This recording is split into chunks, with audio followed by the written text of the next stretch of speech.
Hey guys, it's PokeDude with Misaki, and welcome to the final stream of Fate Stay Night. So, last time Shiro managed to defeat Berserker using Archer's arm, and in an alternate timeline he also beat Saber, but that was a bad end. And now we're heading into the final The day. bad end, that was the end. Yeah, that's true.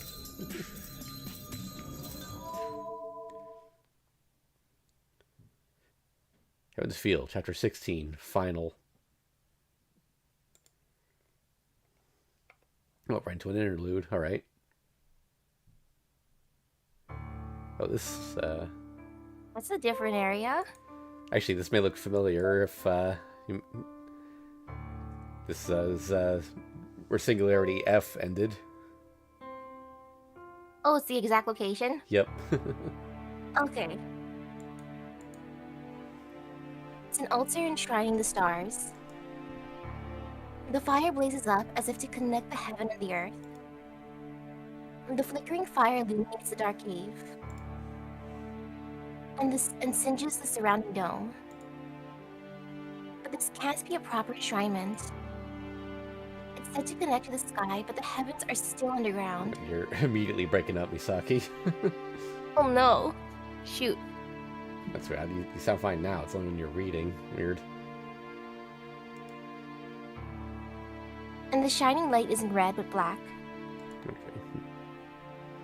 The air is impure and the wind stagnant. And the drops of water on the walls are colored like poison.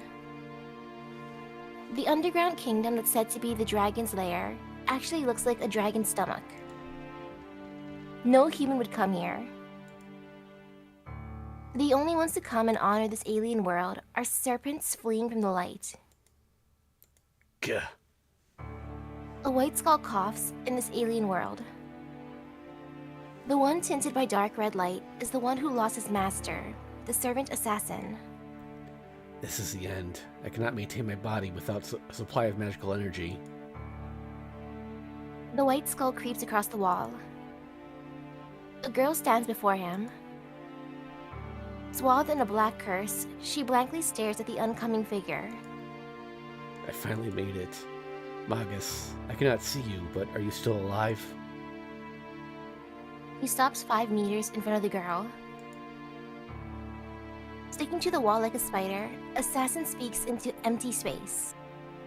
Yes. Yes. No, it's Glad you could make it back, Assassin. that's And the call reaches that him. was Zoken. Oh. Yep, he's still alive. Yes, glad you could make Really? it back, assassin. Man, that old man's hard to kill. Yep. I thought Kotomine was hard to kill. And the call reaches him. The voice of the old Magus echoes through the empty chamber. The old man who was killed by Kotomine Kire still lives in this underground kingdom. It's natural. The one killed in the forest was just a collection of worms. The main body of the old Magus, the host that contains his soul, is sleeping in the safest place on earth. Even the priest Holy's words cannot kill him unless the main body is destroyed. But having my limbs destroyed got me. I cannot make magical energy descend to you, and it is too much of a bother to go find a new body above ground. This will burden her, but it is about time. Sakura, make a contract with Assassin. You need a new bodyguard now that Berserker is defeated. The voice echoes. The girl clad in black curse, Mato Sakura, doesn't answer. Ignoring the one who has absolute control over her, she looks off blankly into space. What are you doing, Sakura? Are you disobeying me? The irritated voice also contains danger. The old man is irritated. He's angry that she lost Iliasville and Berserker.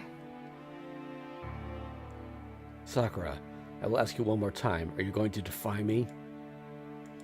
Cold scorn. The girl has never disobeyed this voice. It's not fear but submission to his absolute controlling power. The girl does fear the old man. Moreover, the girl cannot disobey him. Because her heart is. Hold, Magus. Perhaps there's no intelligence left in her. She has a a great power within her. It's not something a weak girl can withstand. Hmm? His irritation disappears. A gentle silence. The sounds of worms crawling fills the hell lit by black flame. It seems that way. I thought she would last a while, but the end came rather quickly. The old magus sounds disappointed yet happy. The girl doesn't answer. Her mind has been swallowed by darkness. Then you will take the girl as planned? Do not put it like that. It is not as planned. It cannot be helped. Majo Sakura's mind disappeared, so there is nothing left that can control the monster. So although I know it is brutal, I must take over my empty granddaughter. A laugh, coming from the girl's throat. Rising from her throat is the old man's laughter. Ew! Yep. Then please hurry. And then please hurry. My body's disappearing. It will disappear unless I am quickly supplied with magical energy. Very well, I shall start. My, this is disappointing, Sakura. You raised it to that degree. I wanted to give you the glory of obtaining the Holy Grail, but it cannot be helped. If you must curse someone, curse yourself. The ritual did not succeed in time because you let Iliasil go. A grating sound. A worm squirms to swap her head. It isn't visible. There are no worms on the girl's body. It's not on the outside. It's a distorted thought that creeps up from her heart. Worm user Mato Zoken, his main body, the host of this rotting soul, is a false nerve hidden within Mato Sakura's heart. Ha! Her body hasn't changed yet, but I am not one to complain. I shall now take your flesh as my own. Farewell, Sakura. You've endured more than I expected from an experiment. You have done well to please me. A sound of writhing blood vessels. Mato Zoken's spirit orders his main body to eat the girl's brain. But there's no need for that, grandfather. I'm fine. The girl puts her hand on her chest, and wakes up. Oh, I thought I had consumed you, but you still persist? Sakura. The circumstances have changed. I can no longer maintain assassin. It will burden you, but form a contract with him. The old magus gives her an order. But the girl shakes her head in refusal. What? What do you mean? I told you already, grandfather. There's no need for that. An ice cold voice. At that instant, a vast darkness swallows the white skull on the wall. Gee. What? The surprise comes too late. The assassin's body is compressed in an instant, his mask the only part not crushed. The mask falls. Under the white skull, the face that should be there is a skull, just like the mask.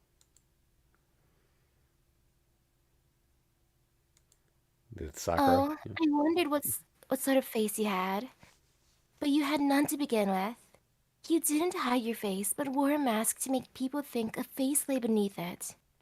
Such a disappointment. Girl, you... You lost your face and name, but still wanted eternity? But how unfortunate. If you seek eternity, you should have sought to live forever like my grandfather. The Holy Grail can't go back into the past and regain your name. Pierre, old man of the mountain, you're nothing but an assassin. You can't become the one and only Hassan. Yeah. Even his death cry is swallowed by the shadow. The white skull assassin is swallowed by the girl's shadow. Are you insane? What are you doing, fool? His panic is akin to fury. Is he surprised or is he frightened? In response to the old man's scream, the girl smiles. He attacked Senpai twice. That's why I killed him. I'm the only one allowed to hurt him. What? And grandfather, you don't need to be protected by him anymore, so we have to give him leave. And then, she sticks her finger into her heart and pulls out a worm that was deep within her nerves.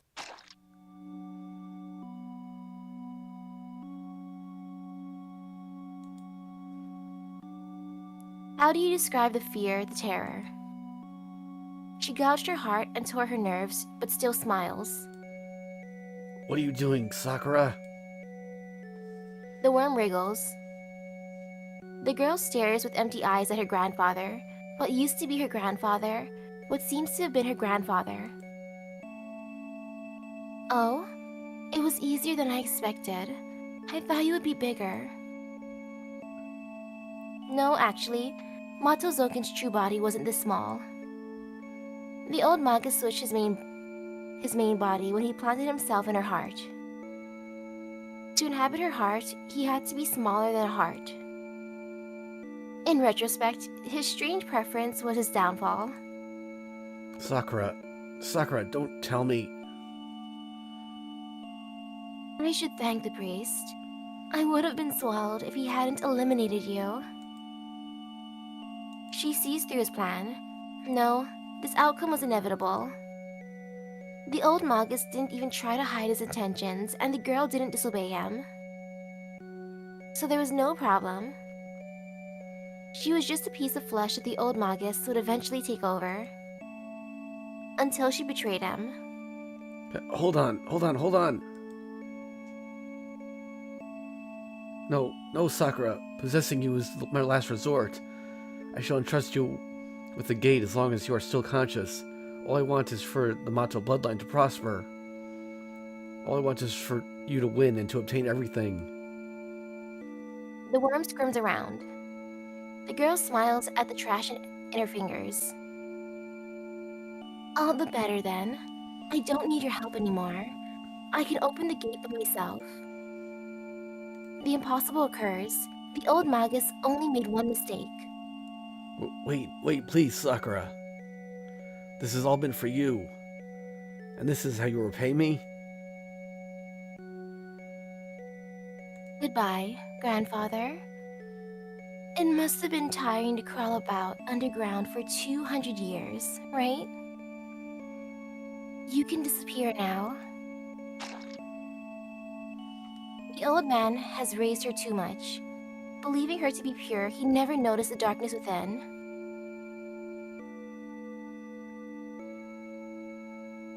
The girl's the only one left at the altar. The swaying black fire rejoices at the independence of the girl that embodies it. The girl stares at the blood on her hand.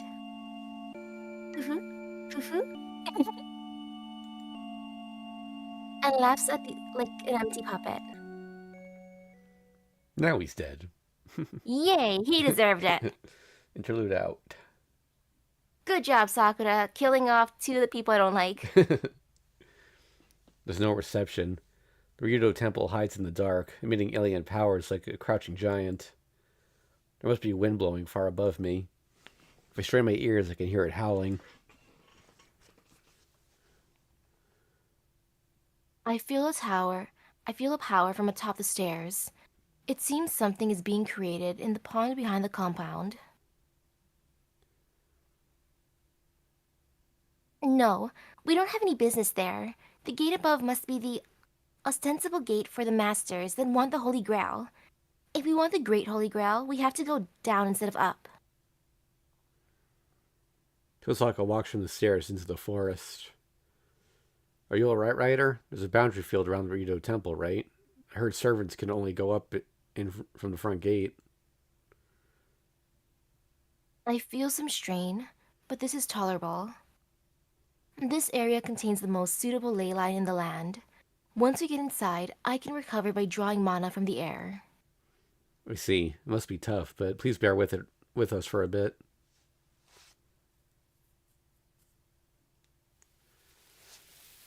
We push our way through the tree branches. There's not even an animal trail over the mountain. This is the same dialogue.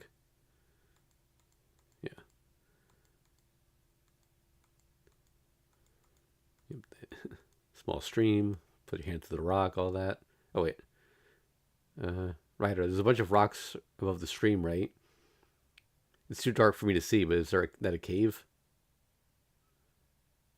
Please do not turn around, Shiro. I hear a small metallic sound. Ryder must have taken off her restraint. Yes, it's a natural cave, but you should just be able to fit through. It looks like the path ends about a meter in, but I sense a magical camouflage. I see. Thanks. Tosaka, I guess there is something like it. We pick our way down to the stream. It's more like a spring flowing out from the rocks. The stones are piled atop one another where it starts. There's a crack big enough for one person to fit through. It's like a snow hut made from rocks. Oh, right, this looks the same again. Oh, this is it. You can pass through the rock. Oh. Yeah. Tosaka walks Please in. go ahead. Yeah. I shall protect your back. Okay. Tosaka walks in the darkness without turning around. I nod and enter the darkness. The sound of scraping on a hard surface. I progress down the wet rock using my hands. The ground slopes deeply downward. The wave of darkness is stifling. Unless I keep my back to the ground as I move, I might fall into the endless dark. I lay flat on my back as I slowly descend. It's dark, and I can't tell how far down this path goes. My breathing echoes in my ears.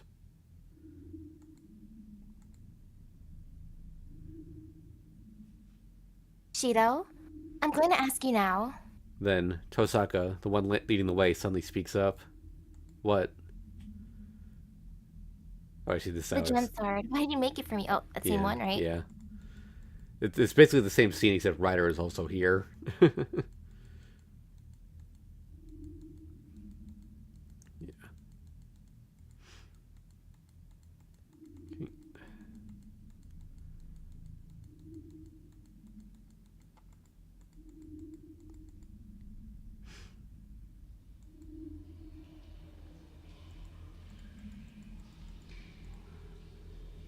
Probably going to be the same up until I run into Saber.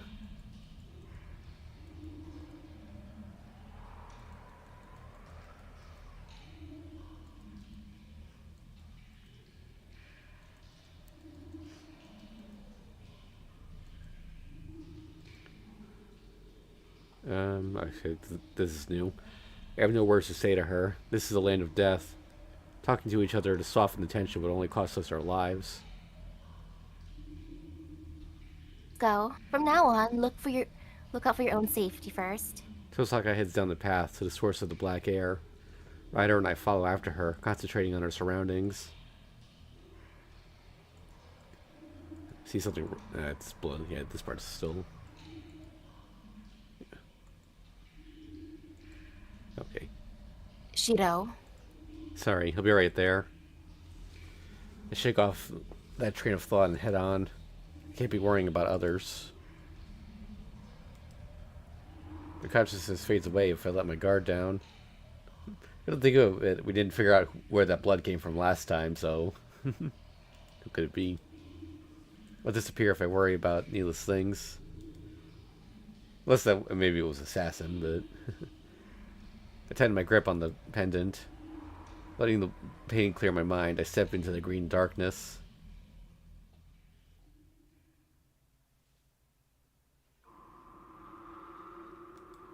Warm wind hits my cheeks. At the end, the path opens. Yeah, cavern, 10 meters high. Okay.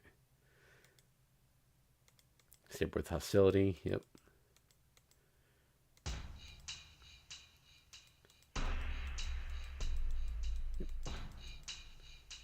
Still pretty much the same. Yeah, you can't talk to her. Who gets the free pass? Yeah. Yep, no reason to fight you.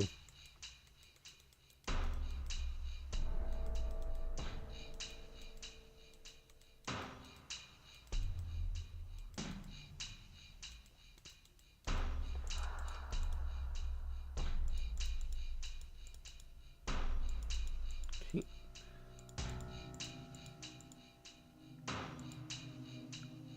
Yeah. Yep. Live up to our expectations.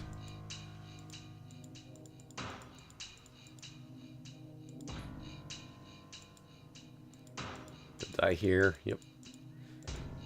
Okay, now here we go. I cannot overlook what you just said. You only kill those that pass through. If he merely stays here, you should not harm him. I will not attack if he does not move. But he will advance no matter what. He knows he cannot defeat me, but all he can do is move forward. Am I wrong, Ryder? I see. You served him before me, after all. It's natural that you know his personality. Saber narrows her eyes. The black holy sword is in her hands. She's coming. Ryder or I. If either one of us takes a step forward, Saber will use all of her power to kill us. Saber, there's nothing that'll make you back down. Stop asking me that. I said this is my role. I grab the shroud. Saber shows no sign of hesitation. We're already enemies. I realize that back in the forest, so... Go ahead. I see. I think that's her. I see. Then I'll eliminate you here. I have to accept it. Or maybe Shiro did say that. No, okay. I'm going to save Sakura. You're in my way. Saber is not my only enemy. There's still Assassin and Zoken. I can't be wasting my time here. Please stay back, Shiro. I shall fight Saber just as you instructed me. Removing the strength on her mystic eyes, Ryder motions me back with one hand. Saber raises her sword. The hostility is already aimed at Ryder. Don't be stupid. I said we're both going to fight. We're both going to fight her. You... I may not be able to defeat her, but I can keep her occupied. Fortunately, Saber does not have the ability to repel mystic eyes. I cannot petrify her as she has more magical energy, but I can pressure her. I can match her for 2 minutes if I use all my strength. Ryder's eyes capture Saber. The mystic eyes, which petrify anyone in their sight, temporarily lower Saber's ability. I will create the situation. Please stay there and concentrate so you do not miss our chance. Ryder. I will be going. I shall entrust you with my life, Shiro. Ryder disappears. The black cavalryman dashes at the swordsman with light speed. High expectations. The attack is made so quickly that human reactions can't even perceive it. But Saber repels it like nothing. Very well. You will disappear first, Ryder. Heavy pressure fills the cavern. A cruel smile on her face, the black swordsman starts to move. Interlude. Her vision spreads out. The instant Osaka Rin escapes the darkness, she forgets that she's deep underground.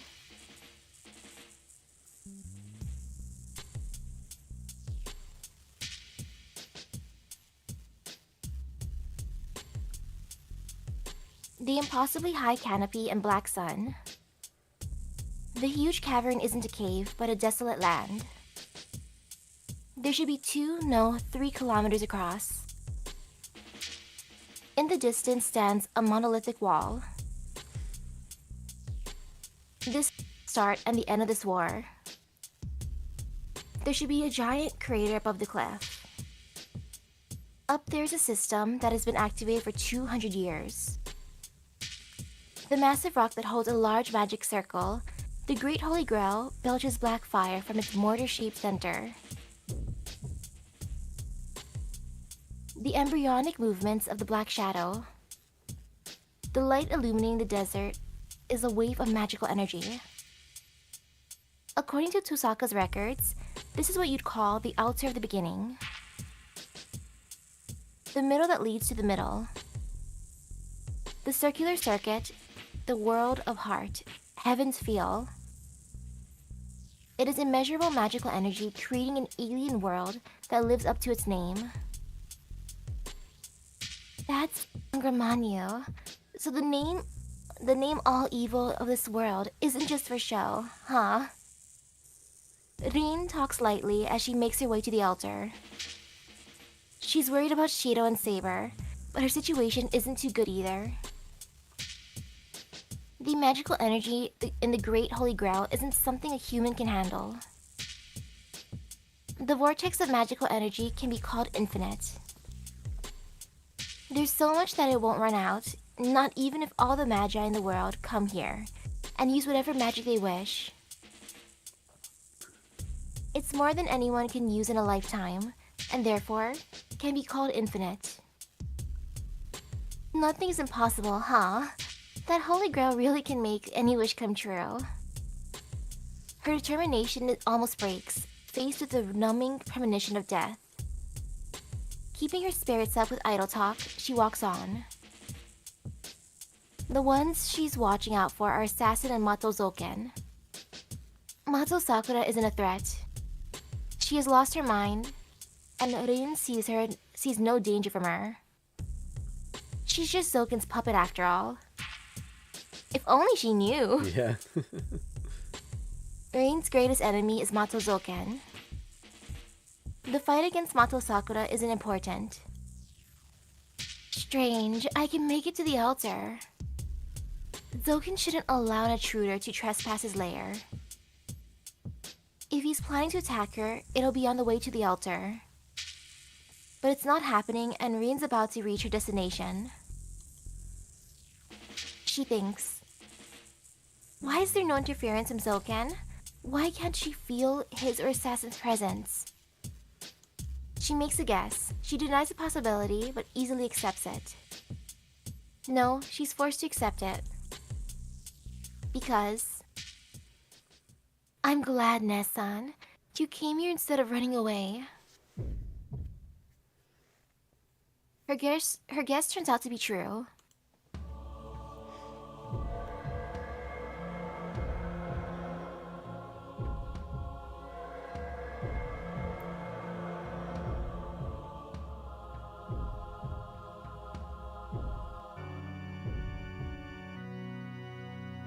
She looks up. On top of the cliff, with the black sun behind her, Mato Sakura welcomes her older sister.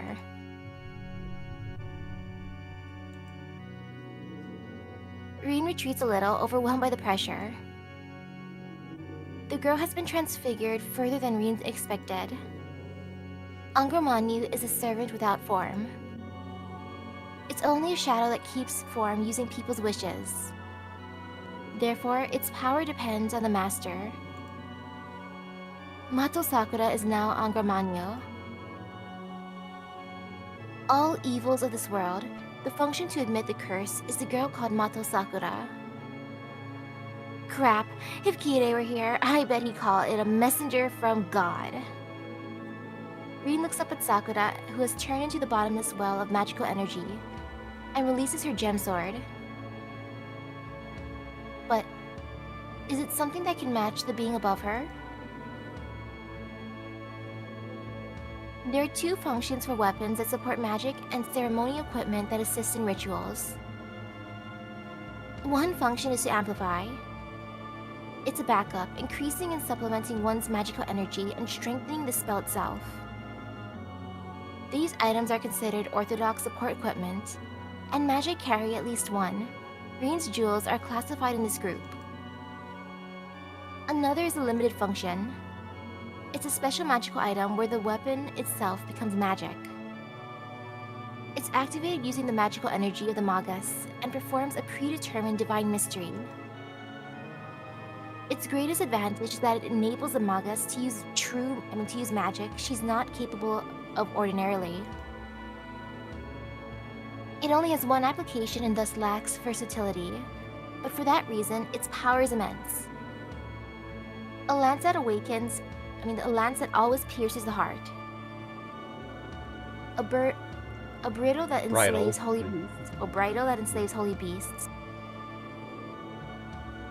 A dagger that cancels any magical effect. Noble phantasms of servants are usually classified in this group. Who's the other weapons? I know the first one is, Ku's. Second one is Riders. That's how she controls Pegasus. Oh. Yeah. And then dagger is Rule Breaker. Makes sense. Yeah.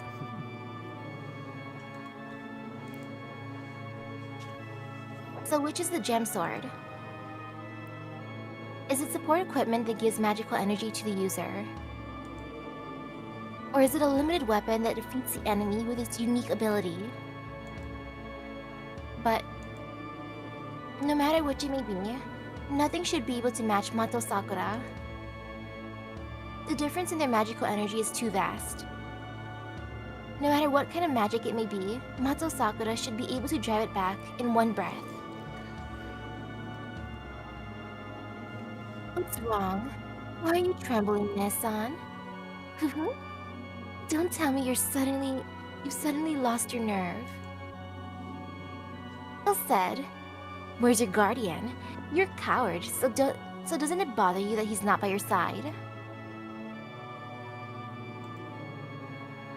The air freezes. Hostile tension mixes into the warm air in the cavern. The black girl bites her lip and sighs. Grandfather's gone. He was a bother, so I crushed him along with Assassin. She smiles gracefully.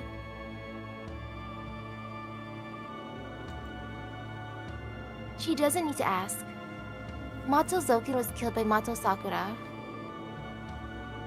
It's natural that he hasn't shown himself.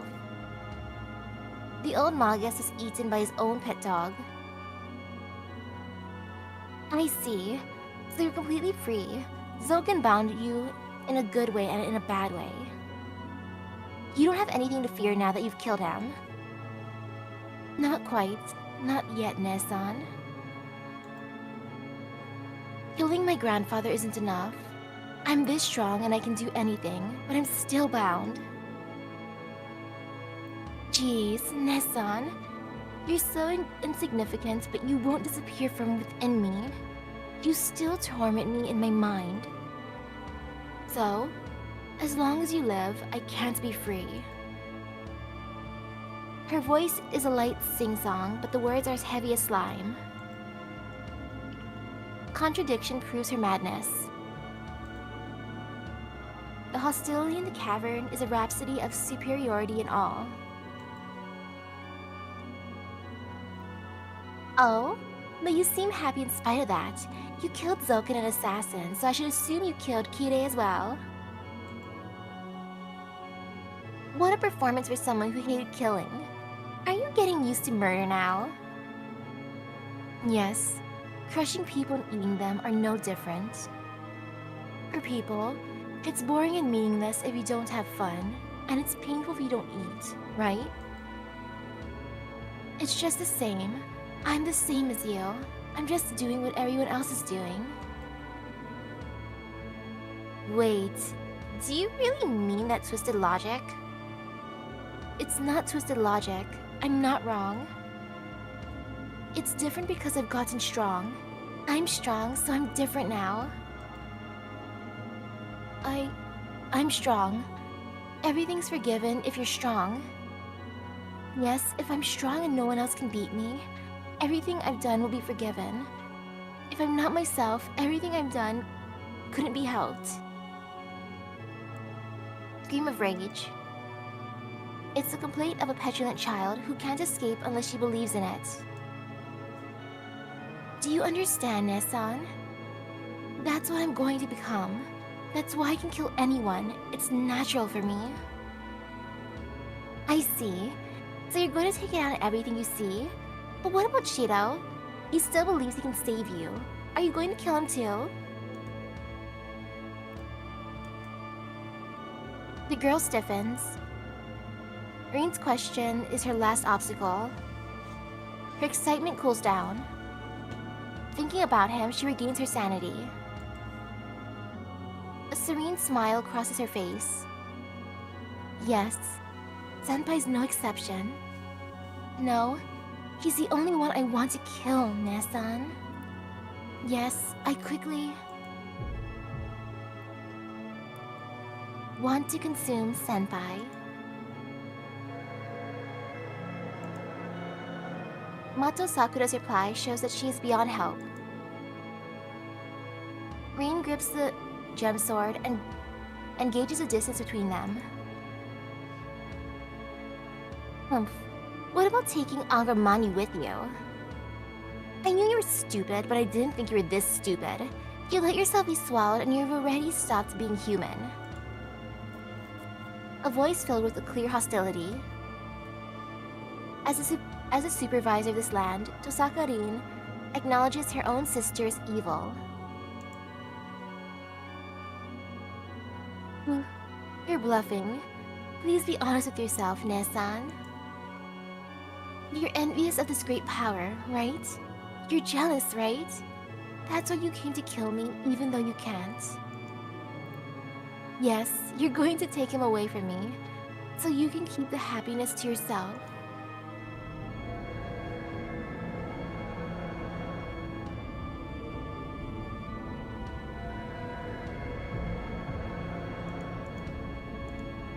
The shadows stand up. A magic of absorption. A bundle of magical energy that matches a serviceable phantasm. Not one, but many rise up to attack. I won't give it to you. This is my power. All I'm going to give you is regret and despair. I'll slowly show you what I mean.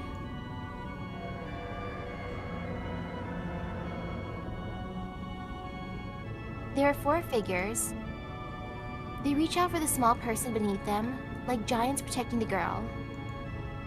Oh, there's 4 of them. She got all the Reggies. I'll show you the difference in our powers, Ne-san. Nobody's going to come to help you this time. You can drown in me like a bug in a lake.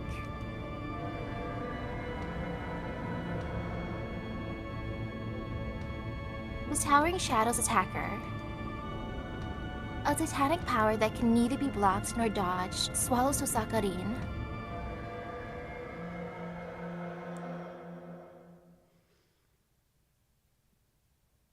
Interlude out. Ah, so that's what happened during the fight, that loud sound. Yep. 2 black figures crash against one another. One is Ryder, running at great speed, striking down her enemy from all possible directions. Her long hair blown behind her, she looks like a beautiful shooting star. But a shooting star is a small star, after all. Swordsman who Ryder faces.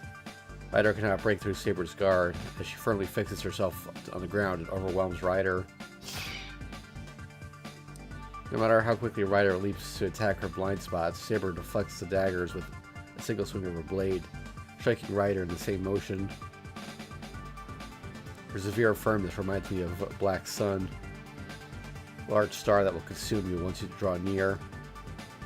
No matter how fast Ryder may move, an ephemeral shooting star can never match the light of one that burns in place.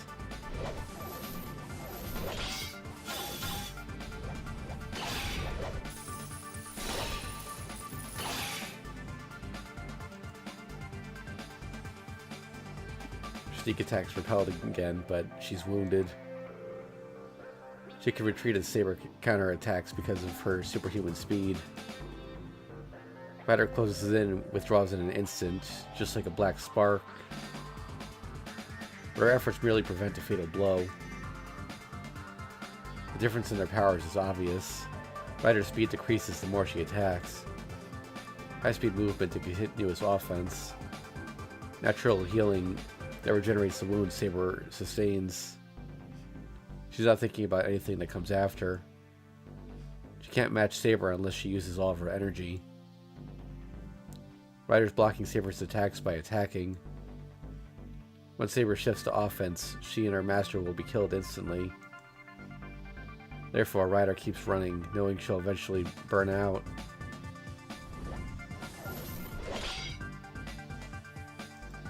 Her enemy's lost with every passing second. Energy's lost with every passing second. Ryder said she could last 2 minutes. It's been 10 minutes since passing that limit. Ryder's legs are starting to give into the strain.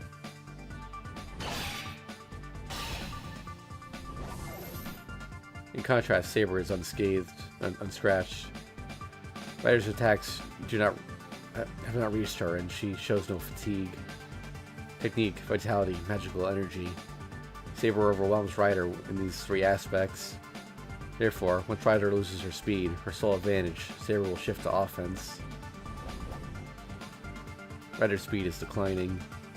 It's only a matter of time before Saber catches up to Ryder's speed. A few more seconds, Ryder will be out of breath once her next attack is blocked. The instant Ryder loses her strength and magical energy, Saber will slice her body in half. This has been predicted. Before they came to the cavern, Boy told Ryder... Is this still... Boy told Ryder of his prediction of this exact outcome. She knows she'll lose if she fights like this. I guess it's actually narration, but...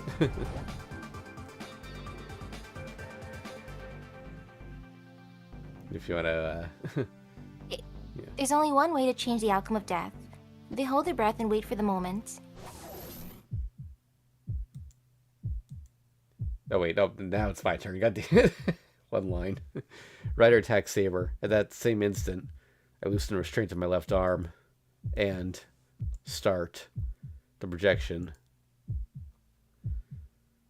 I'm disappearing. Loosening the shroud on Archer's arm. Search. I'm blown away. The wind's strong. I'm losing my comprehension of what's before me. Let go of the right hand. Put the shroud back on. I can't bear it for even a second. I'll lose everything. I'll lose what I value. Search. Select. No, every part of my body's dying at this moment. Ryder's fighting desperately. I can't whine about this. I have to do what I can and fight. I can't lose my concentration for even a second. Ryder's going to time it. I have to free my left arm so that I can match her timing. Select, analyze. But it hurts.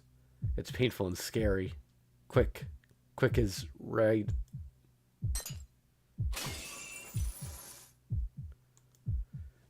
It disappears. Something I value disappears. I can't remember what I lost. But what I kept in my heart could not be recalled ever again. Defer, defer, defer, defer. Slash. My right lung is torn from within. Gah. Not yet. I can't stay conscious. Ryder's also desperate. I won't lose. I give all I have to keep watching Ryder. Ryder's fighting her fight. I'll fight my own fight. Ryder stops. Ryder must have exhausted her reserve of energy because she's on her knees in front of Saber. Saber's sword moves. Ryder's going to be killed. I put a save down here. Attack Saber. I can't just abandon... it worked last time, right? Yeah. I can't just abandon Ryder. I bear the pain and the shredding memory. I pull out the Azoth sword and run to the Black Swordsman. My determination was quick. My action was quick as well. My legs are strong as an explosion, and my body's fast as a bullet. Regurgitation of blood, backflow of my senses, backflow of poison. My left arm and my body become one. An inexperienced warrior named Emiyashiro turns into a superhuman being. A supreme being, rather. A second feels like 10. I can manage it. I can match Saber by sacrificing Emiyashiro. Run, Ryder. I run to the confronting figures and attack from the side. Shiro? Ryder's on the ground. Saber can only react with her eyes. I got her. I take aim at her open side and cut her at her left arm with the Azov sword. What? It breaks. The sword that should have cut through Saber's arm shatters at the moment of contact. At the speed of light, the counterattack comes. An arm flies off. A severed left arm rolls across the ground just as I planned. Ryder jumps back while Saber just stands there. Gah! I kneel, trying to staunch the flow of blood from my left shoulder with my remaining hand. I writhe in agony. It is... could not react. There was no need to react, Shiro. Black Swordsman states without emotion.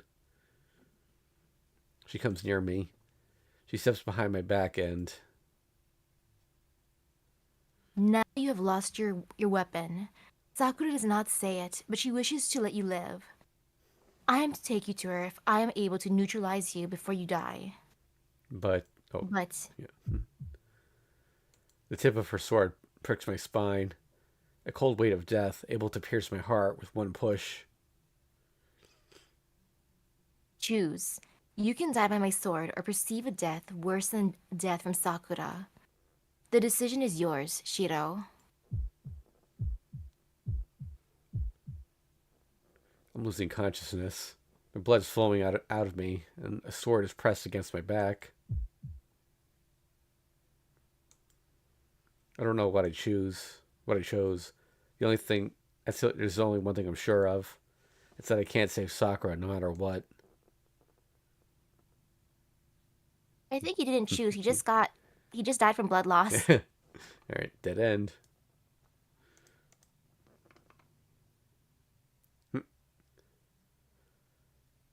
Last Tiger Dojo was the final one. Please click and return to the title screen. Extra stage. Side A. How's everyone doing? Are you dying without mercy? This is Tiger Dojo Remix. It saves you from a simple choice mistake. Osu, our battle just started. Oh, don't say that. We'll get cut off if you say that line. Well, Sakura-chan's route is about to enter its climax. You can't be beaten when Tosaka-san's in a big pinch. That's right, Shiro. That's right. Shiro can't beat Saber, so trust Ryder and concentrate on your part. Yup. Shiro's role is rear guard support. Watch over the fight from a distance and take the best part. But the story's getting really fancy. It's taking place underground and Sakura-chan powered up a lot. Oh? Where are you going, Fate? Yeah, you're right, Master. I thought I could take a big part in this route, but Sakura's my rival. I wasn't even a match against her, so I'm forced to come back to this dojo. Oh, what a tragic story. So it's true that a bullied child is strong. The Osaka sisters are fearsome indeed. So they were both devils. Yeah, I hate how everyone was putting their masks on. Saber's gone black and merciless. Rin's cruel now when it counts. I feel sorry for Shiro. I'm the only heroine that's not a two-faced person. Well, you certainly aren't a two-faced person. Well, let's get on to the usual hint.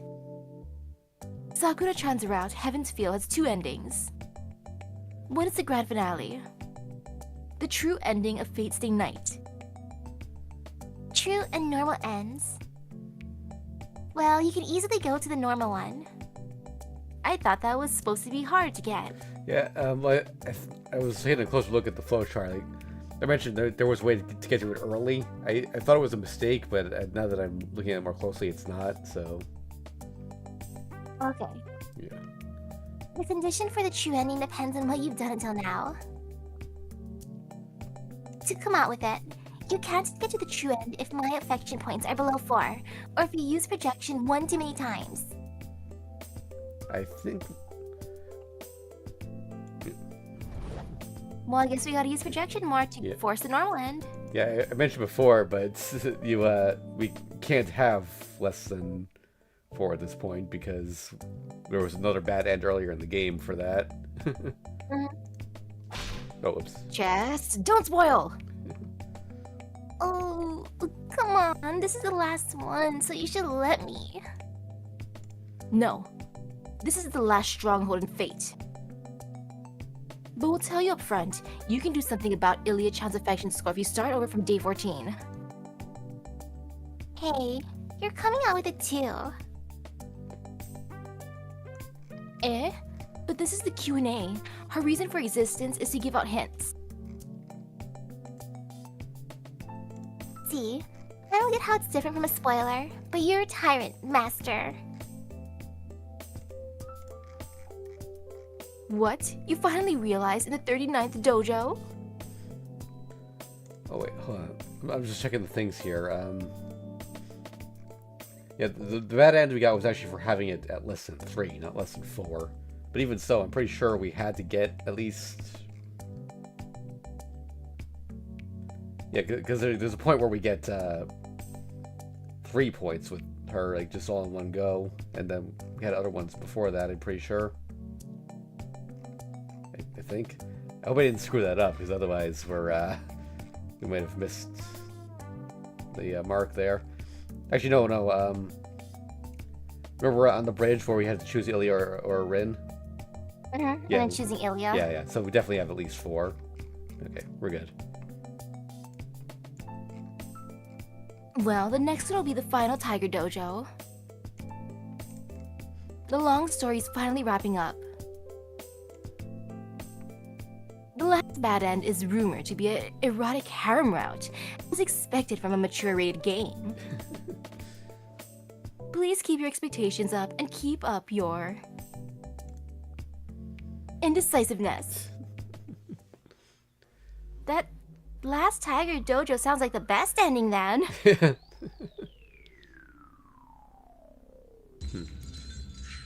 ain't no bad end. Right, so I'm just going off on a tangent here, but I was this is a completely random subject, but I was just noticing the font for the menu here, for the menu options. I think it's the same font that FGO uses for its text. Cute. Because I actually went and seeked out the exact font for the text, because I ended up using that for the video that we made. It's adorable. Yeah. Okay. Saber sword moves. Ryder's going to be killed. So we actually have to... Oh, no. We already made a save here. Never mind. So use another projection. This will force us into the normal ending later. I passed my limits. I project a weapon to stop Saber while maintaining the projection for Ryder.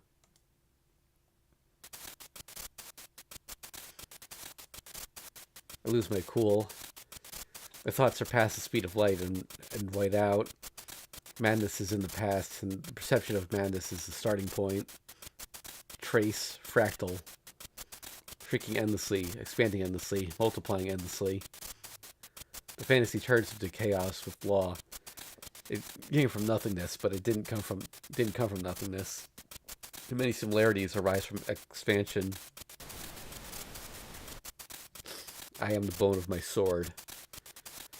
Already the sword I projected. Call the bulg. There's no need to aim. The image of it hitting it is there, so the attack will surely hit Saber. Gah! It's some unreturnable breaks. I see the results with my ruptured left eye. Ryder has retreated from Saber. Having just repelled the spiral sword, Saber is unable to pursue her. Small opening lasts a mere 2 seconds. But those 2 seconds are more than Ryder needs. Noble phantasm. 50 meters. Seeing the sun gap between them, Saber instantly realizes Strider's intention. There's only one way to oppose it.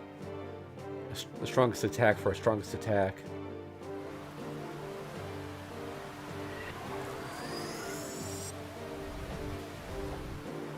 Black light flows out.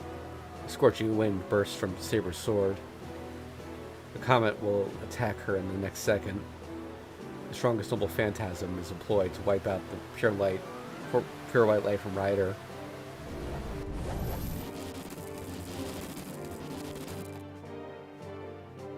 Saber! Ryder lowers her stance. The summoning circle is already completed. A giant eye, bound by blood, materializes in front of her. Home Rider. The sword ready beside her. Converging and spitting, the light of the star reaches the critical point. The black sun stands ready, the flare held in both hands. Bolero. His true name is cast. Ryder's figure is instantly covered in white. X. The true name is revealed. Saber's sword transforms into a blazing black flame. On Caliber!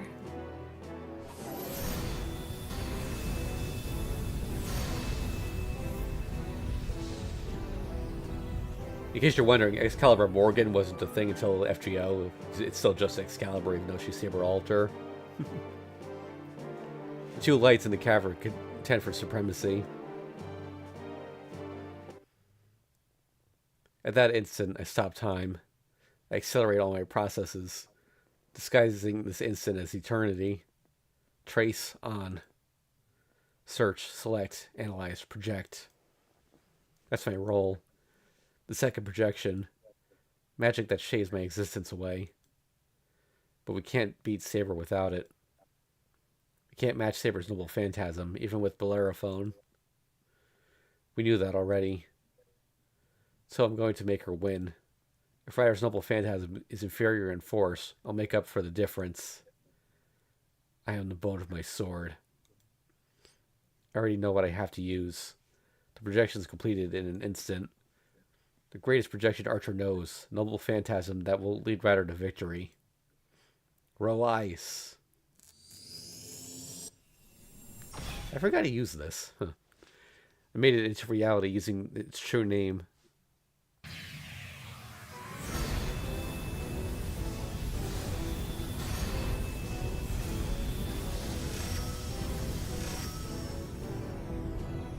Gah!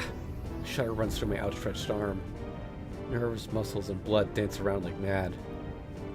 I'm frantically hold my convulsing left arm with my right. Bear it.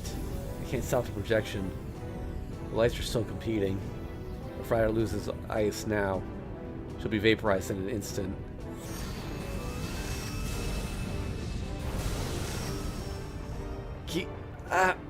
My left arm jumps about while my shoulder fires bullets into my body. The magical energy I can't control explodes inside my body. And just like an eraser, turns Emi Ashiro's body white. I roar out. I scream to ward off the pain and fear of losing myself.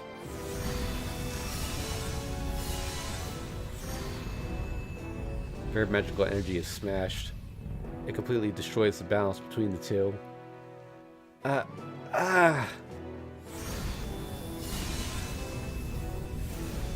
Scattering the fourth petal, the black ultimate light penetrated through. It fills the cavern with bright white light.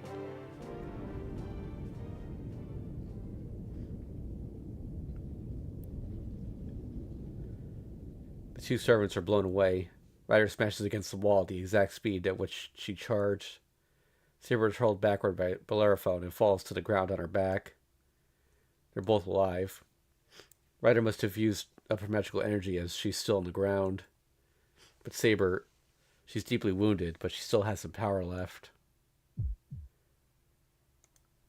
I barely had the edge in the confrontation of the noble phantasms. Bellerophon had 90% of its light offset by Saber's holy sword. I run. I run without understanding what I have to do. I release the Azov sword while I run. Saber. I run to her. Run to her and straddle her defenseless body. Uh, Shiro? Did she hit her head? Saber looks up at me absent-mindedly. How must I look to her? I'm on top of her, looking down with the dagger upraised. Saber's natural healing power is extraordinary. She'll regenerate unless I finish her off right now. Finish her here. We'll be killed unless I kill Saber, who's wounded and able to fight back. My fragmented mind is strangely clear right now. She must be conscious again. Saber staring at me with cold eyes.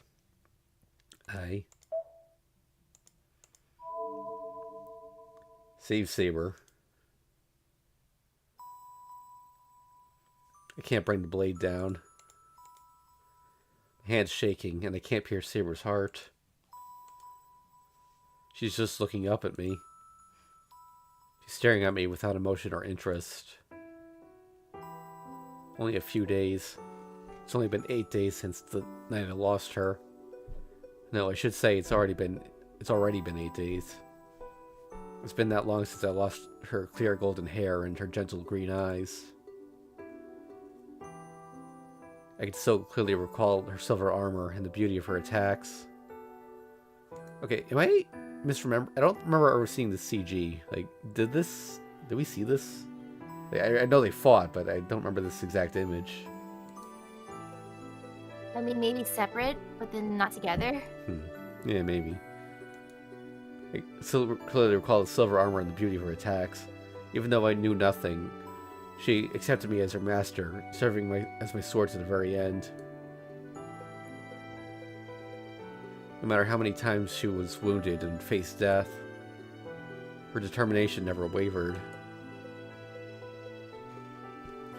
I won't forget about it. I can't forget about that night, that miracle. The golden hair shining under the moonlight. It's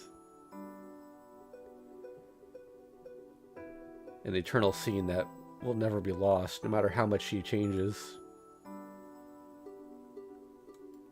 And I realize I can't kill Saber. Even though she has turned dark and her magical energy is ominous, she's still the Saber that protected me. So how can I kill her? Saber. The dagger falls, not onto her chest, but onto the ground. The Black Swordsman says nothing.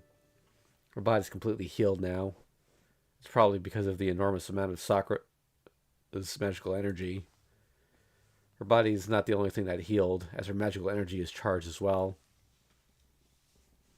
Shiro, I have cursed you for the first time. I can understand Saber's hatred. You were telling me to kill you. It's natural that she's disappointed. Very well. As you wish, I shall.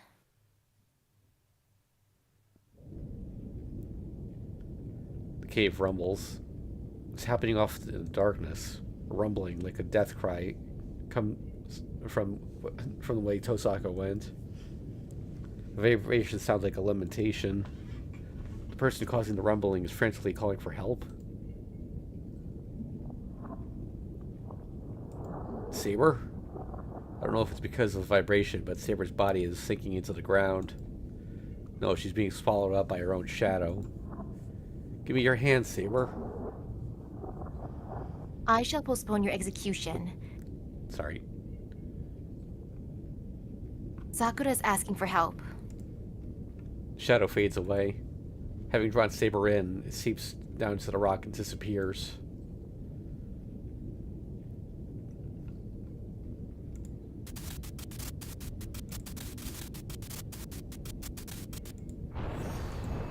I suddenly wake up. I realize I'm sleeping in an unfamiliar place. No, something's wrong. Something's wrong, but I can't put my finger on it. Ha! Gah! I get up. I shake my head and clear my mind. That's right, I have to go. I eliminated something important at the cost of something important. Dagger. I had to take the dagger. I pull the assault sword from the ground. That's odd. Why is the dagger that was in my hand sticking out of the ground? Gah! I timed the restraint on my left arm. I've used up most of the magical energy. What's left in Archer's arm and myself. I should be able to do more if I combine them, but I can only manage one more projection. I won't be able to suppress Archer's arm after that. I'm forgetting something, but I should hurry for now. My body's stiff. I feel like I'm a tin man. Someone's calling for me in the distance. The voice. The unfamiliar voice. Feels like something important, and I move my tin body forward.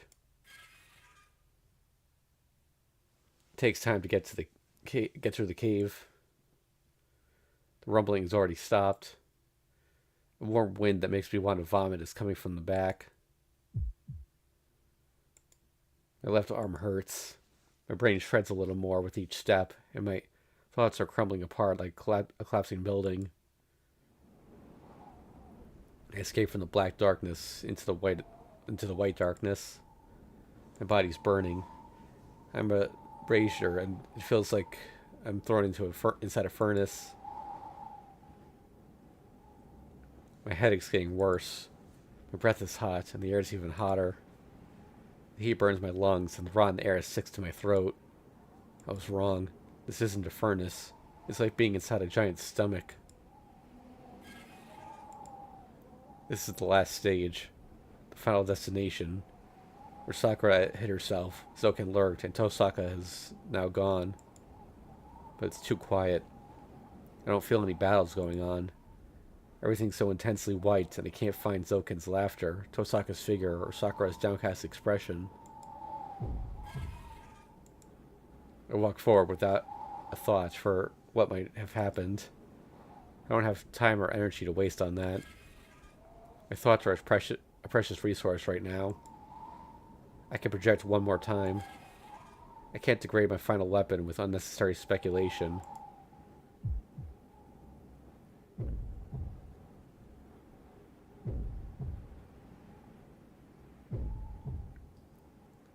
I scale the cliff.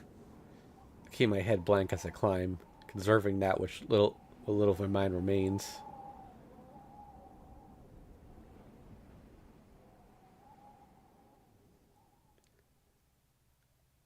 A pillar of light that's like a black sun.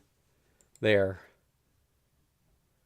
Stands Sakura, transfigured into black. Sakura. Sakura looks at me with wonder. Red eyes without emotion. Coolness of her eyes brings everything to a halt. How stupid. I made the same mistake again. Oh, you're here, Senpai. You were so late, I thought you ran away. I'm sorry. I'll call myself back.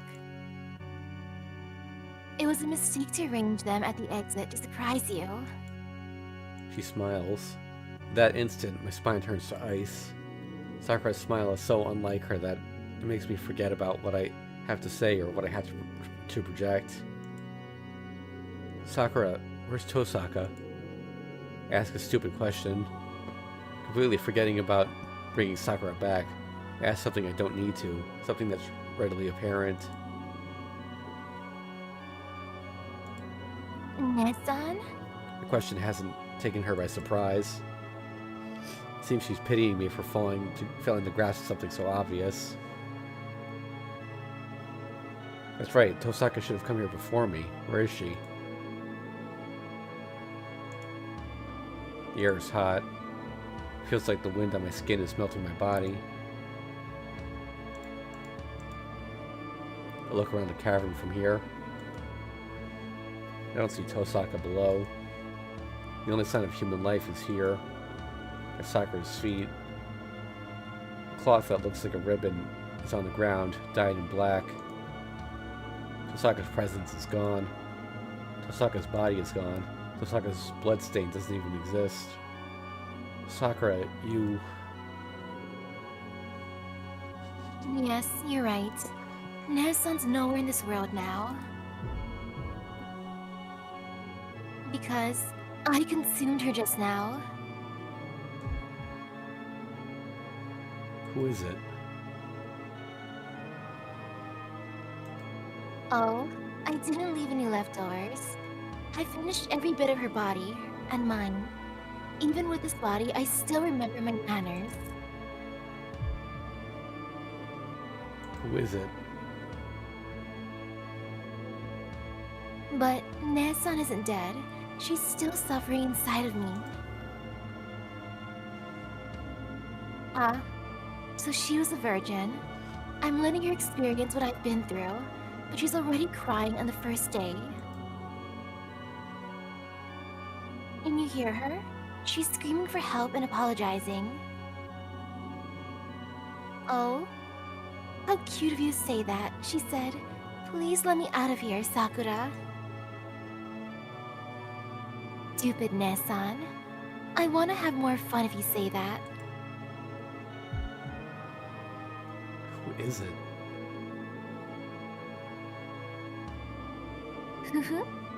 I might lose myself since it's so good. Thanks for the food, Senpai. The person who brought me was a delicious treat.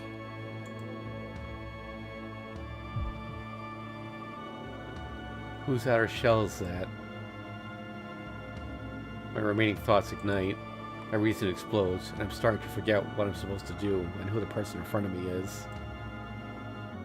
Sakura, you went too far away for me to retrieve you. Please stop. Don't look at me with those eyes. Don't you know it's your own fault? You spared Saber, so Nezu wasn't able to kill me in the end. If Saber hadn't come to save me, I would have been killed instead. I'm so happy.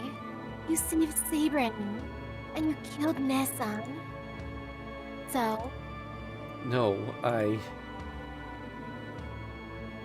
I'll swallow you too. Come on, Senpai. Nezu-san's waiting for you.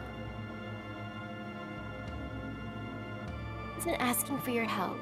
You should go to her and hold her hand or something. Shadow falls. The light from the pillars blocked off as if a giant wall is created. Black shadows emerge. I don't know where they came from, but the giants surround me like a prison. There's nowhere to run. Giants melt into each other, becoming a tidal wave that surges over me. All my senses disappear in an instant. In infinite, boundless darkness. I hear someone weeping as I fall into Sakura's shadow. Bad end. Tiger lied. She said there was the harem ending for the last Tiger Dojo. Oh, we got the Vor ending instead.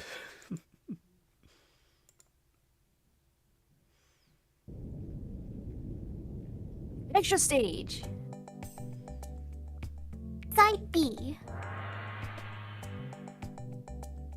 Sorry to keep you waiting. Wanting her, and everyone else. This was the only harem end in Fate. That's what they meant. Alright, an erotic development that will keep you in animalistic passion for life awaits you. Wait, is this a harem end? Oh, so am I stretching it a bit too far, Master? Jeez, you can't do anything suspenseful like this. I love having monsters and you had a hard time killing come back after the ending credits and Finn come up.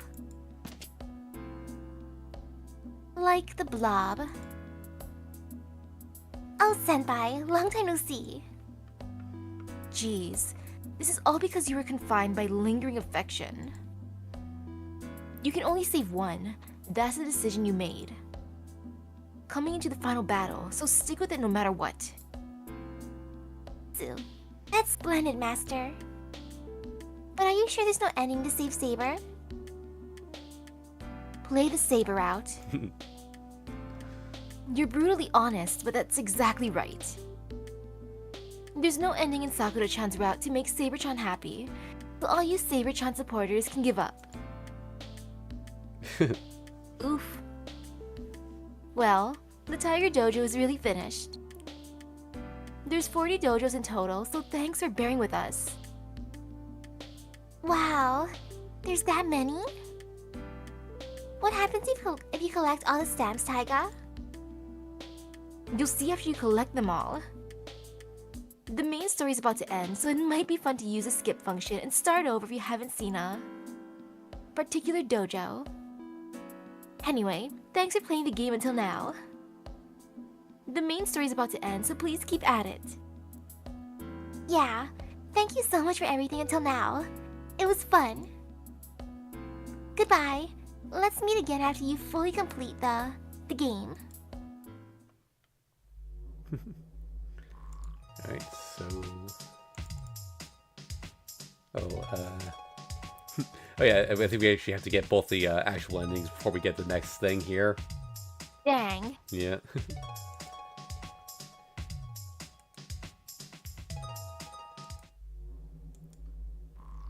Okay, so back to this.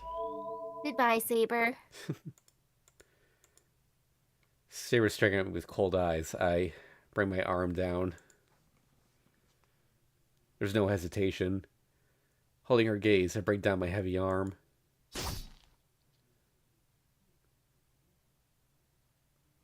There's no resistance.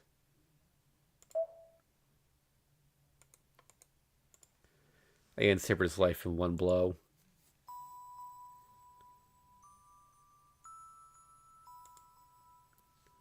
There were memories. There was a warmth of life.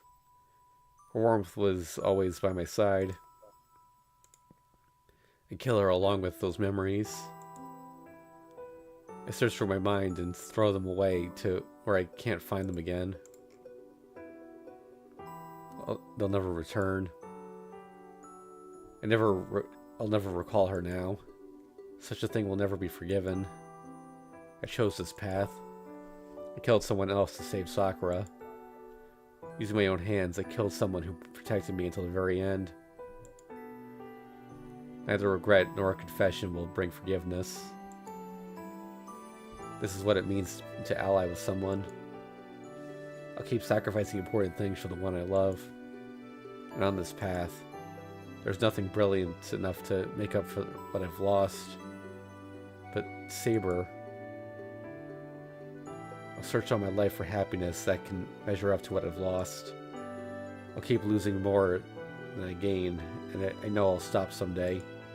But I'm going to take responsibility for stealing things away, even if I'm pathetic, comical, or meaningless. I don't know where I can find happiness, but I swear to myself that I'll never give up, even if I can't see the end. Thanks. You saved me many times. The weight of my dagger disappears.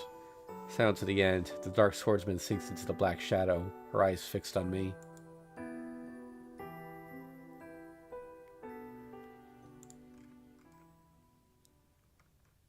Interlude.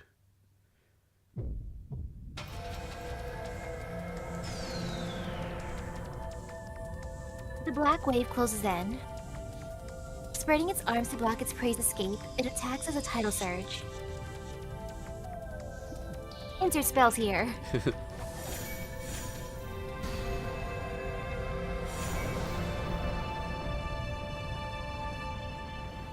But the golden flash of light forbids the giant's existence. 6 already. Radiance cuts down the endless barrage of dark curses. What? The surprised one is Mato Sakura, the master of the shadows. It's a natural reaction. Each of the black giants is a match for the noble phantasms wielded by servants. For Tosaka Rin, even one giant should be an avatar of inescapable death. But she has struck down 6 already. She killed every one of them with a single blow. I mean, Tosaka Rin just felt different. She survived so many things. Yeah. Like being crushed by Berserker in a certain route, getting her energy drained in this route, etc, etc. And running up the cliff now, she eliminates the 7th one with a stroke of her dagger. No way! Insert spell here. You're too persistent.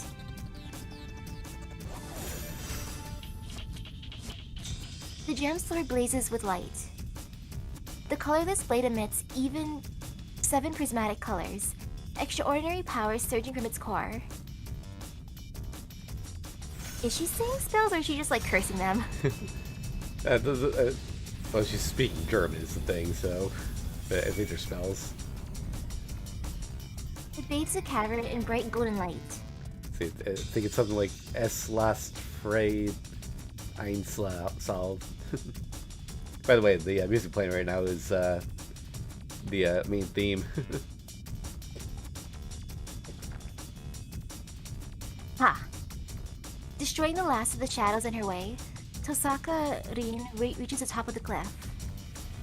Mato Sakura stands before her. The black girl stares with surprise at her older sister's arrival. Go away! It's not possible!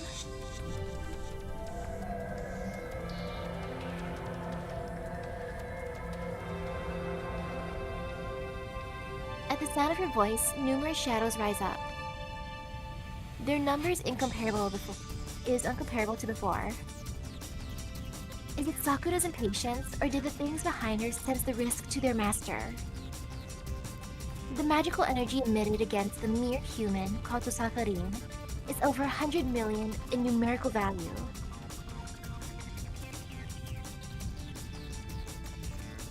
You're not holding back. The people of the association would faint if they were here. They could keep a department running for 100 years with that much magical energy.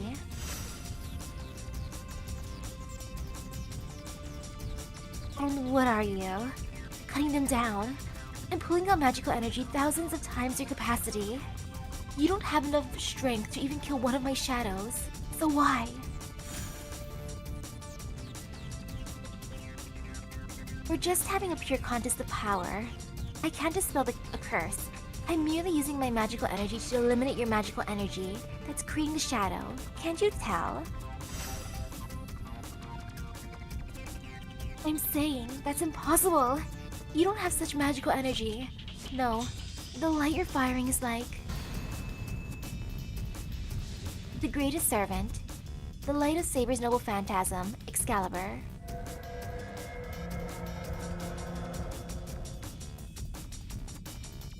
Is that a sword? I don't think it's possible, but that's copying the power of Saber's noble phantasm. Is it a limited weapon, activated with your small magical energy, that's specialized in killing shadows? Huh? You can't tell? What have they been teaching you, Sakura? What? Don't mock me. That's the only sound explanation. There's nothing to explain. This isn't a copy of Saber's noble phantasm, nor a shadow-killing demonic sword. Sakura, this is Zelrech, a gem sword passed down the Tosaka family.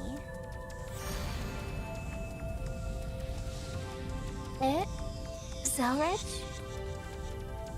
I can't believe this. You don't even know the name Zelrech. I don't even want to explain, but in short, it's your natural enemy. You use souls as a perpetual motion machine to create magical energy. You're just a poor imitation of the third sorcery. And I use an imitation of my great master, who travels across infinite parallel worlds. So it means I'm a copycat of the second sorcery. So this is like one of the earliest instances of the multiverse in this series.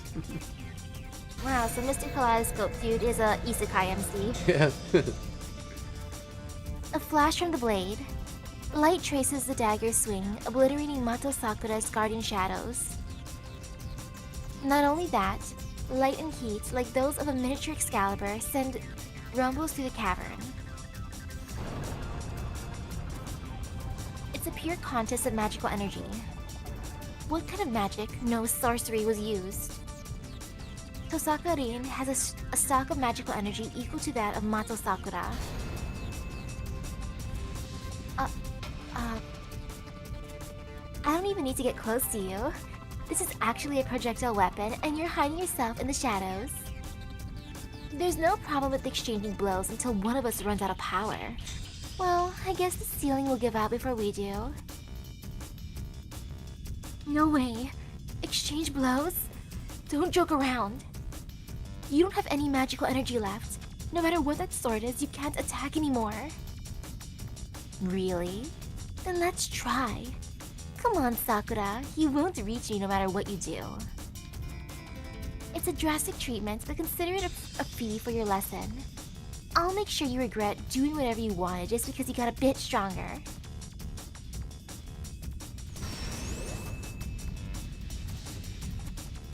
Not yet. More spells. Even more spells.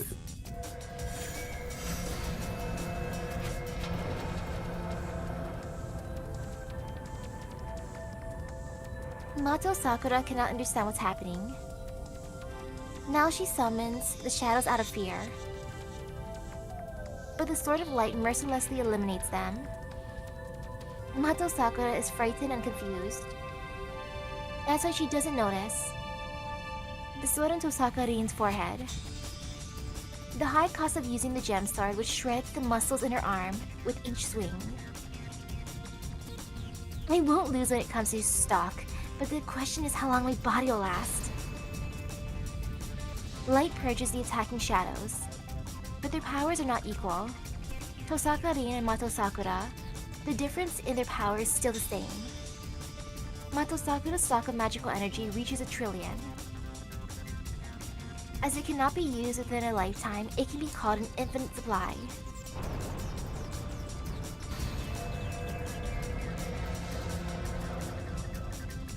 Why? I'm stronger than anyone. Nobody can scold me. So how can you catch up to me like it's nothing? Someone at your level can't do anything but get swallowed. That's where you got it wrong.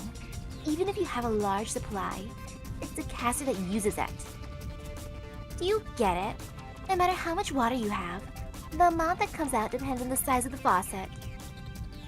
The magic circuits, called Mato Sakura, can only instantaneously release about 1,000. Then we both have the same release rate, no matter how much you may have in your stock.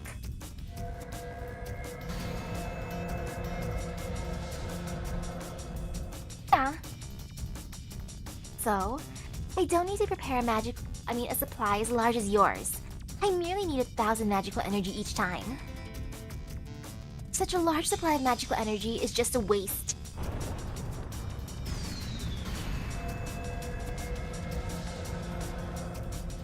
The line of light is swung. If 1,000 light is smashed against 1,000 shadow, the powers will certainly cancel each other.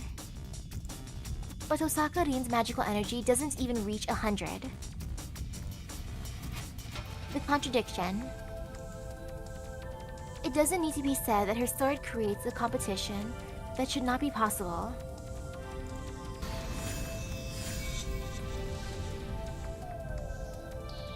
Sword of Light that releases 1,000 units of magical energy with each attack and replenishes even more. Oh, so that's how big the sword is. Oh, yep. It's shorter than I thought. Yeah, it's pretty small. It's not using Tosaka Rin's magical energy. She's merely collecting the mana, saturating this cavern, and releasing it through the gem sword. Odo is the energy within a magus, while mana is the energy within the air. It's self-evident which is stronger. As Rin is inferior to Sakura, the only thing she can rely on is the mana in the air. True, the mana in this cavern reaches 1,000. It would only be once, but with the mana's help, she would be able to eliminate a giant. But there would be nothing left after that. Air holds a finite amount of power. Just as with humans, when the mana runs out, it takes a long time to be replenished. Tosaka-rin can only oppose Mato Sakura once in this world. But, that being the case, consider for a moment. What if another cavern existed here? That would mean she could oppose her enemy one more time. And what happens if something can make that if into reality? Parallel worlds. What will happen if one can open a hole into a parallel world and pull out the unused mana from the cavern there?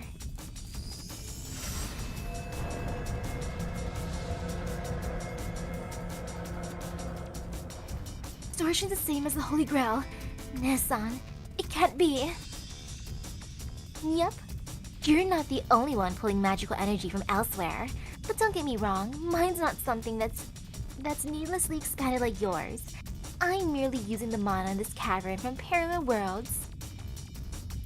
I'm taking 1,000 magical energy from one of the infinite parallel worlds and attacking you with brute force. As one does. The girl drawing a massive supply from the Great Holy Grail gasps. No way. That's ridiculous. You get it. If you have an inexhaustible supply, I have a limitless supply.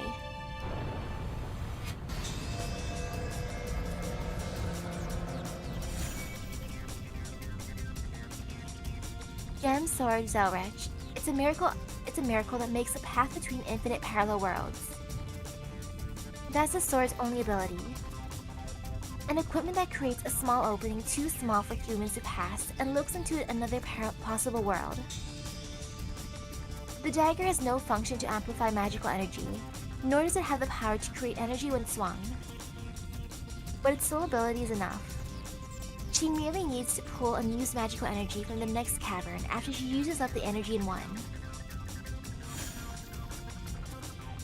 She can move on to the next one after that. Then the next one after the next one after next. There's no end to the parallel worlds. The possibility of opposite mirrors are infinite. Therefore, limitless. Even if Rin's capacity is only 1,000, it doesn't matter. An inexhaustible supply, an infinite supply. Because the powers of their magic circuits are equal, the two magi are equal.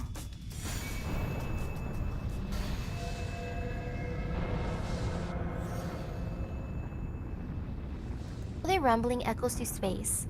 Rin's gemsword not only destroys the shadows, its excessive force slowly brings the cavern towards its collapse. When that happens, the altar and the Great Holy Grail will be destroyed as well. Mato Sakura will lose if she continues fighting. Even if she attacks until Tosaka-rin tires, the room will cave in shortly thereafter. The shadows stop. She must finally understand the origin of her enemy's power. Gasping for breath, Sakura glares at her older sister. No matter how many times you try, the result will be the same. That's all your power can manage.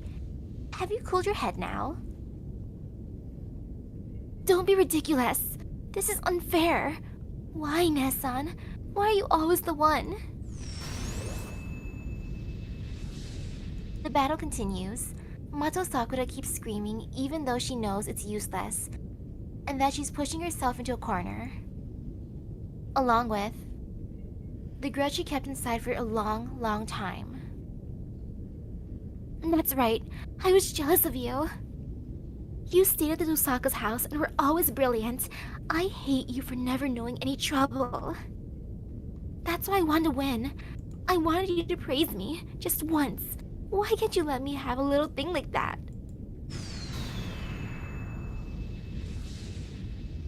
The older sister slashes away the oncoming shadow. Gritting her teeth, she catches a glimpse of her sister's mind. It was different for me. We were sisters, we were born to the same family. but I had nothing. I was trapped in the room with worms and was treated as an object. I never led a human life, and nobody said anything kind to me.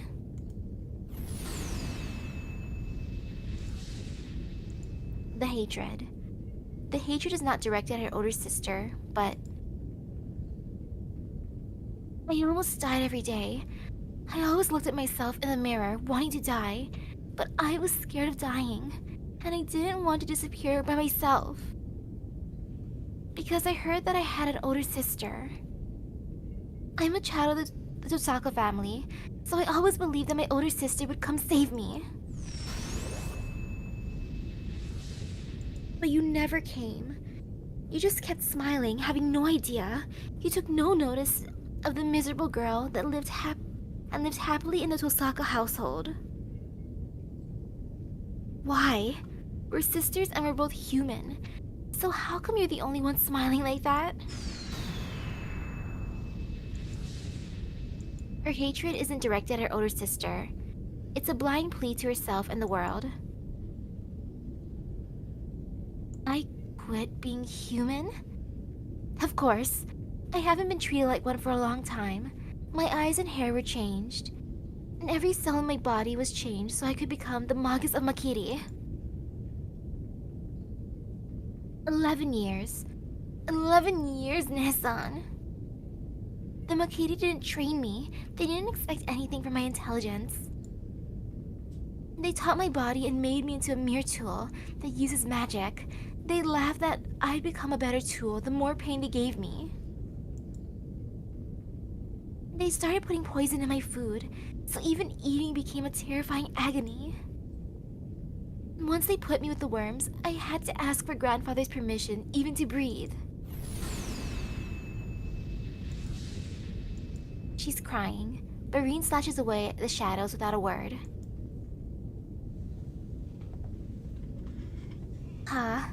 I know I'm crazy, but it hurts. The more I begged them to stop, the more delighted they became, and the more they tampered with my body. So I'm not smart like you. It's not like I can do everything like you. All I can do is take my pain out on others.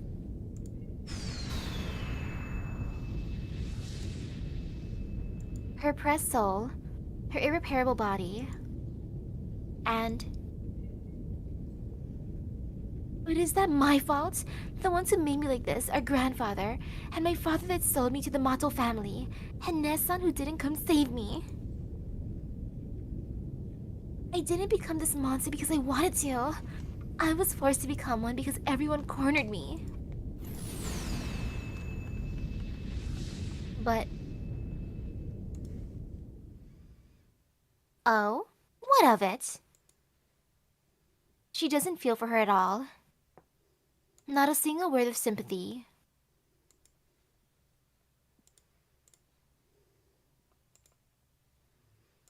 Things like that happen. It's not like crying will change anything, and besides, being a monster doesn't sound so bad. It doesn't hurt now, right? Cruel approval. The girls' cries did go a bit too far, but they were just asking for warmth. Barine denied it. She says it's right to be a monster, saying it's because she was weak. Her always perfect sister tells her the hard truth. Nesan, it's all because you're like that.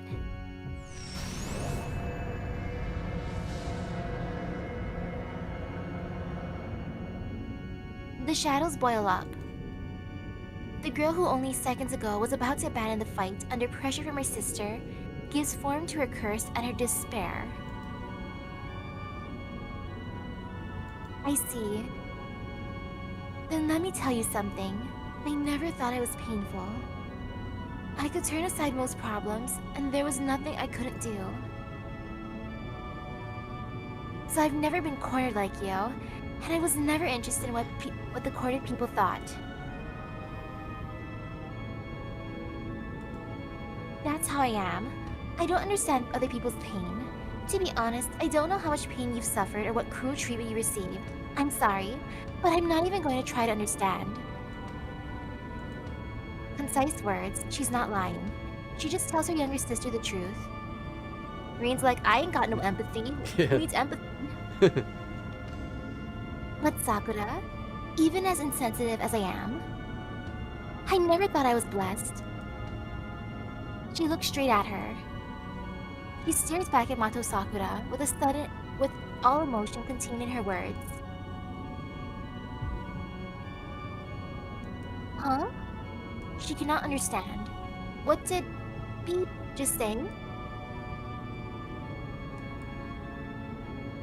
Wasn't blessed either?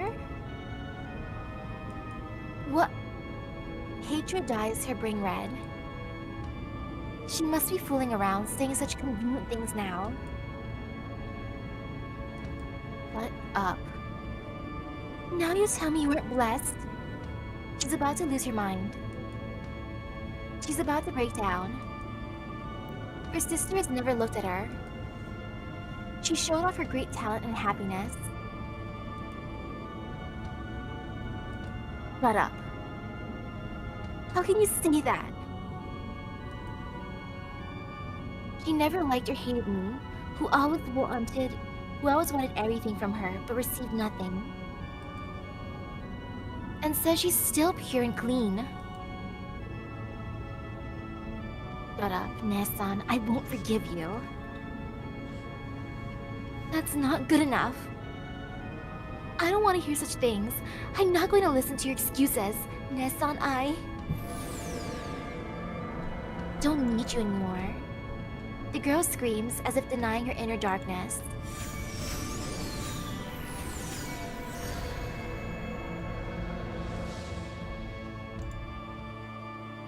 That's the last resistance Osaka Rin could manage.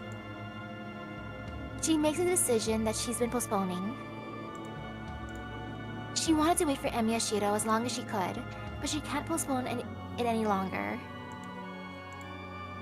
No, first of all, it was a mistake to entrust Shiro with their problem. It's Tosaka Rin's weakness against Mato Sakura. Sakura. Eh? Rin calls out to her calmly as if saying hello. At that instant, Tosaka Rin finishes the battle.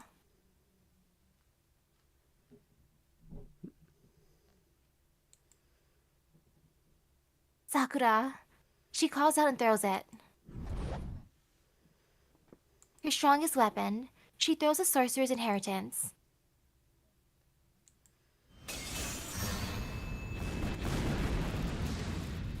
Did she just explode it? Seems like The it. whole cavern is filled with light. Explosion. In the act of its own destruction, the miraculous gem sword erases all shadows. She runs. She runs straight at Mato Sakura. Sakura can't move, wincing from the light. No matter how much power she has, she's still inexperienced in battle. So it's easy to beat her once she sets her mind to it. Tosaka Rin quickly closes in. As she runs, she grasps another dagger hidden behind her back. Sakura can't react. It seems she realized she's going to be killed, but it's too late. She got her. She thrusts the dagger to finish her off. Oh, I can't. And realizes her own defeat.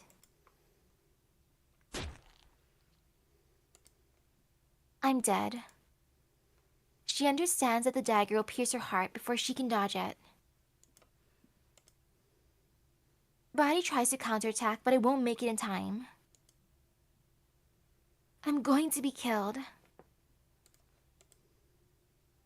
There's no fear.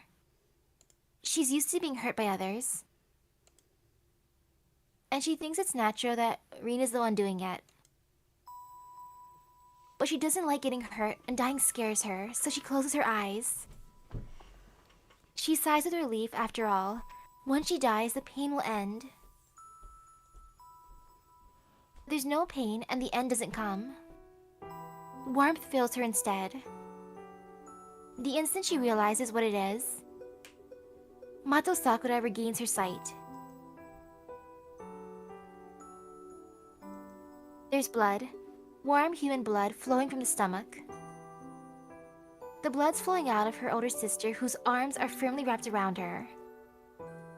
"Ne-san?" The girl asks why. Rin was definitely faster.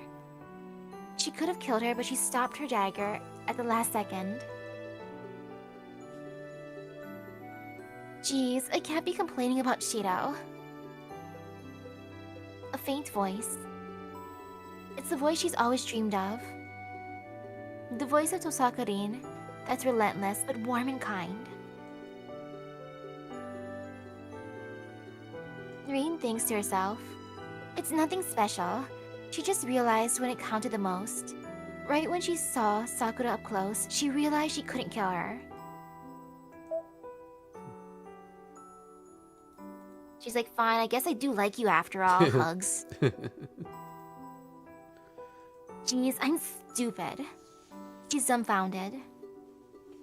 Her foolishness must be absolute if she doesn't realize it until the very last moment. She should have realized it earlier. But Rin's convinced that it can't be helped. Yeah, it can't be helped. I can't ignore slouch.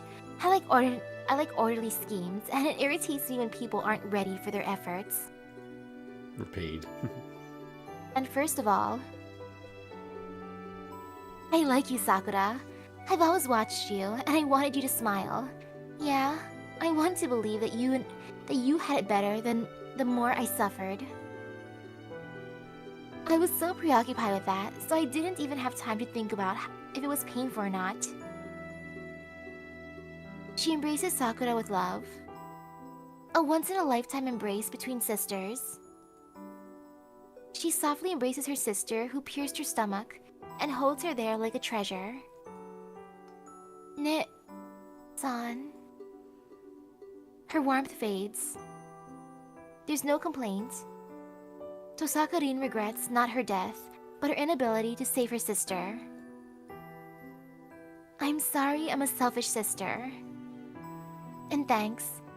I'm glad you always wore that ribbon. She crumples to the altar like a falling red flower. The weight disappears. It only lasted for an instant. Her older sister disappears along with the warmth. But Sakura, even as insensitive as I am, I never thought I was blessed. No. What kind of loneliness is contained in Sakura's words? Her agony for her alone. Nobody else can understand or relieve her. There's no such hypocrisy. At the same time, what if the girl she admired felt a loneliness nobody could understand? No. What would happen then? She was her ideal, someone brimming with confidence who had everything she wanted. What if her older sister were always bound by something just like her? Then, the one that's weak, the one at fault, isn't her world. But her, the coward who couldn't look up. And there were people who clumsily loved her. But I destroyed them. Where did she go wrong? She had everything. Everything she wanted was actually right there in front of her. They loved her and embraced her so kindly. But she destroyed it all herself.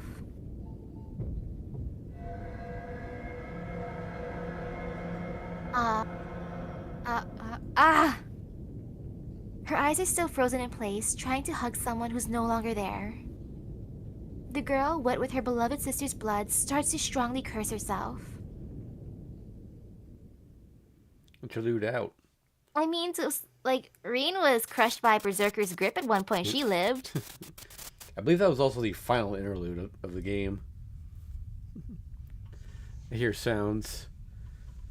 Rumbling shakes the cave. The light and sound are so far off, but the cavern's creaking and trembling. Is it distant thunder? Suddenly I realize that I can't recall when I've ever heard distant thunder. The dagger on my hand crumbles away as Saber disappears. Must be because I eliminated a servant, a strong familiar. The Azal sword Tosaka created with all her magical energy crumbles away without a trace. I tighten the restraint on my left arm. Use up most of the magical energy. What's left in Archer's arm and myself. Should be able to do more if I combine them, but I can only manage one more projection. I won't be able to suppress Archer's arm after that. Ryder. That's right, what happened to her? I get up. My body's stiff and rigid. It feels like my joints have turned to steel. I can probably repel bullets now. Are you alright, Ryder? I can't walk well. I walk. Blood comes out. Something comes out of my bent legs. I pretend not to notice. Feels like a metal pipe's protruding from my leg, but I can manage to walk if I grip my teeth. Something's making a sound in the distance. It sounds like something I heard a lot as a kid. It's probably still ingrained in my childhood memories.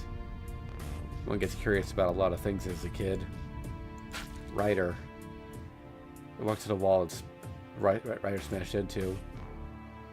She's still there. She's covered in wounds, with her magical energy almost completely depleted. She shouldn't be able to move for a while.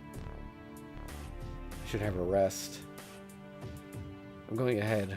Please come after me once you can run again.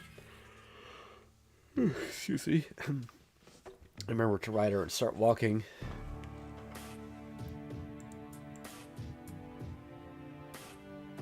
It's her line.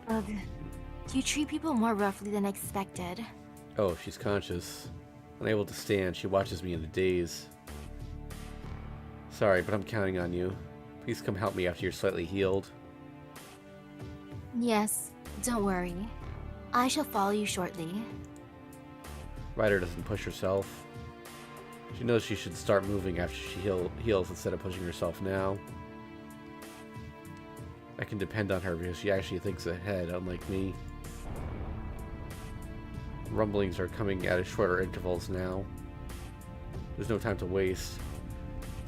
I drag my wounded body and follow after Tosaka. I'm breathing hard. I lean against the wall as I walk.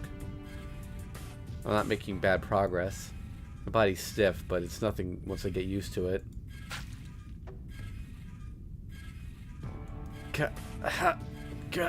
Something's coming out of my mouth. I wipe it away and pretend nothing happened. My tight muscles go numb, and I almost fall. It's just a little numbness. My pants legs is ripped from the inside, and I can see inside my body. Desperately, I look away and walk on. I'm almost there. Warm wind hits my body. Alright. I pat my cheeks and start running.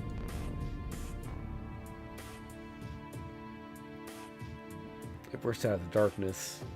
A familiar, deserted land fills my vision.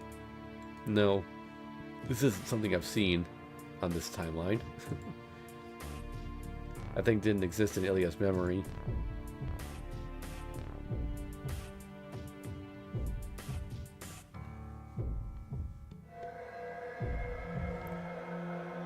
So that's the main cause of this ridiculous war. The guy who took Sakura from me is about to be born. Pressure and unpleasantness hit my whole body. Breathing of life tells me it's about to hatch. A flash of light and a rumble. The light comes from the top of the cliff, wreaking havoc on the cavern. I don't know what's going on, but such flashy things can only come from Tosaka. And that means you're in a rush. The distorted embryo looks at me, even though it has no eyes. There's no mistake about it. He wants to come out right this second, maybe because he doesn't like how Tosaka's raging around. But his body's not ready yet. His placenta is inside the black pillar. He can't come out until his body's completely reformed. He's impatient because Tosaka's about to destroy the womb itself, and that's why he wants his body completed, even if it may be hurriedly built. He wants to be summoned to this world as a servant with a body. Fuck that. I run. A desperate clash of light and shadow. Sakura? Once I'm close enough to tell that it's a battle between Tosaka and Sakura. The time in this cavern stops. I can only think of one possible cause of the great light.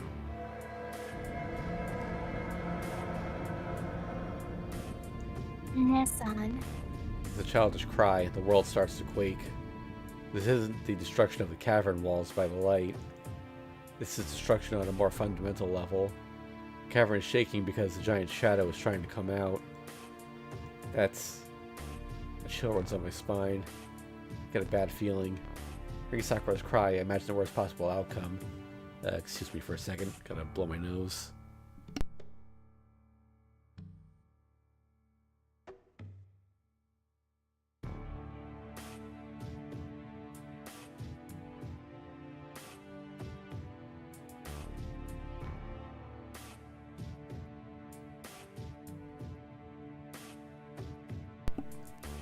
Okay. Tosaka. Tosaka. Tosaka. I run. Panting frantically, I scramble up the cliffs on all fours. The tremor doesn't stop.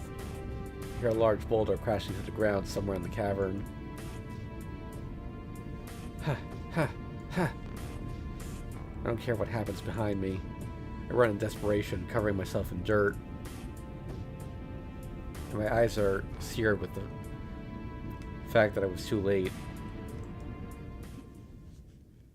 Tosaka. The ground's shaking. I can't see Tosaka's face, and she's lying face down. She looks like a large flower falling from its stem.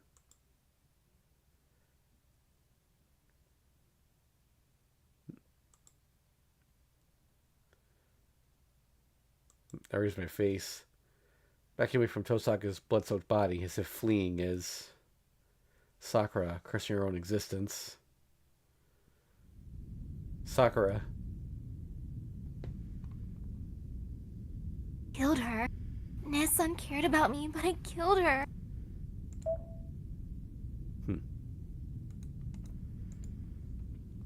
Sakura's voice isn't directed at me. She's rejecting everything. Her own body, covered in Tosaka's blood. Her darkened self, the pillar connected to her. She's cursing everything with all her might. Stupid. I'm sorry. There's nothing but pain. You always told me not to lose, but I was too stupid to understand. Senpai believed in me, but I kept betraying him. The shadow's binding Sakura. The black command spell's binding Sakura's body. No, I have to stop, but I can't go back. No, I don't want this. She's refusing it. Sakura's refusing the shadow. She's hating herself, refusing the temptation from the shadow and trying to kill it herself. But she can't. Sakura is necessary as a host for the shadow. It won't allow her to take her own life. Sakura is being torn apart by both the shadow and her own guilty conscience. So Tosaka won. Sakura regained her sanity. Tosaka chose her sister's life in the very end. Sakura is Sakura. Her heart doesn't change, no matter how much the shadow swallows her. I'm the one who made her like that. This would never have happened if I hadn't gotten scared back then and scolded her. I run to Tosaka. She's still breathing. It's too early to give up. Sakura, Tosaka's still alive. Right, she's not dead. She can be saved. No, she has to be saved. We have to save her, right, Sakura? Eh? Light returns to her eyes. The restraint on the shadow loosens a bit. Her eyes focus on us. Sakura finally sighs with relief. No, run, senpai. And frantically tries to control herself. Covering Tosaka's body with my own, I received the shadow's blow on my back.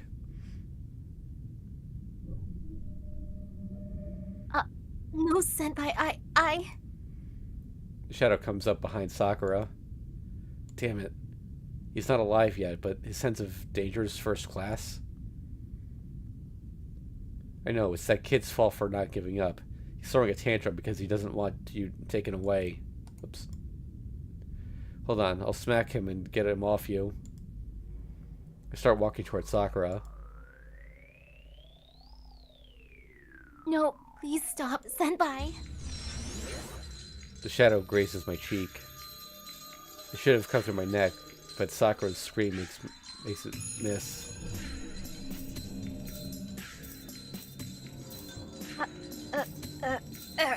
Clutching at herself, Sakura fights against it. Instead of disappearing, the shadows keep increasing in number.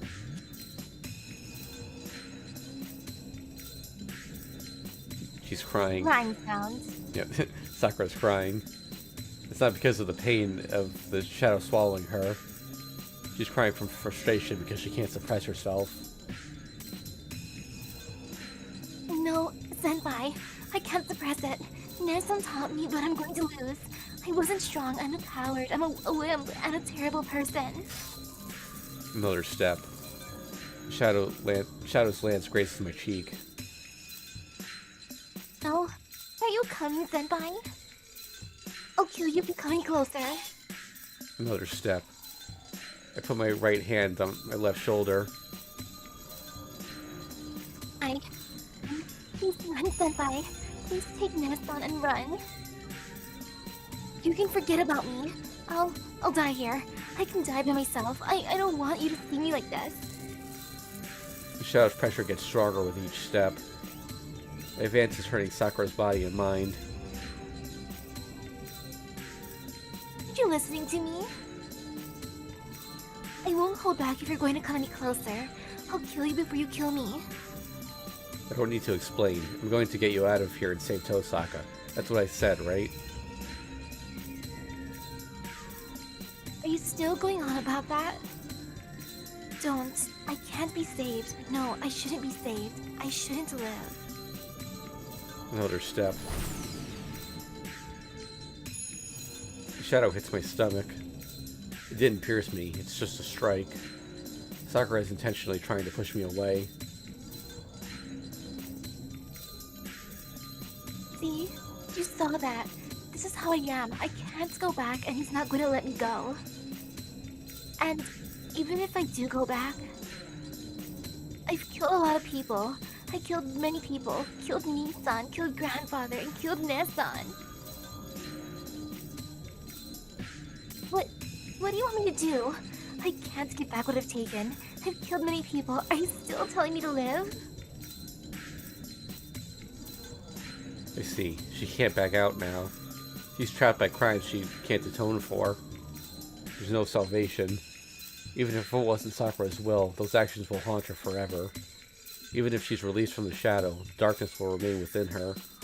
But, of course, you took lives, so take responsibility, Sakura. I released the restraint on my left arm. Last time, I removed the red cloth that barely kept me alive. I feel faint. I have to go forward before I disappear. There are things I have to tell her. And I... Yes, I don't know where the crime is or how heavy it is.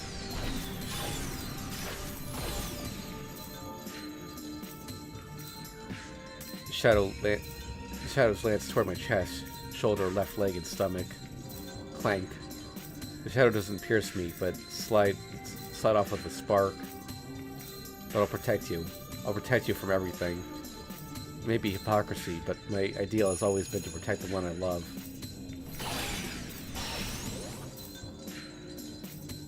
I move forward. Sakura's right in front of me now. Your body. Trace on. I only think about one thing. Use every last ounce of my remaining magical energy for its projection.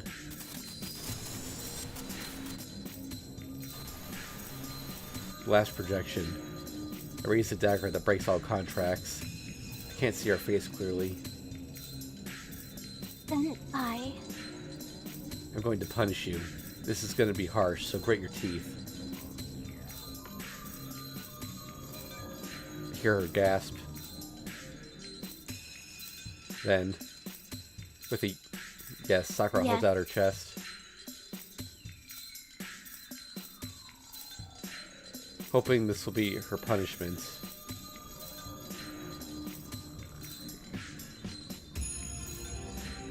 Let's go home, Sakura. Cut your ties with him. And I thrust it into her heart with a single breath.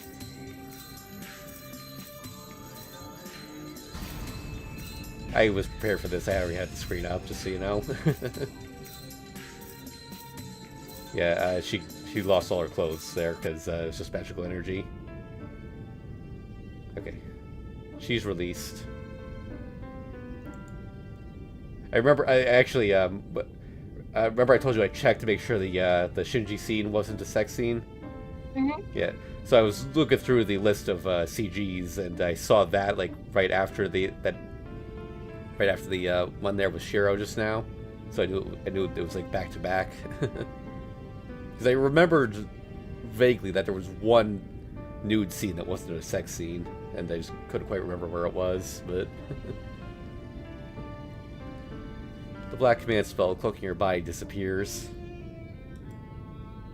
A contract breaker. A noble phantasm that nullifies all magic and negates the contract with the servant. Without taking Sakura's life, it destroys the contract that bound her. My vision isn't continuous. Sakura's alive. I don't know if it's reaction from being released, but she's lying on the ground like she's sleeping. Tosaka will make it too. She's not bleeding anymore. She has a legitimate magic crest. The crest is a crystallization of the Tosaka family's magic. It won't let their successor die, even if she's unconscious. The cavern is shaking. Anger mine you. A ridiculous curse called All Evils of the World is writhing. Damn. Even after losing its host, the black shadow hasn't disappeared. It has grown too large. It can come out without Sakura's help. It will emerge so long as the Great Holy Grail still exists. I'll destroy it. I'll destroy the giant magic circle and the shadow along with it. Angerminu's fetal activity is slowly destroying the cavern. I don't think it'll die even if the cavern collapses. I have to destroy that thing here and now. Is it possible? Yes, it's possible. I'll go as near as I can and attack with a great force. Angerminu can't move as long as it's in the black fire. Cleave it in two before it can emerge. If there's anything capable of such a feat, it's the greatest noble phantasm I know of. Gah. My breathing stops for a moment. It's about 100 meters to Angerminu. It's fine. I can walk this distance. It's just one more thing. One last projection, and it's all over. It's fine. I'll be able to do it. I'll finish this off. Take the two of them above ground and...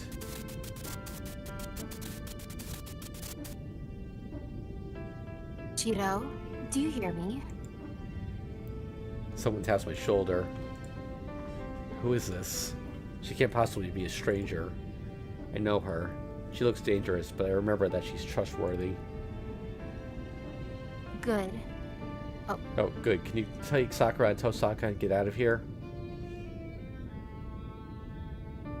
Shiro?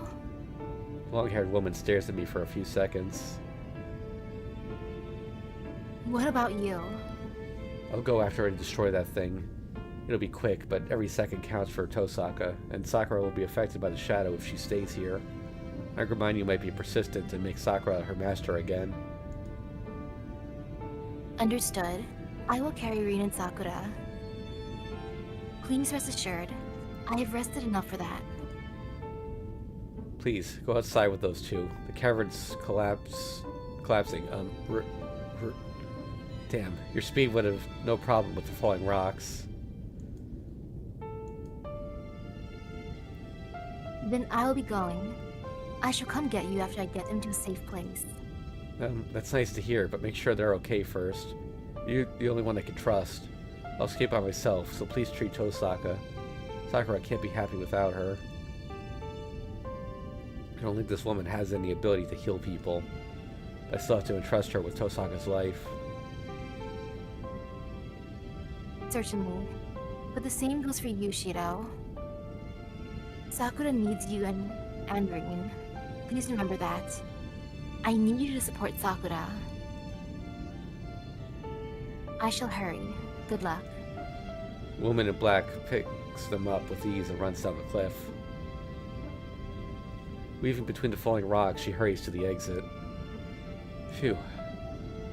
I don't have to worry about them now. They'll be saved if I let her take care of them. So... now I just need to take care of one more thing.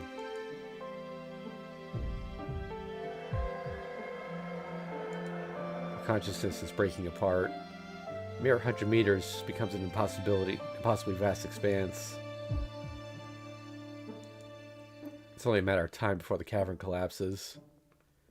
The ceiling crumbles down, and the ground is becoming a pile of rubble.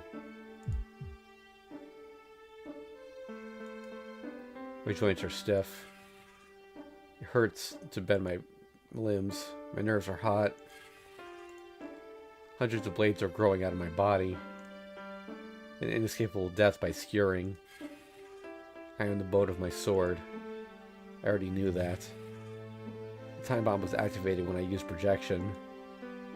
The end has already been determined. I'm crumbling apart.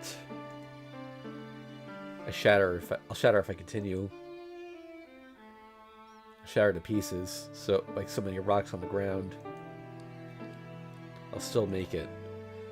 My body's dying, but I won't lose myself for about a day if I stop now. Only a day's worth of life prolongation. But right now, I would love to have something so significant. Just a day, an hour, or even a minute. If I can live, I want to stay here as long as I can, no matter how miserable it may be. Gah! A crack. Not outside, but inside. The nucleus accumulates and my cerebrum breaks. The part that administers the principle of behavior, the linkage to pleasure. The most important part of life. Life is a pursuit of pleasure. Without it, humans will become beasts. I'm not convenient. It's not convenient. I still want it. I want to keep my memory for as long as I can. But it's disintegrating. The pain of eating my fingers doesn't stop the memories from fading. I disappear the more I walk on. I won't make it. Even if I do make it there, I probably won't remember what I need to do. So I should stop here and wait for help. Yeah, I remember. But somewhere outside my body, there's a big reason. Sakura, let's go see flowers. So I have to fulfill my role. Time has stopped. There's no pain. I'm taking the whole day just to make one step. I forget how to breathe. There's no pain. I couldn't breathe if I had all day to do it. I lose the meaning. What was pain? Organic matter turns into inorganic substance.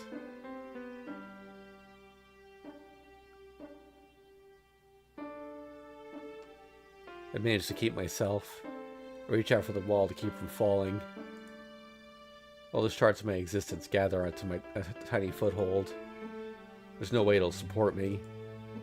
The foothold breaks. There's no principle of behavior. There's no meaning of behavior. There's no meaning of existence. I don't feel any fear. The meaning behind my existence disappears. I'm not alive anymore. My arms won't move for any reason. Trace. Words come out of my mouth. There's something still remaining even after language. Neopallium and cerebrum lost. On. The body dies, but the soul remains. Spinning the 8 verses, the low transmits from the body to the soul, and more meaning is. And Emiyashiro dies. Standing figure is no different from a machine. It's programmed to swing the sword, but it's a corpse with no desire to move. But even without human intelligence, there are machines that weave many dreams in this world.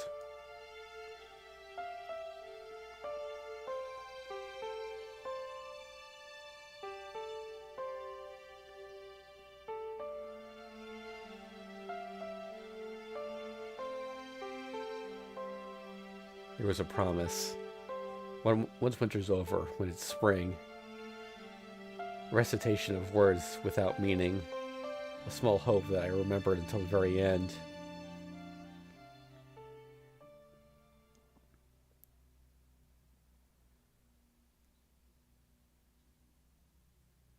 Epilogue.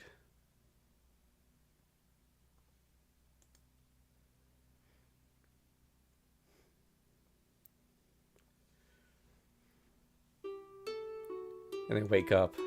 I don't feel tired, and my body and mind are refreshed. Huh? Senpai?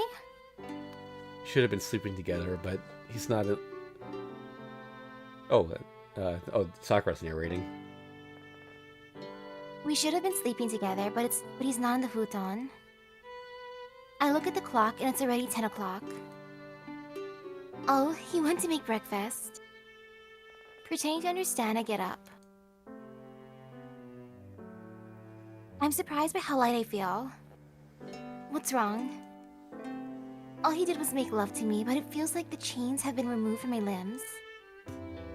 Oh, right. My body burns with heat as I recall what happened.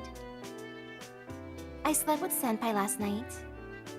Senpai lost one of his arms after coming home from the forest, but everything's going to go well now. I feel great, so I can have Ryder do more.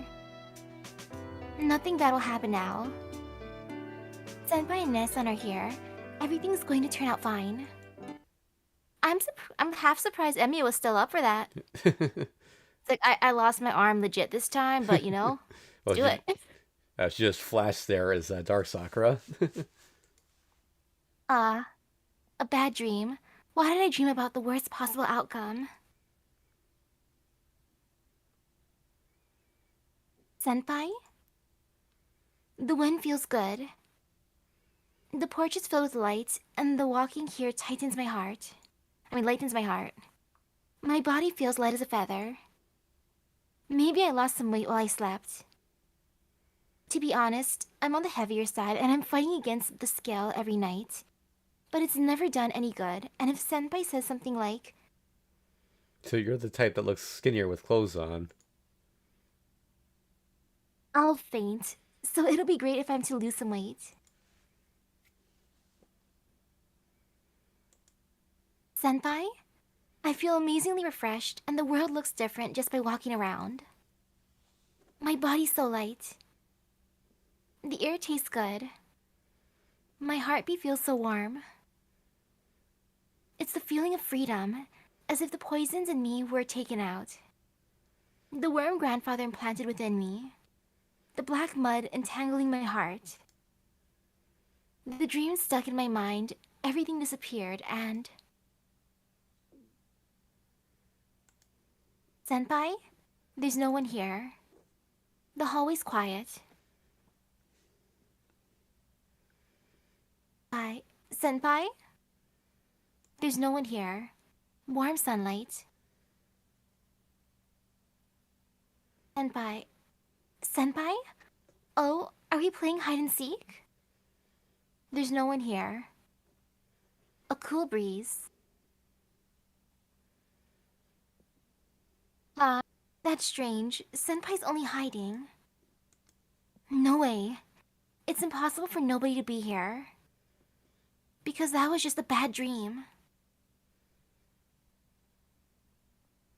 But the last time I saw him, his body was breaking apart. It's just a lie, right, Senpai? Yes, it has to be a lie. A body that wasn't human. There's no way he can move with that body, so he should be waiting for me somewhere around here. Senpai. But the date I saw the living room was 10 days since that event. The end of February. No. I fall to my knees. I understand everything now. No, I knew at the moment I woke up, but I pretended not to notice. No, please come out, Senpai. I can't be alone. I need to be with you, Senpai. My mind whites out. It's painful not to be able to go crazy. All I can do is cry. That's all. I'm a coward and a crybaby, and I don't know how else to make up for it. So I can't even appreciate the fact that I'm alive.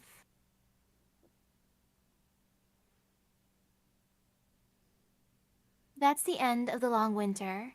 I'm freed from the chains that bound me for 11 years, but I lost my only guide.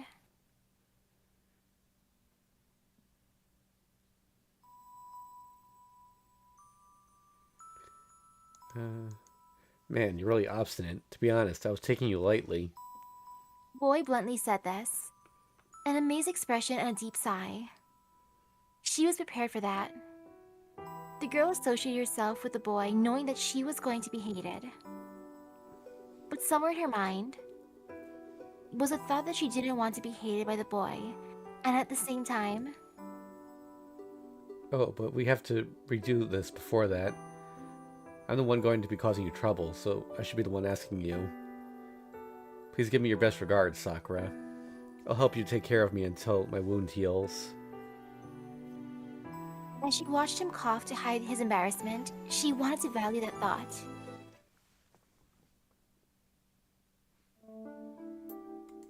It's spring. Phew. Oh, wait, no, I think that's Rin. See, she's unkillable. She's the ultimate cockroach then. Phew. We can finally settle down for the time being, Sakura. The association's inquiry is finished, Kirei's successor is a good person, and nobody blames us for any of it. I guess this is the happy end. No, it's not a happy end. Ness-san strong. She was more sad than I was, but she got her energy back as spring arrived. By the way, do you want to come to my house, Sakura? If you're going to give up the Mato mansion, it's going to be better if you come to my house, right? I appreciate her concern. I always dreamed about being able to live with Ness-san in her house. I can't bear spending the night by myself, and I don't know what'll happen to me after Ness-san goes home today. But that's why it's even more important to grow up. I see. So you're going to manage things by yourself? I won't force you then. I'll be at my place until I graduate, so at least come over when there's no school. Before heading home, Ness-san tells me she'll be waiting for my visit.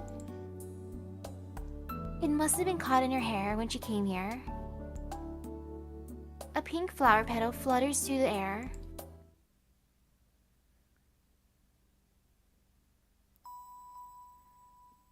Oh, is this your first time cooking, Sakura? It wasn't true, but I wasn't skilled enough to say that I was good at it. I read a lot of books before I came here, and I'd had my share of cooking classes. But I was really scared of having someone eat something I'd made. That's not true. I can make easy dishes. Well, that's not what I mean. I guess you'll get used to it. Alright, let's start with the basics. It's hot, so watch out. The basics turned out to be rice balls. We made them together. I thought he was making fun of me. I sulked a bit. But when I looked up, I saw he was serious and I couldn't get mad at him. And Then we'll trade. I'll give you some of mine, so I'll have the ones you made. he ate the rice balls I just made. He ate something I made and thanked me for the meal. I don't know what he wanted to teach me, but I felt less awkward starting the next day, and I wanted him to eat my meals again.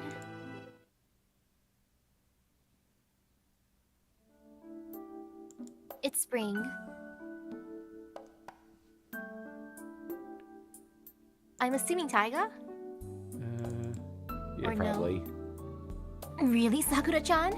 It'll help me out if you're the manager, but... I got much more money than I expected when I sold the mansion. It's more than enough to maintain this house. I went and asked Sensei's father to give me the right to the land, making sure I can keep this house. I'm glad to know how much you like him, but... Sakura-chan, Shiro's not going to come back. I just shake my head. Fujimura-sensei shrugs. Alright, I'll leave this house to you. And leaves the house with a motherly smile.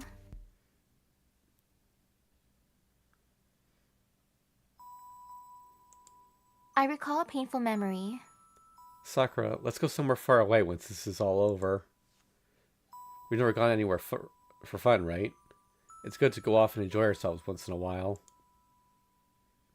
In dead seriousness, he said there's nowhere we can't go if we put our minds to it. I smiled since he was so pure. Alright, then it's a promise. Let's go there together once you get well and once this whole mess is over. Yes, the promise is...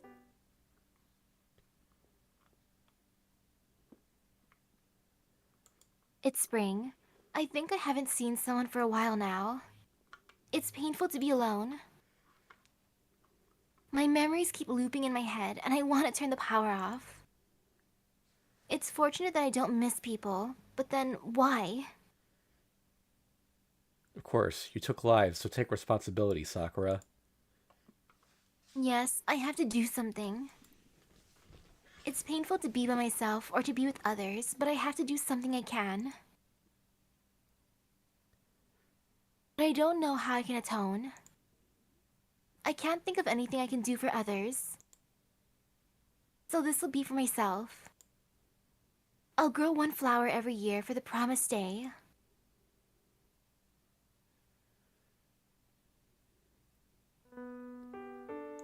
It's spring. I'm getting used to being alone, but it's getting fun to be with others. But it's still scary.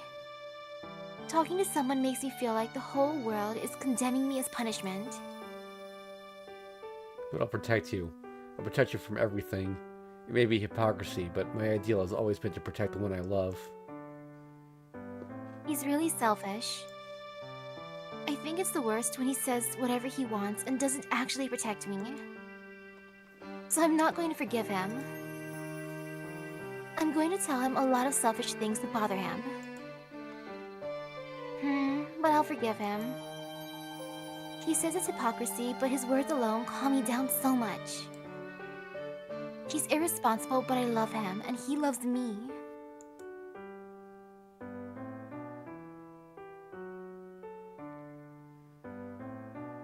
It's spring. It's spring. It's spring. It's spring. No one comes here. I'm not sad. But I'm waiting so calmly for the spring that I sometimes doubt my sanity. I'm not sad because I have certainty. I believe I'll be compensated for all my pains. But there's one worry. You're late, Senpai. I'm going to get old at this rate. I hope I can be healthy until that day.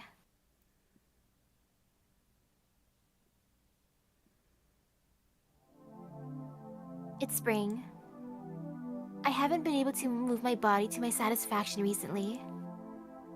I go out into the yard and sprinkle water like always. I'm assuming she's an old lady by now.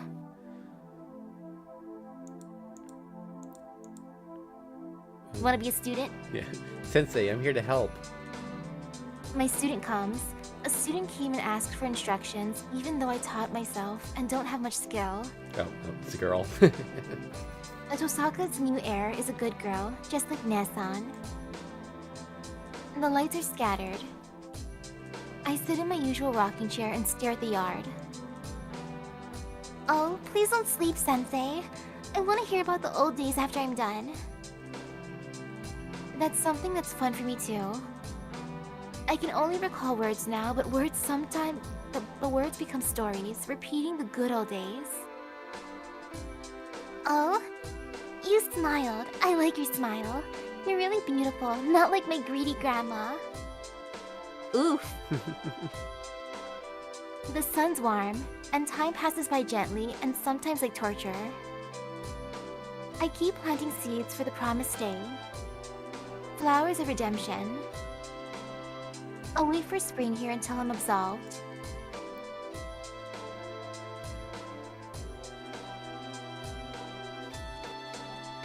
And it's spring again.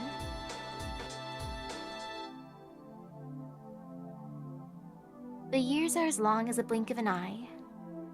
I close my eyes and open them. The hill is covered with cherry blossoms. The boy appearing just like he was before is waving his hand on the familiar hill road.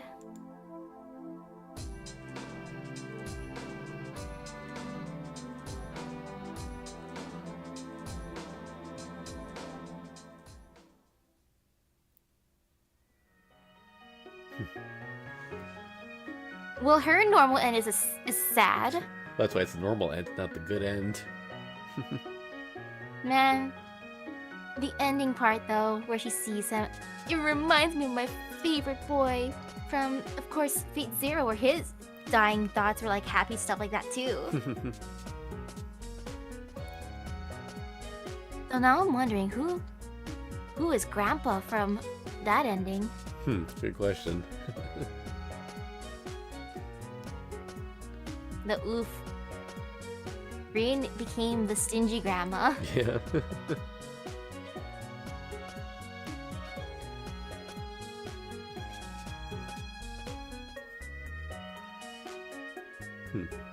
So can I restore this? Yeah. Dang, though, Emiya, one too many projections. Yep.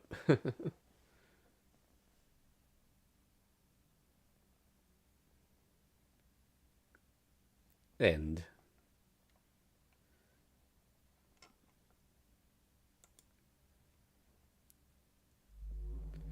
Just confirm here that it's actually, yep, there it is. Alright. So we go back to here now. And pick the one option we haven't picked yet.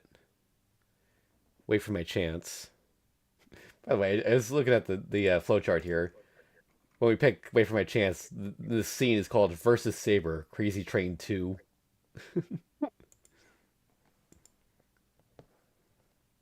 Ryder.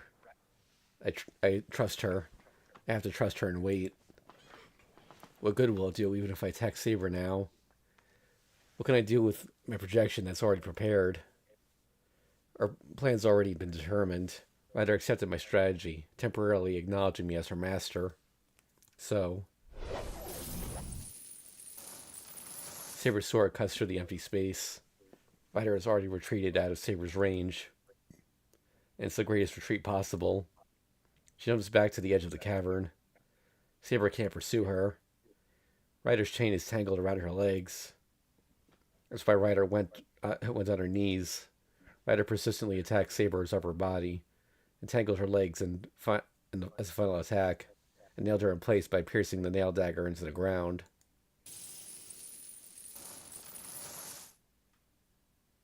You cannot stop me with such a thing. Oh no, not this again. Got that error message. Game. No! I mean, closing the game helped it last time. Yeah, let's just restart the game. Let me get the screen share it for you again. Second.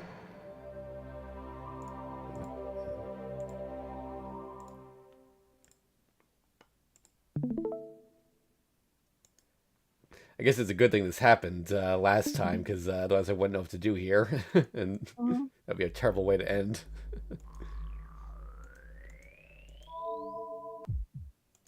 Okay. Wait for my chance.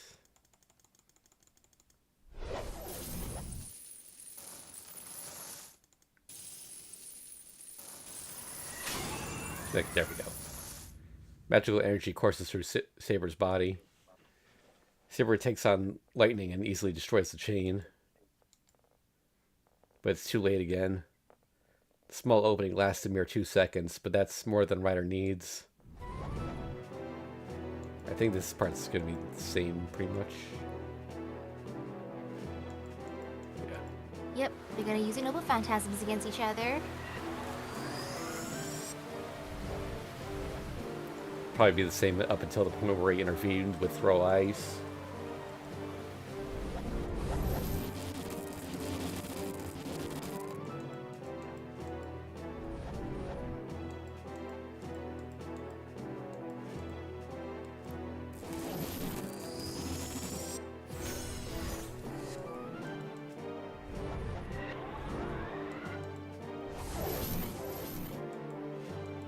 Revealed.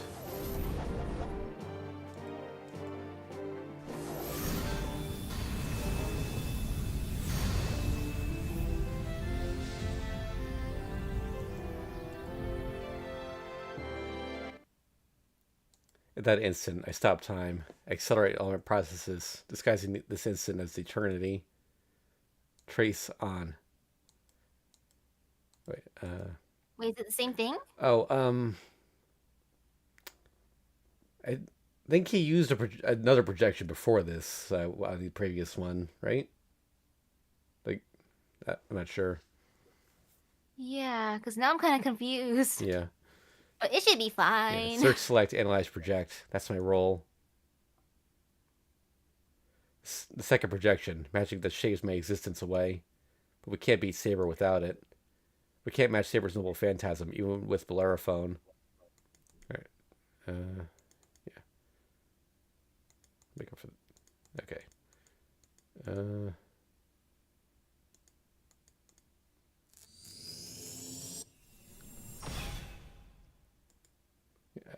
Trying to remember. Like I guess he must have used another projection before this one last time and just forgot.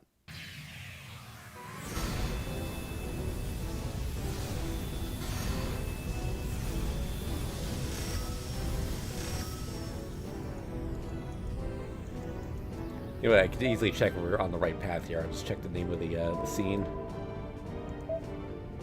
Yep, Crazy Train 2. Okay.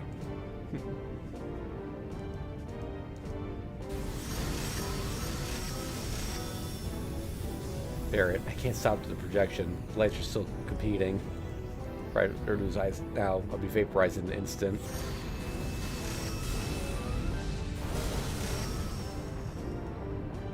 It's still pretty much the same though. Wait, no. Left arm jumps about while my shoulder fires bullets into my body. Magical energy I can't control explodes inside my body. Just like an eraser, it turns Shiro's body white.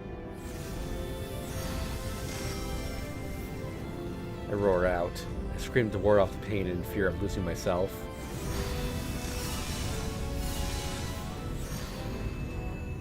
Bare magical energy is smashed.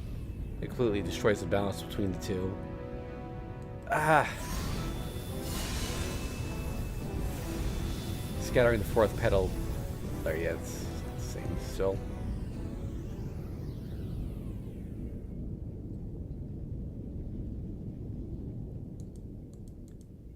Smash to the wall. Both alive. Yep.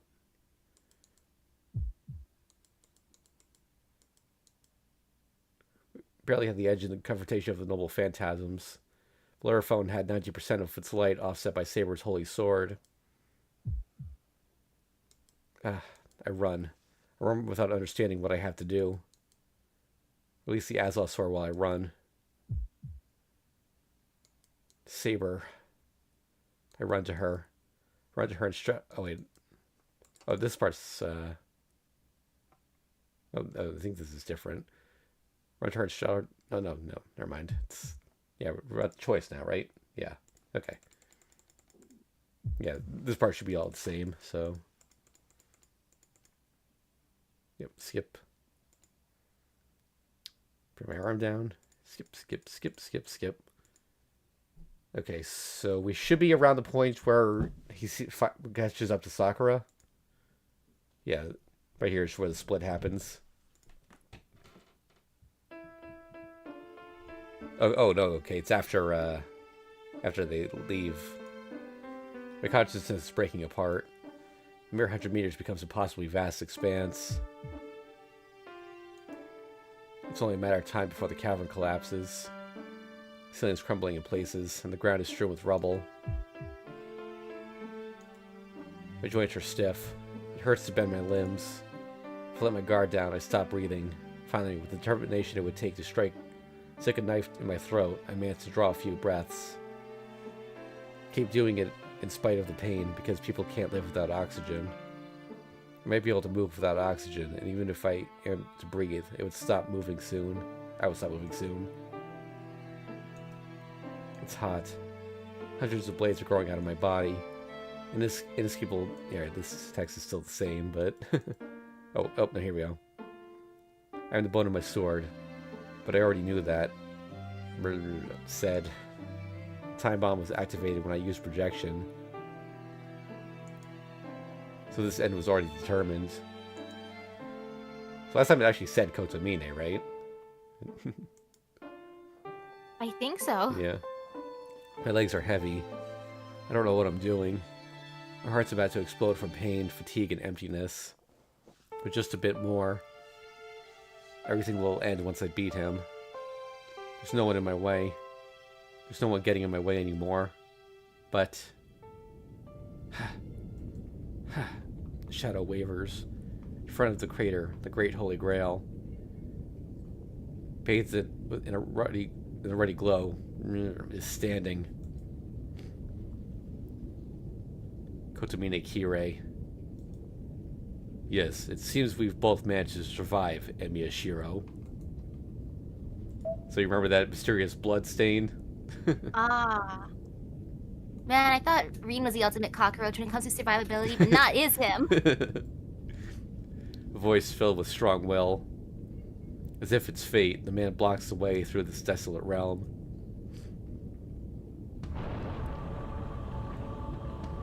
What are you doing? There's nothing for you to do now. I don't ask him how he's alive. He's dying. I don't feel magical energy from his body. There's a black stain where his heart should be. Like me, a brief fire that's like a turned hourglass. I don't hear his heartbeat. He doesn't have much longer to live. This is not speculation, but a prediction, a predication. Kotomine Kirei will die in a few minutes, even if he doesn't do anything. Do not ask something so obvious. There's only one goal for me. To give birth to the curse. What? You can't do that. He won't become yours.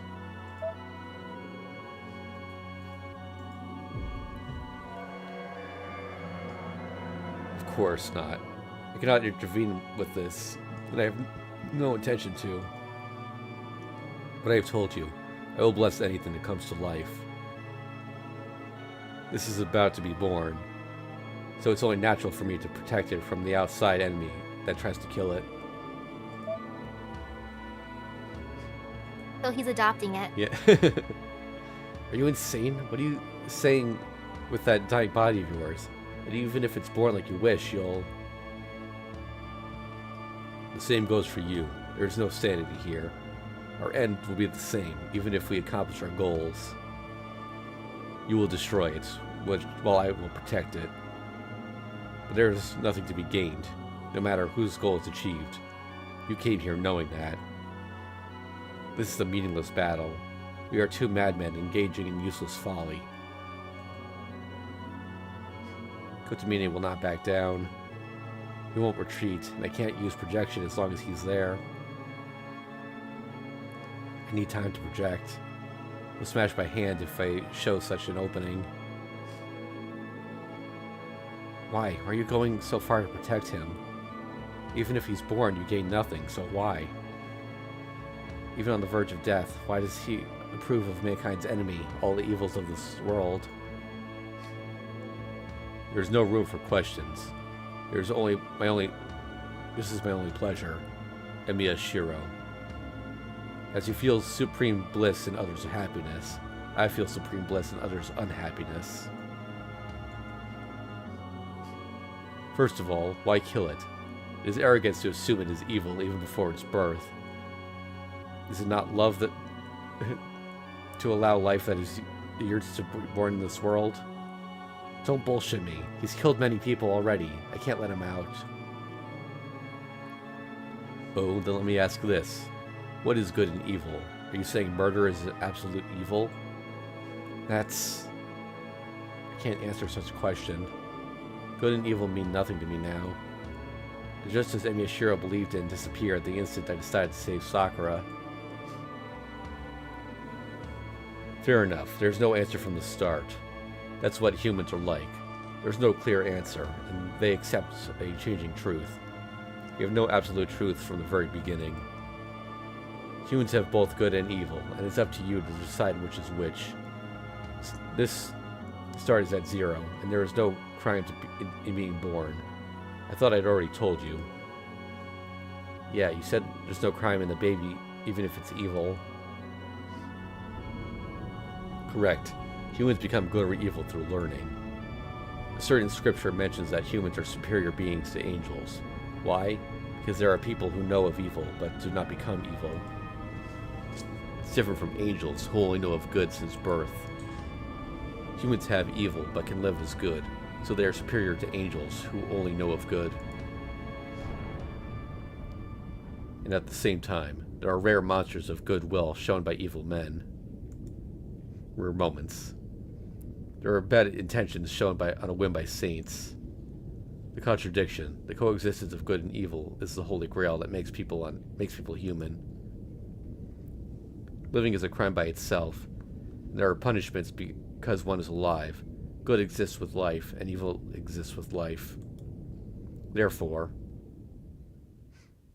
you cannot inquire about the crime of the one who is not yet born. There is no existence that is born as evil. This is unwanted by everyone. I have no reason to punish, it is no reason to be punished until it's born. That's Kotomine's answer. The man pardons all evil of this world for this reason alone. So you're going to forgive him? He's someone that can only kill. If he'll kill many people once he comes out, he's definite evil for us. Yes, his nature is evil. He was made that way after all. He was born to be evil from the very beginning. He's not like people. This is a pure deity that people made. But even if his actions are evil, we have yet to know what he thinks of it. Eh? What Angermanyu thinks about his own actions? Yes. If Angermanyu considers them evil and agonizes over them, or considers them good and laughs about them, that is not something we can assume. If that thing has emotions like those of humans and agonizes over its doings, it is evil. But if it has no doubt about its existence, it is good. Everyone wishes for him to be that way, after all. If it has no doubt about its function, it cannot be evil. What? Yes. Those with defects at birth. Those who were not wanted even before birth. It should show us all worth of worthless life. The meaning of birth. Would it be able to forgive itself after destroying and losing everything? That's what I would like to know. I want to know if it is a crime to live as you are, when you are different from others. That is why I killed your father and let Mato Sakura live. I could not come up with the answer by myself. That is why I wish for the birth of what could provide me with the answer. That is my goal, Emiya Shiro. I am the opposite extreme from you. As you have no wish for yourself, our desires are the same nature.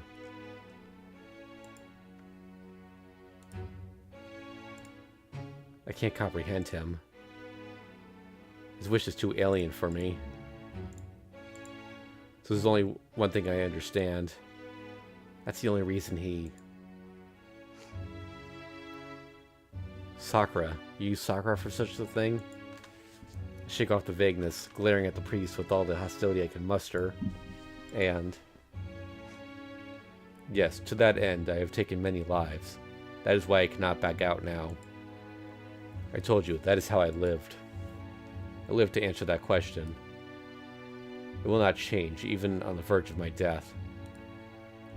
He makes this declaration, holding my gaze. His words are bold. He states it as a matter of course, saying he has no regrets or doubts. I see. That makes me realize we're irreconcilable. I opposed him ever since I first saw him. I finally realized why. I don't want to admit it, but it seems like Kotomini Kirei. I like Kotomini Kirei. I was frantic to see him as an enemy because I didn't want to accept the fact. He said we're similar. I understand now. We both believed ourselves to be sinners. We both lived in a certain way to free ourselves of those chains. We both knew we could never be freed, but believed it was the right atonement. It sought salvation that would never be given to us. Of course, you're not going to back out. There's no way he'll withdraw if he's the same as me. It's not that he's trying to grant his wish because he's about to die. That's right. It's not that he's protecting his oath in his last moments. That's how he lived until now. He never walked a different path. So even if he'll die in the next minute, he doesn't know any other way to live. And this is also a way to take out my anger. I knew it was a possibility, but at least I realize it. Oh, maybe him. He steps forward. There's not much time left for either of us, so we have to settle the match quickly. We'll have to extinguish the other's fire before our own blows out. I envy you people. What I sought but could not obtain. What I obtained but could not obtain. Many things slipped out between my fingers, no matter what commandment I used.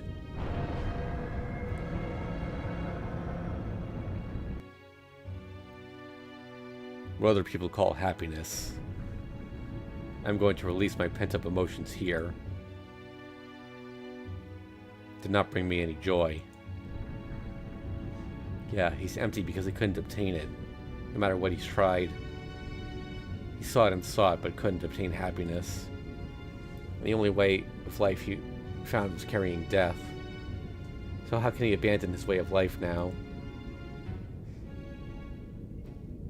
I see. I guess I made you waste your time, Kotomine.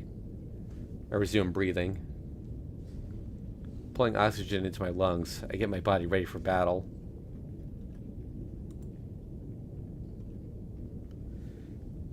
I do not mind. Neither one of us has much time. Strength enters Kotomine's body. There's no way this is going to turn into a battle of magic. We're both almost dead. All we can do is drive our fists into our opponent. There's no technique or strategy involved. It's a mere brawl to the death.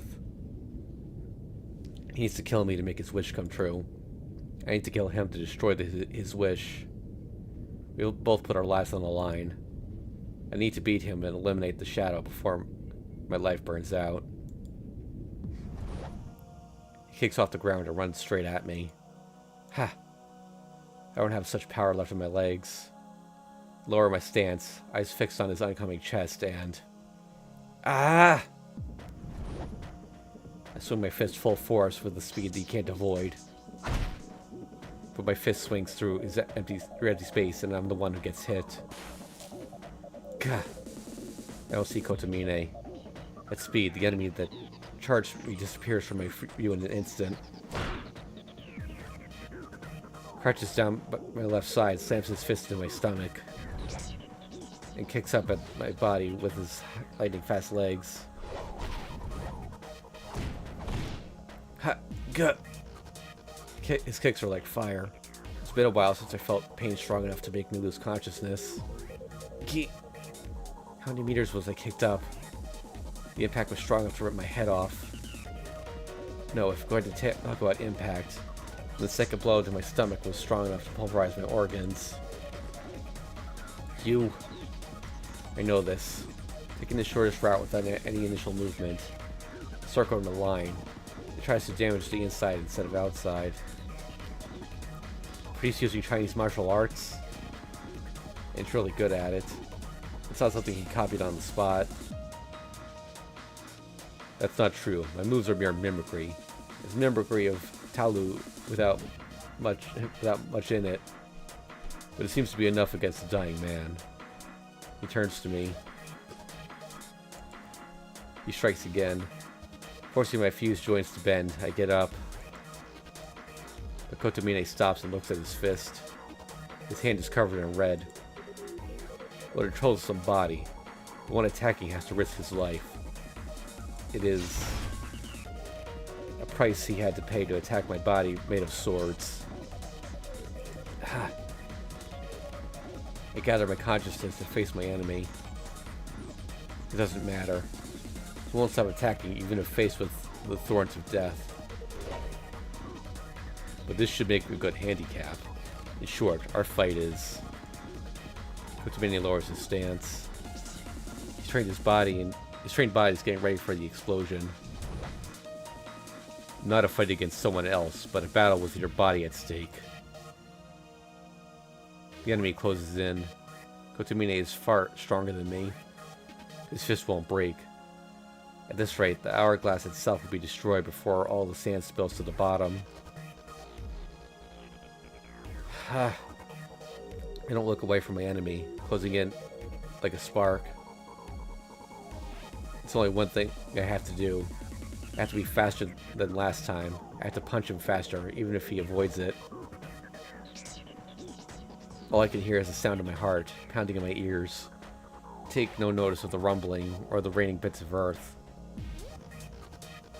The one I must defeat is right in front of me. I don't care about some centuries-old wish, or the end of this small world. For Emiyashiro, defeating this enemy is the last remaining purpose. Interlude. Okay, I guess I was wrong about that being the last interlude. Everything's falling apart. The collapse is definitive. The search that took the Einsman 1,000 years. The earnest desire that took the Makiri 500 years. The continuous world that was never completed is about to end.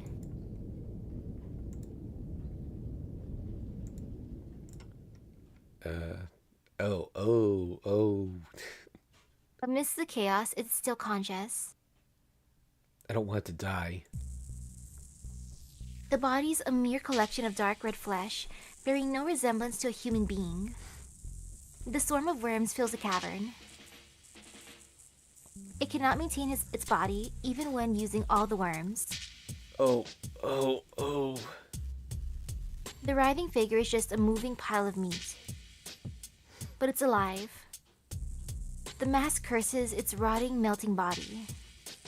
I don't want to die. Its obsession is the only thing that is keeping it in this world. Oh, oh, oh. It crawls. Makiri Zoken, the old Magus, his soul's vessel destroyed, remains in this world only through sheer force of will. Oh man, he's back too. Yep. But it's only a matter of time before he dies. Stuffed his rotting soul into a hurriedly constructed worm. But he can't heal his wounds after being killed twice. I don't want to die. The old Magus has turned into a pile of flesh and will die after going through immense pain. He'll run until the very end and die in regret.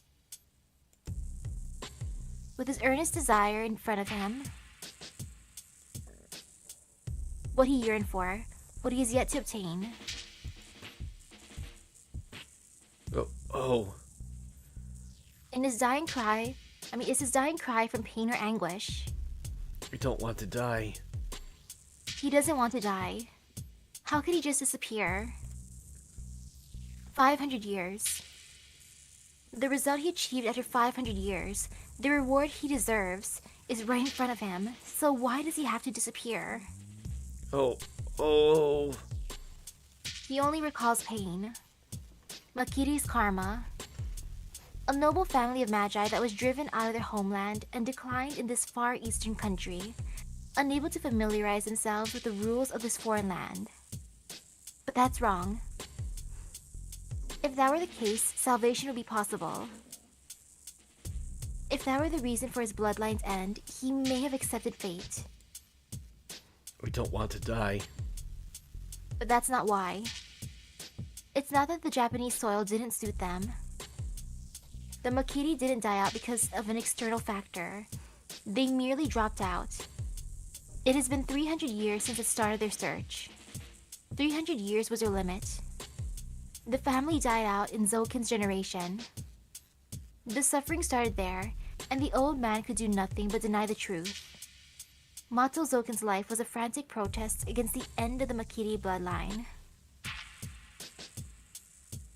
I don't want to die. I don't want to die. I don't want to die. I don't want to die. I don't want to die. I don't want to die. Oh, oh. Right, dying's not possible. The rotting body, it's painful. Nothing but pain. The 500 years are filled with pain. Pain filled the whole life. So what's so bad about seeking eternity? Suffering without satisfaction. Can't disappear without leaving anything behind. The Holy Grail is right there.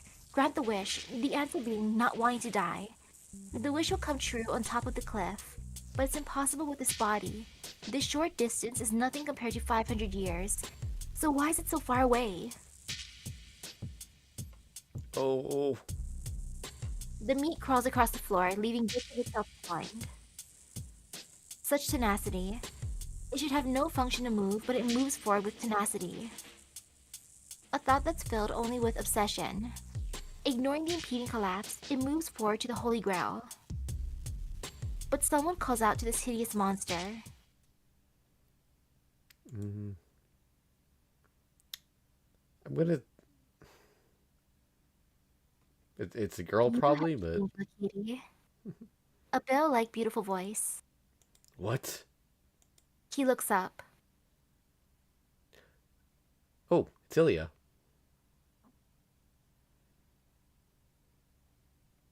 Within the blur,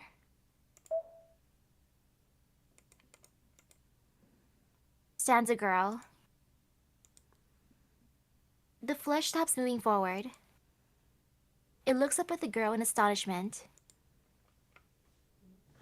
The old Magus doesn't see her. A woman deep in his memory. Einsburn's golden saint, who has stayed in his mind without fading. 200 years ago, his partner sacrificed herself to create the Great Holy Grail.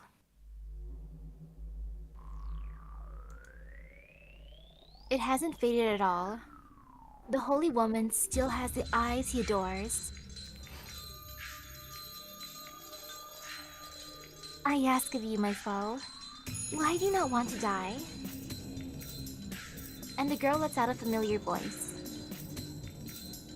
The pure question shields his mind from the pain. Why? Why? Why? Now that she asks him, it is strange. Why doesn't he want to die? Why shouldn't he die? Dying means escaping the pain, so why did he cling onto life along with all the pain involved? Oh.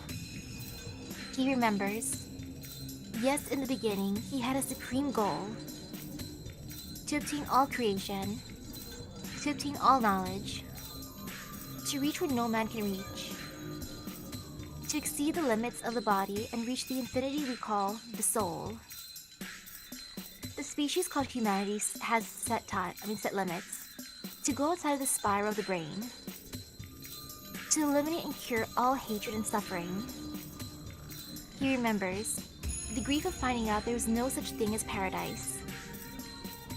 If it doesn't exist in this world, and if its creation is impossible with a human body, he inspired himself to go to a place where it can be done.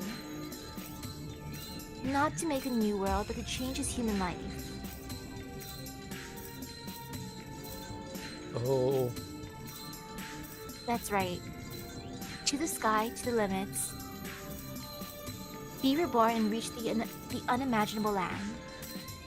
The ideal utopia.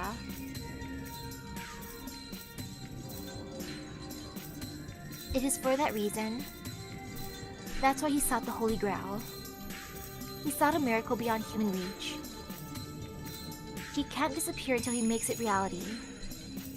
He couldn't give up, no matter how many times he was beaten, no matter how often he was shown that he could not reach it.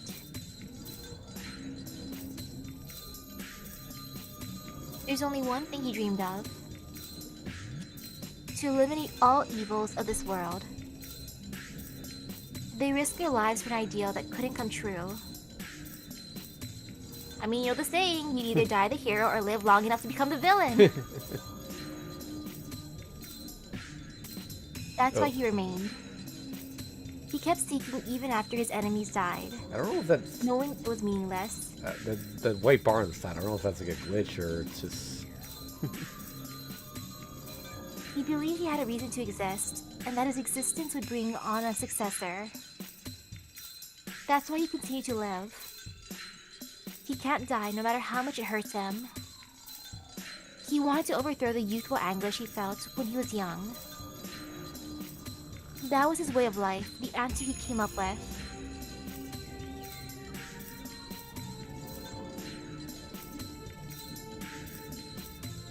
Yes, even if his life was not compensated for.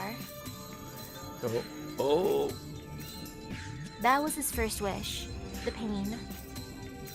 How small is the wish for not wanting to die compared to pursuing a wish that will not come true? I'm gonna save and reload, see if I can fix that thing on the side. I don't think that's supposed to be there. Oh man, so Zokin's kinda into Ilya's ancestor, huh?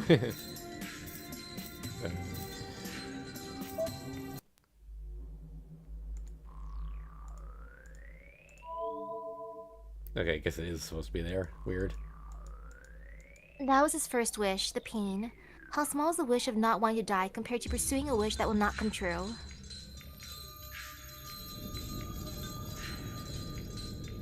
I see. You're right, Justicia. He looks up at the world. The cavern's collapsing. Mato Sakura has been released and taken out of this small world.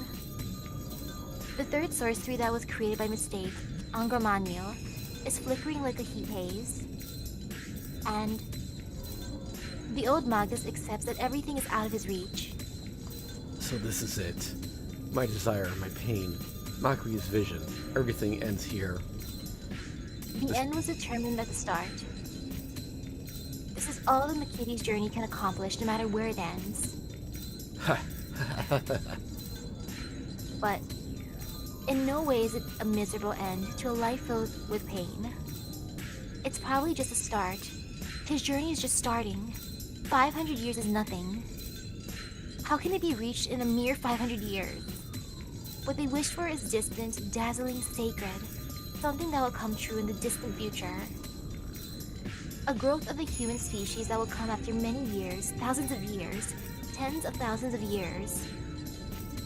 So this is a trifling but meaningful matter to start the journey. It's not that their desire ends here. The journey starts here. The history to reach the distance starts its loop with an end of a dream. But how disappointing. My, I was almost there. The voice is that of the old Magus. No matter what light he sought, he's a heretic who approved of wrongdoing. Not hiding it until the very end, he cuts his attachment to life. The last one disappears. One of the Magi that sought a miracle, the observer that also started everything, rots away. 500 years. Ha! Come to think of it, it was a desire that only lasted for an instant. Isle of Flesh is buried without a trace by the crumbling rocks. The one that lived on, taking many forms. Every last trace of the Magus vanishes from the world, as the embodiment of his desire is destroyed. Interlude out. Goodbye, old man. For reals this time, maybe. Yep. His palm slams against me. Doesn't matter what my body's made of. The attack's meant to damage inside me, so the impact mercilessly pierces through me. I'm overwhelmed by this in this battle. My fists are dodged and parried, while his attacks land cleanly. Every time his fists hit me, my vision whites out. It's not because of the damage, but because of the pain brought on by my left arm, which tries to heal and overwrite my wounded body. I protect my head. My face hasn't turned into swords yet. It'll be over if I'm hit there. I can't manage to strike him, so I put everything into fending off his attacks into my head. My sense of pain's already numbed, and my vision will be cut off soon. The only pain my brain can sense is the invasion from my left arm. His bloody fist pulverizes my body. My left arm frantically tries to repair me, and consequently, everything turns white. My vision and mind turn too white to be recovered. Even thinking brings pain now. As my body is destroyed, swords are created, trying to keep it alive. In exchange, my brain continues to be ground away. I don't know which one of us will die first. The bones in his fists are destroyed. He bears it with agonized expression and keeps up the assault. I dodge and swing with my right fist. It's repelled. The jolt runs through my left rib. I resist the sword stabbing my brain and punch again. I can still move. I can still move. I can't move. This is my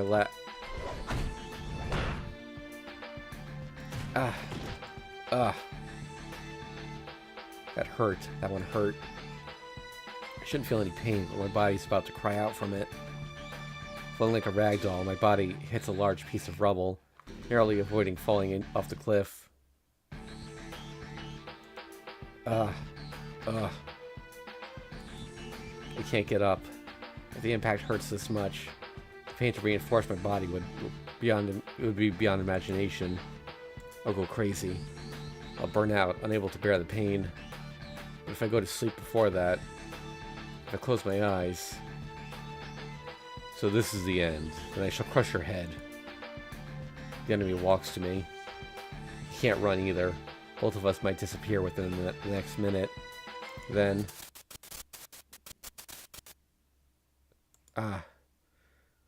What did you swear? What did you swear to protect? Live. She said she won't be saved unless both of you are alive. What did you lose? What did you lose in exchange? The enemy comes closer.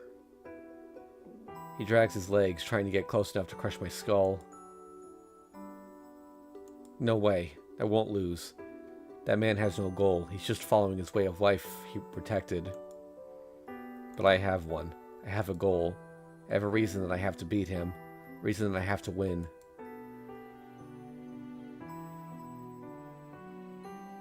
I don't know how much I made cry. Was crying when I couldn't see her. She's only smiled in front of me and always cried by herself. Oh. Yes. I have to protect her. The crimes committed, the crimes that condemn, the crimes remembered. I have to protect her from everything. The girl that could only smile in front of me. Her body was dying, but she still said she'd protect me. So she can eventually smile in front of other people.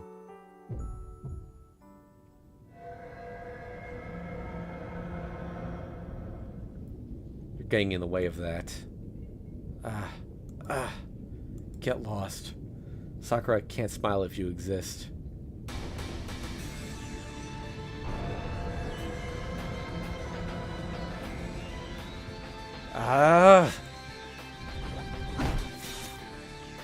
Good. No. One blow. I punch my enemy in the face with everything I have. You still... Kotomine Kirei.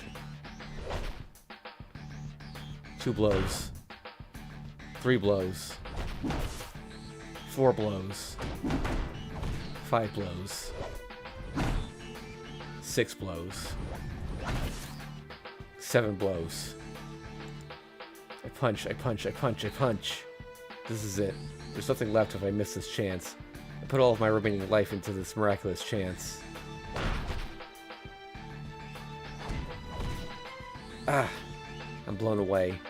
He deflected my attack and counterattacked me with a hard shot. Damn, I know. He won't let me punish him that easily. He's many times stronger than me, so he can easily fend off my attacks and come finish me off. Yeah, so what? The difference in our powers won't change. Things won't conveniently go right for me. I'm blown away, and my enemy comes to smash my head. I'll lose, I'll lose, I'll lose, I'll lose. It's a self-evident truth. But my body still moves. Kotomi... My enemy looms over me. My legs don't move. Yeah, my right leg really doesn't move at all. But I fire them up to raise my body. I won't die here. I can't avoid the enemy's attacks with these legs. In desperation, I try to evade the death coming in the next second to end. Dang. The guy in front of me didn't make it. He's standing in front of me with an upraised fist. This is how it ends. A simple difference in time. He looks down at his chest. The black stain is right where his heart should be. A difference in time. So he became half dead in the forest a bit before I did. You win, Emiyashiro. I don't know how many more seconds that body will last you, but you must hurry if you need to do something. He's just like before. He sounds uninterested in anything, just like when I first met him at the church. Kotomine, you are the last master. Go to the Holy Grail and fulfill your wish. The last master. The words contain deep weight, but the priest still sounds the same. It's natural. This man won't change, even if on the verge of his death. He continues to be my despicable enemy. Yeah, this is for hurting me so much. I'm going to mercilessly destroy your wish. Did he smile in his last moment? On the verge of rusting away, my eyes no longer serve their purpose. The priest disappears from this world, with no one to bury him.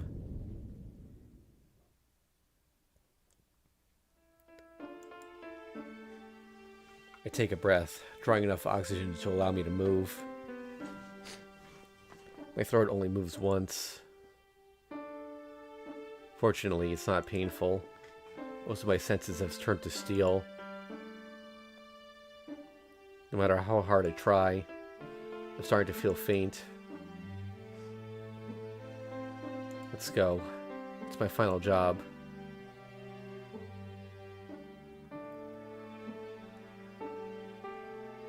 I release my left arm. My consciousness is about to fade away. Trace on. My last projection. I use the strongest sword I know to destroy the curse against the along with the Great Holy Grail. It'll be at the definite end. No. I can't go back if I use it. Oh, right there, if we had God the true ending, we would have had a choice there that would lead to the normal ending. Oh, okay. Yeah. So that's how it works. Yeah.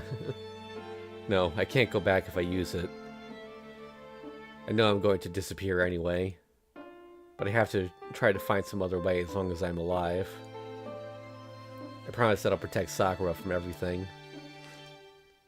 I can't selfishly die. I want to live with Sakura, so... Trace. There's no other way. Sakura's crime, the absolute requirement for Sakura's happiness, is the destruction of this curse. Only a single grain of my consciousness is left. Sakura, I... Trace on. Promise to mate with you.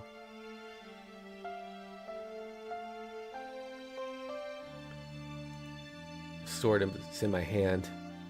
His body last.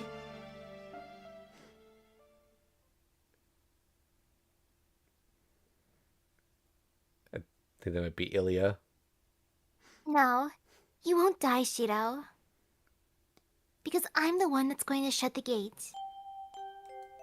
It's the voice of someone I can't remember. I can't remember, but I call her name.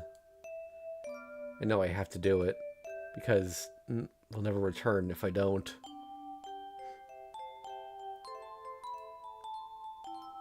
Hey, do you want to live, Shiro? Do you want to live on no matter what kind of life you become? I want to live. Name. I have to call her name and stop her. But I want to live. I know we'll disappear if I nod. But I want to live from the bottom of my heart. Yeah. I'm glad to hear that. I wanted you to live instead of me. What are you saying, idiot? Just come back. You won't be able to return if you go any further. I'll take him, so... Damn, I have to remember her name, but my head's turned stupid, and the important name is... Then I'll show you a miracle. It's an application of the magic I showed you earlier, but this one's amazing. This is the sorcery everyone wanted to see after all. No, I don't need to see it. Just come back. The container's a bit cheap. I can't completely reproduce it using only my own body, but it's alright. You'll be back in no time if you and Reen keep trying. She goes to the center. The person in white becomes the sacrifice, just like in the first ritual to close the Great Holy Grail. Goodbye. We aren't related by blood, but I'm glad we were siblings. Yeah. If that's how you feel, then don't go. I can't sacrifice you. I said we live together to make up for all the time you've lived alone. But if one of us has to be sacrificed, then... No. You said an older brother protects his younger sister, right? Yeah. I'm the older sister, so I have to protect my younger brother. Bam! Page review. Yep. Ilya. I remember her name. Kiritsuga's real blood relative. girl who was left alone because I came and stole him. A girl with silver hair and red eyes that's a bit older than me. Ilya, Ilya, Ilya, Ilya, Ilya, Ilya. I can't reach her. I don't hear voices anymore. I can't see anything in this light. And at the last moment...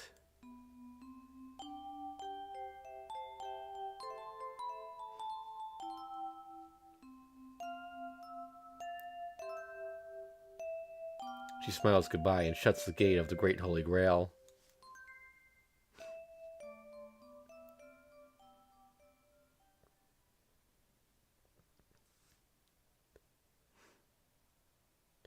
The sage cries out, "Open the gates of heaven, bless us and bestow..." Oh, couldn't read that. Current closes, millennium comes to a standstill. Sorry, folks, it's going too fast.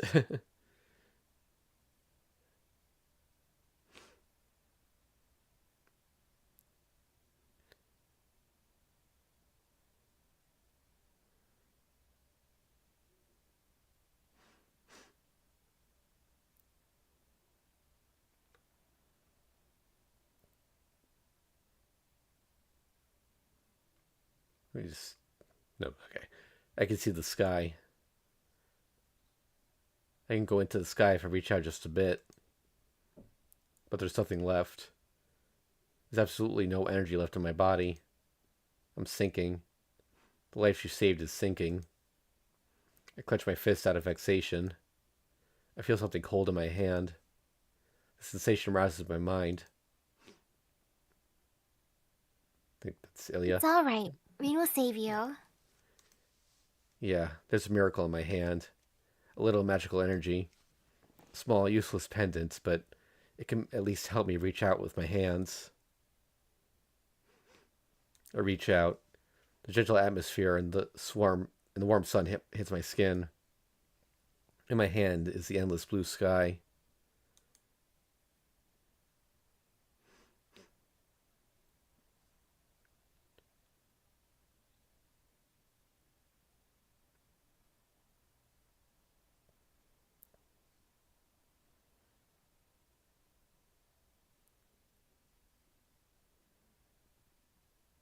Epilogue.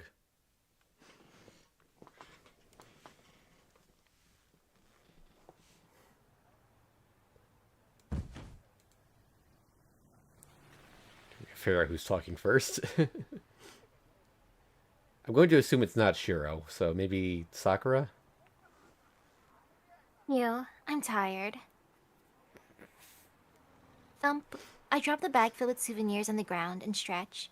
The sky's clear and sunny, and the spring sunlight feels great. It's too bright after the darkened interior of the plane, but this is nothing since I'm finally free of the long journey. It might be Rin, Oh? actually. It's either Rin or Sakura, but... Oh, Verdi's gone. There's a movie theater there instead. This place changed while I was gone. I stretch myself out and look around the town. It took 25 hours to travel from London to this suburban Japanese town. My body is cramped from being stuffed in a small seat. My butt hurts from all the sitting, and I hit my head on the ceiling during the landing. It was worse than economy class. I should have at least used a legitimate travel agent. More of the story, don't skimp on travel expenses when taking long trips. Yeah, this is probably Rin. Yep, she's stingy. Yep. Even if I'm dirt poor, and Luvia Zarita says... Oh, wait. Luvia, huh? Hold on a sec. I vaguely remember, like, the delivery on this line being kind of interesting. Well, let me, turn the voice on for this. What am I doing? あら、ミス登坂。お金に困っているのなら、私好きのメイドにしてあげてもよろしくてよ。4番街のしみったれた悪趣味カフェのウェイトレス1年分の月給は保証しますわ。ああ、そう。言っておきますけど、割と本気ですから。明日朝一で編入届を出してきなさいね。Oh, she is messing with her. Yeah. She's messing with her a lot. I can't be stingy when I'm coming back to my home country. Alright, let me turn that back off.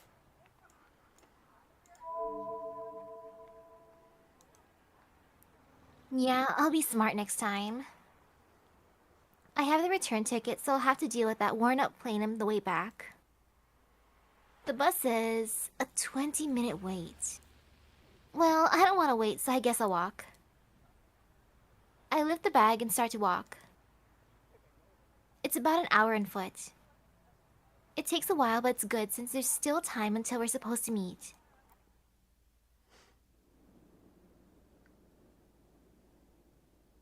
Brings back memories. It's a seashore wind. I squint against the wind as I roll my travel bag. I'm back. The hometown seemed to have changed in the year I've been away, but it hasn't actually changed at all. I walk on, delighted by every trifling detail. It's my yearly homecoming, my first time back in this country since I went overseas to London. It's pleasant to walk through the town for the first time in a year.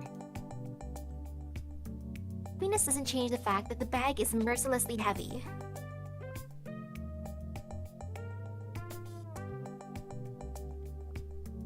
Alright, I guess this will do. I take a shower and check my appearance in the mirror. It's not that I'm self-conscious, but it won't do any harm to get fired up, since this is the first time I'm seeing them in a year. Oh, there's one person that might glare at me, but I'll ignore her just for today. The house is cleaner than I thought, and there isn't much accumulated dust. Sakura might be cleaning this place from time to time. I'm thankful, I really am, but I hope she's not using this place for anything strange. I saw a bottle of shampoo I didn't recognize. Shampoo goes in the bath. You don't put shampoo in the study, kitchen, entrance, or the yard. What is she doing with the shampoo? No. It's nothing to worry about, but it's pretty suggestive. Wait, it's 3 already. Jeez, what was I doing for 2 hours? I dash to the door, try to put on some pumps to show off, give up and change back into my boots, and dash out again. I'm supposed to be there at 4. I want to get there early and inspect my enemy, but my strength will go down if my hair gets messed up. It's regrettable, but I should face them straight on.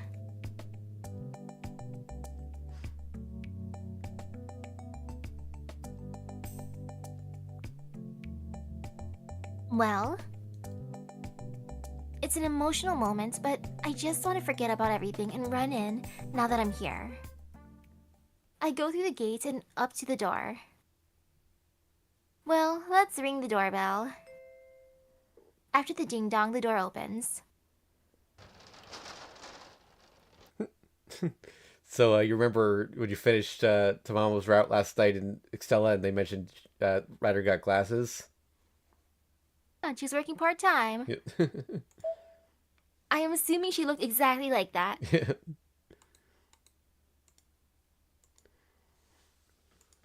I'm surprised. Ryder came to the door, and she's wearing normal clothes. I'm home. It's a bit early, but I'm back.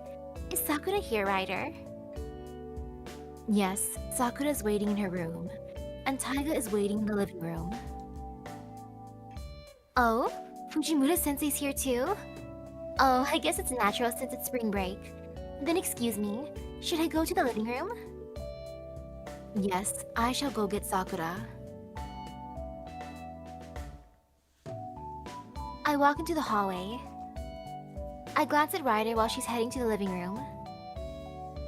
Could she be considered an ambush? She was beautiful before, but it stands out much more in her normal clothes. To be blunt, she's really gorgeous. When a woman calls another woman gorgeous, you know it's true. I've seen many beautiful women over there, but I haven't seen anyone as beautiful as Ryder. Well, she's superior to humans, so it's natural that she's extraordinary. She's a servant after all. I mean, plus her and her sisters are known for their beauty. Yeah. The Magi in the Spirit, the spelling department, would be unable to work for 3 days if they saw her. I bet they'd lock themselves up in their workshop for a month if they found out she's a familiar. Rain, do you need to talk to me? I guess. How are things? Is everyone getting used to everything?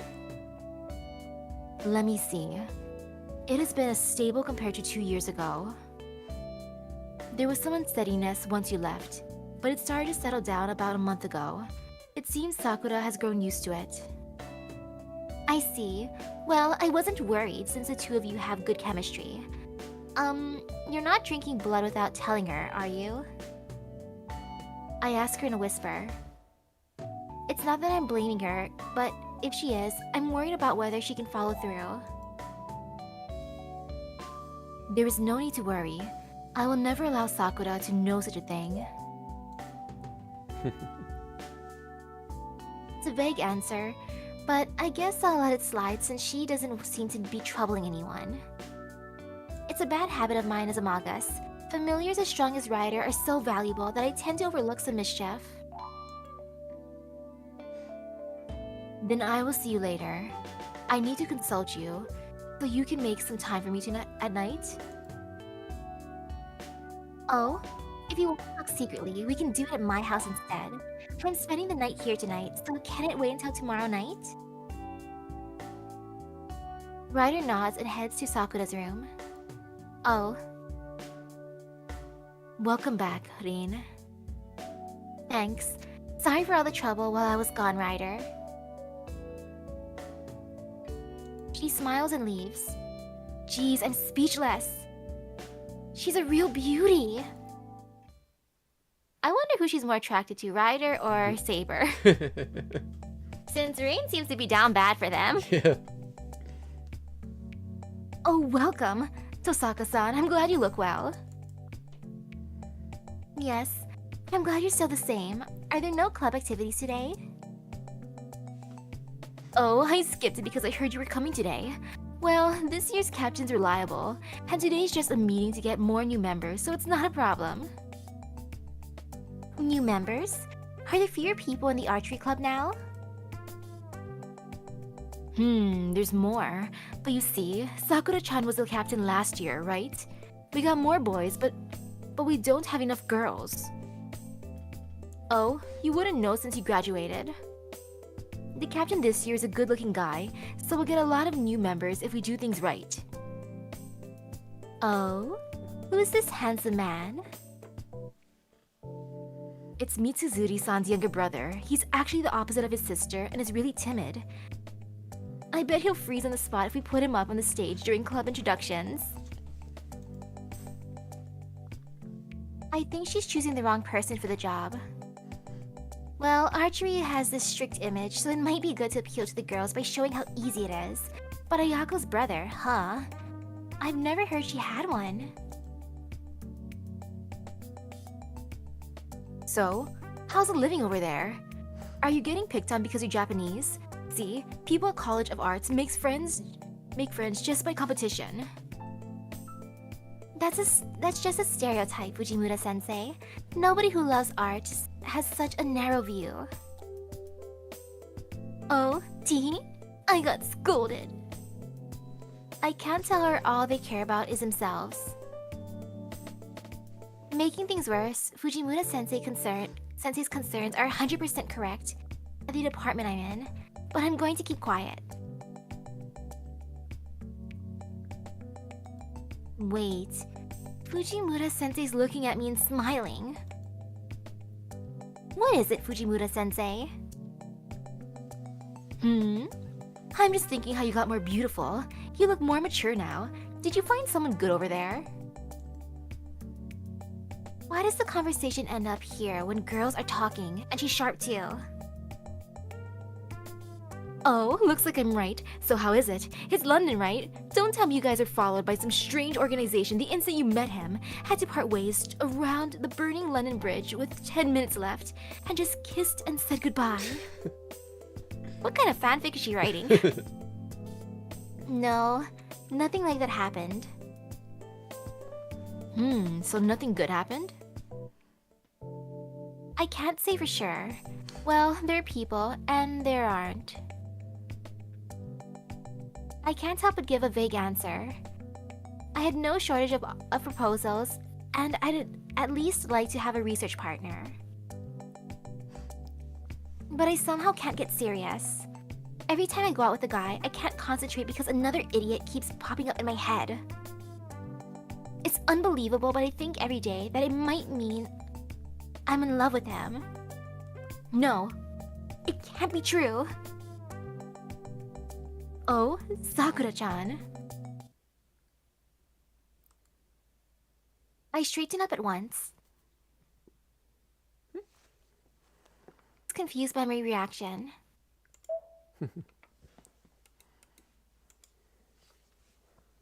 Wow, she hasn't changed a bit. Hi, have you been doing well, Sakura? Sakura nods. And her happiness is written on her face, plain as day. Back, Ne-san. I'm glad you look well. She congratulates my return with the biggest smile I've seen.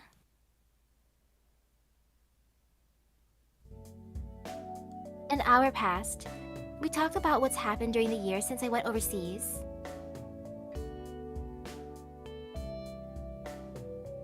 I see. So you've graduated. So what are you going to do? I can whip a letter of introduction if you want to come over here.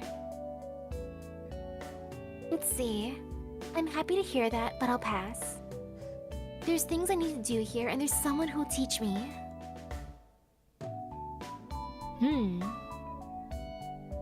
So it's Kirei's successor that you mentioned in your letter, huh?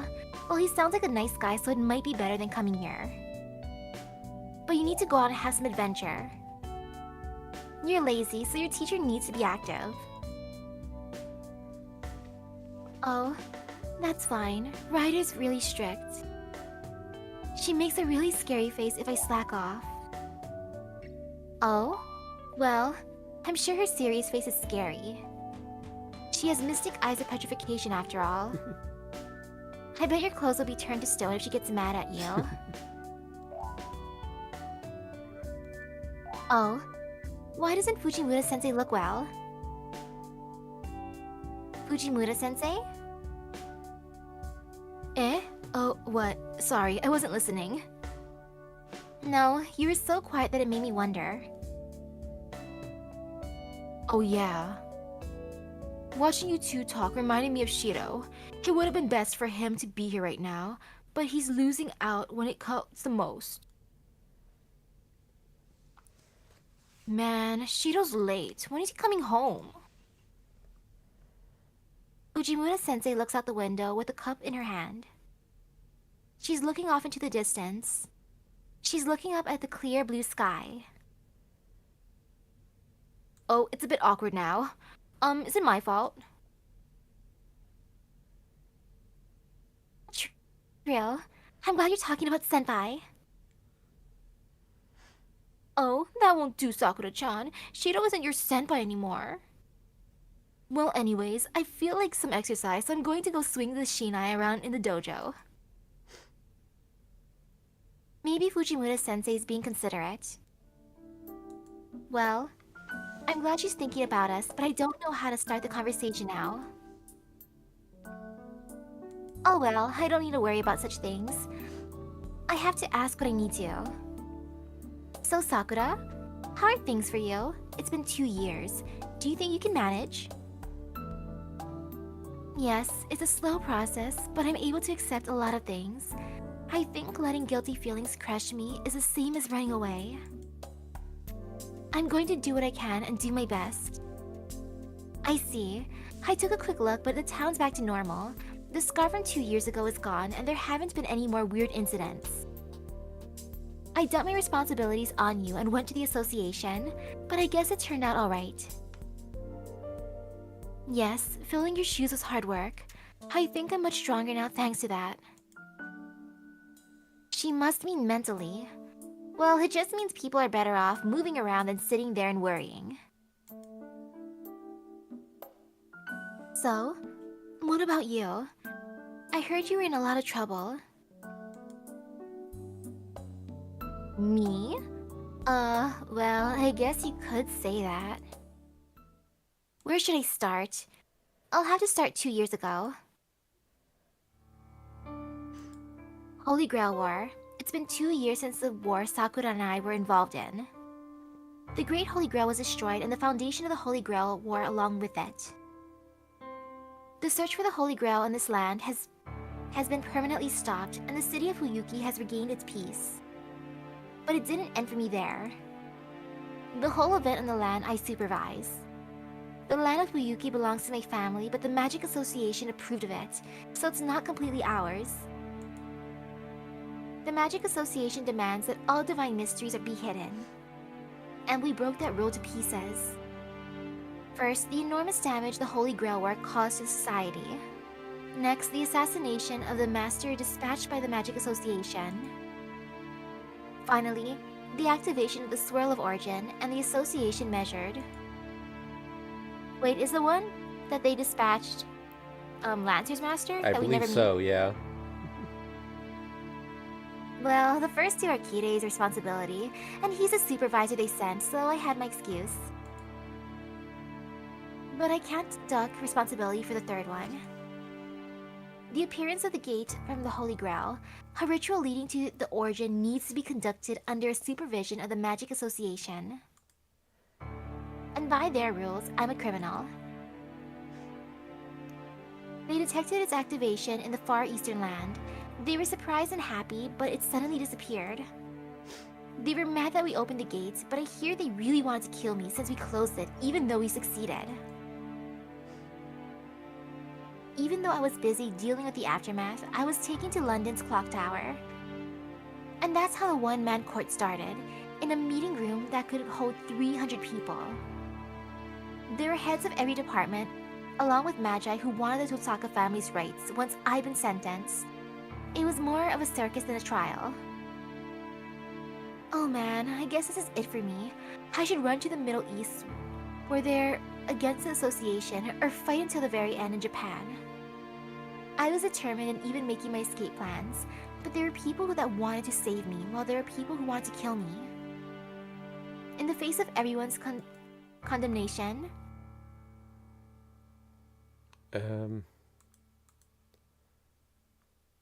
Old man.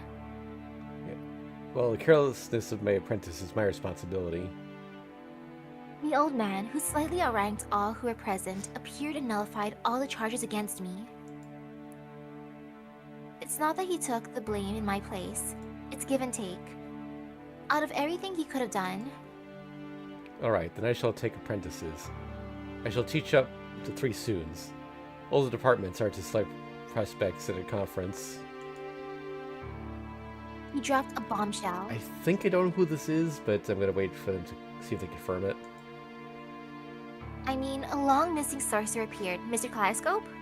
No. I mean, maybe, but that's not who I was thinking of. A long missing sorcerer appeared, and said he'd take apprentices on top of it.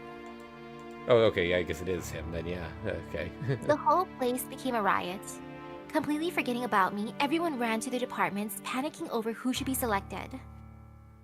And he came to me, who was standing there dumbfounded, and smiled. So, an unremarkable parent produced a superior child. Expected at least out of Tosaka, but you managed to reach it in just 6 generations. And he said something ridiculous like that. What do you mean? I played dumb, because I thought he'd kill me if he found out what went on. Sorcerers don't tell others about their sorcery. My instincts told me he'd kill anyone who followed in his footsteps without mercy. But my enemy's no ordinary person. He pats my head and praises me. Use people of the association. It's a stiff, conservative place, but they have the tools. Defected from the Great Master, the old man has traveled across many parallel worlds as a wholehearted guy. Yes. The truth is, I can recreate the gem sword. I comprehended the blueprint and the theory during that fight, so I can copy the sorcery if I have the needed material and time. Well, I need a lot of money for it, so it's nothing I can accomplish in tens of years. Anyway, I got to walk away free.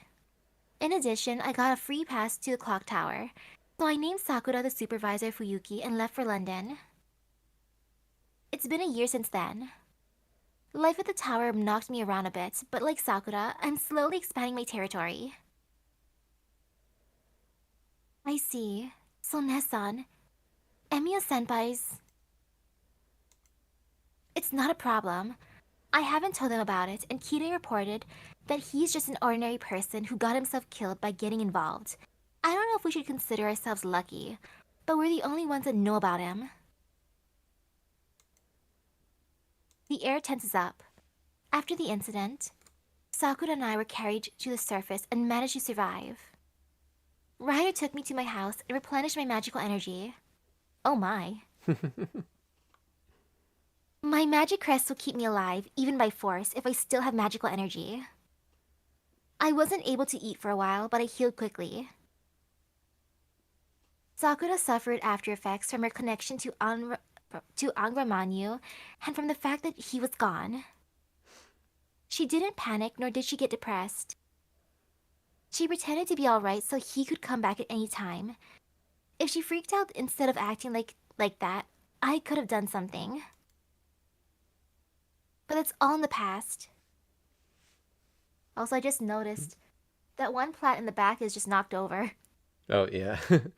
Is it knocked over, or is it just like, it's like a slanted,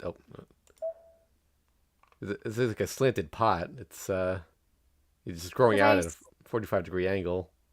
Like, I feel like they were all up nicely before, like in the other ending. What I remember seeing this one and thinking it looked a little weird, but yeah, it was like that. Okay. But that's all in the past. Time passes and the days slowly change. Sakura graduated and she's saying she'll stay in this town a bit longer. I'm going to spend my whole vacation here, and I have to fly back to London in a week.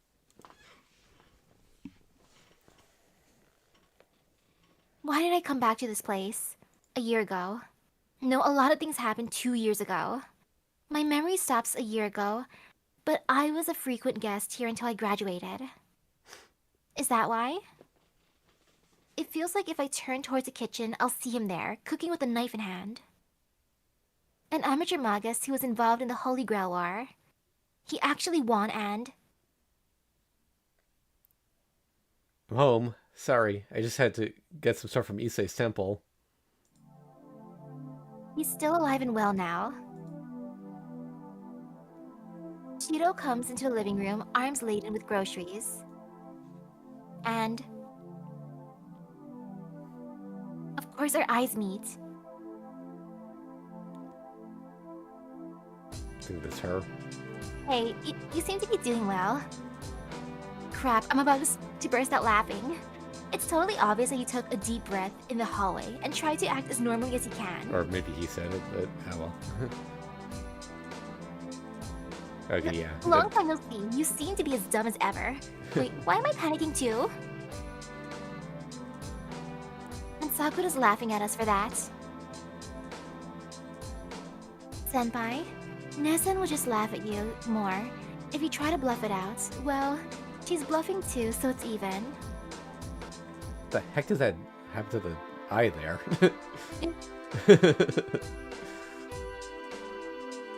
Sakura says something scary.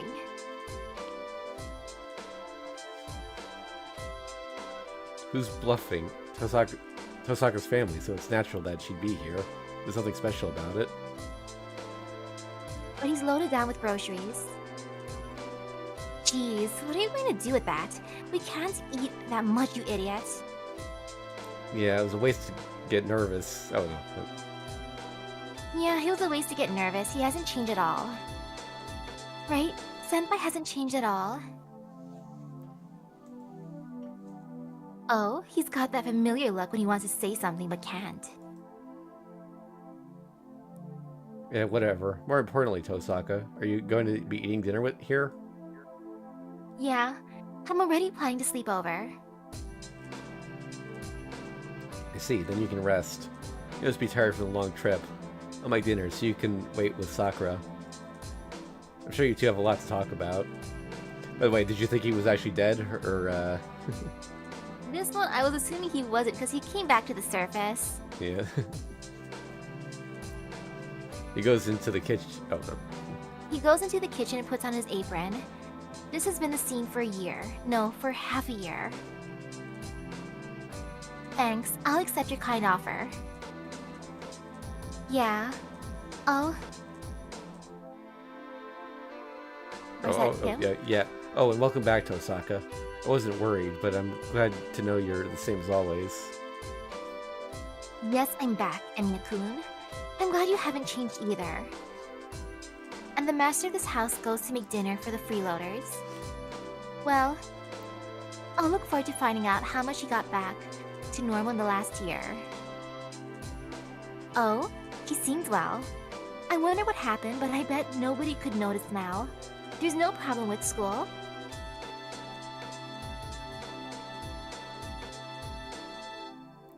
No, we were able to graduate together thanks to you.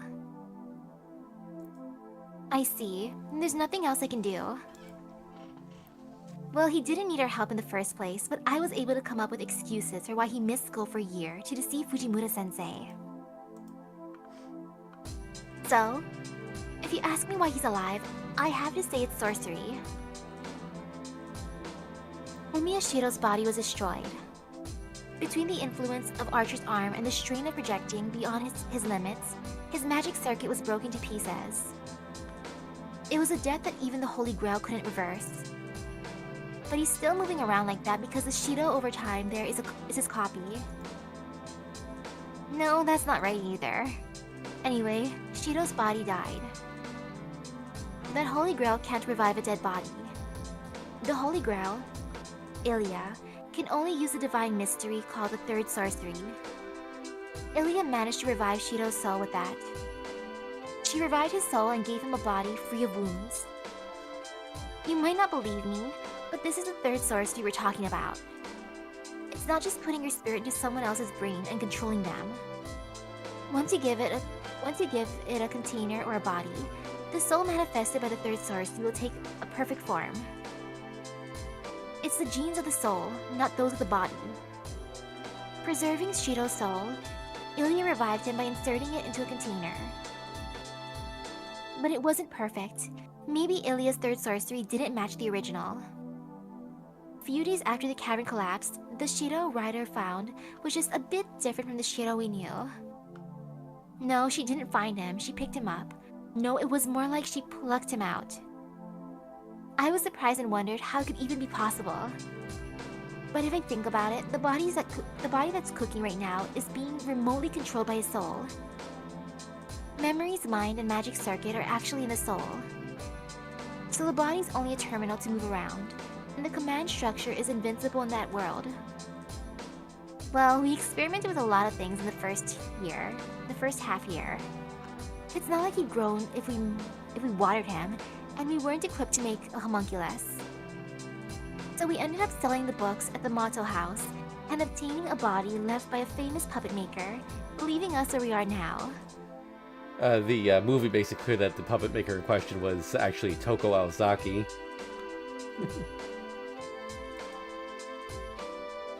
Don't take this the wrong way. Shido's as human as the rest of us.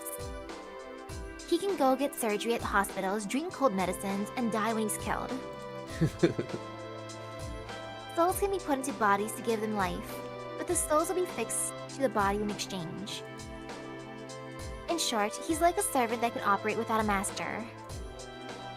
The only difference is that he's living in this age. He will grow old and die of old age, and he cooks like he's doing now. He's the same Miyashiro.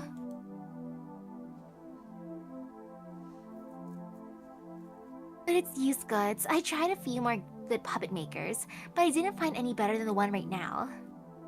I thought about asking the person who made it, but I heard she was marked to be sealed and ran away. I'm sure it'll be a pain in the butt to find her. I believe the seal thing was mentioned in Fate Grand Order. I think during the Atlantis chapter. I see. But Senpai says it's fine as it is. The magical energy doesn't flow well, but everything else is better than before. I think so too. Oh. The soul will overwrite the body no matter how good the body is. So there may be places that aren't functioning properly, and I don't think it'll get any better. Wait. Why are you getting embarrassed? Sakura? Oh man, so I guess she really made a good body for him, huh? Yeah. Very good body that they have to leave Yeah. shampoo everywhere. Sakura? I think we're doing it too much. But my body's, Oh. That's right. Sakura's body still has after effects from Angra Mainyu. Even with the contract broken, she's still a holy grail. She was connected to Angra Mainyu, so she's still connected to the other side. Vast amounts of magical energy are collecting in Sakura's body, and she has to periodically let it out. It's because of that magical energy that she can keep Ryder, even after the Great Holy Grail's destruction. But she still can't use it all, so she must be giving the surplus to Shiro. Shiro's current body has very weak magic circuit, so he would return to how he was before without her help. Jeez, it's a complicated situation you guys are in. Yes, we have a rocky road ahead. There are lots of problems trying to living normally, but Sakura's constitution is a huge advantage if she's planning to live as a magus. Wait, come to think of it, we're an amazing bunch. Shiro's a successful example of the third sorcery, and he should be able to use his reality marble if he starts training. Sakura can use her abilities as the Holy Grail, although only in part. And she even has Ryder. And I can manage a copy of the second sorcery. We're invincible. I wish they'd hold a magic tournament at the association. We'd easily win, so maybe they could just hand us our prize money, about 500,000 pounds, of course, and don't deduct the income tax because we're Japanese. Crap, I'm beginning to feel like it. We'll be able to do whatever we want after that, full of happiness and hope. I'll use the money to reproduce the gem sword, leave that crappy place, and come back to this town. Then we can. Well, that's impossible. Slow and steady is always best. I quickly give up on that idea. I think it's too fanciful. I like my life, and I'm looking forward to the changes in the future. And it's not like we'll be apart forever. I'm sure they won't lead to an ordinary life in this peaceful town, with all the potential problems they have. Nesan, you had an evil smile. Oh really? You're pretty perceptive, Sakura. I get up from the cushion. I can't take things slow. I can only stay here for 7 days after all. I can't skip a single one of these dinners. Chiro, I'm helping. So let me use the gas burner. I'll show you the skills I got in England. I reject his protest. I'm smiling more than I really mean to as I put on the apron that's prepared for me. Well, I roll up my sleeves and head to the kitchen. Oh, before that, I remember the most important thing I need to verify. It's been 2 years. I turned back to my younger sister. Happy, Sakura?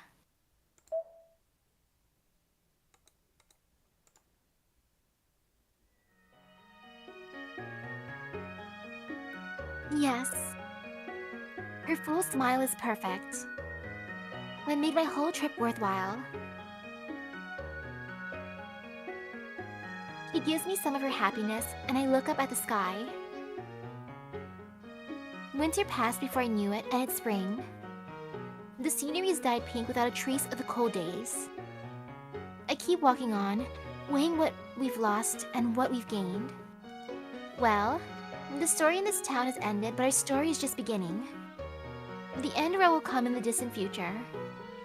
It looks like it'll be another clear day tomorrow, and my vacation's just starting. Let's look forward to the new day and a new future. I can see us leisurely walking down the hill road. Well, let's go see the flowers we promised to see.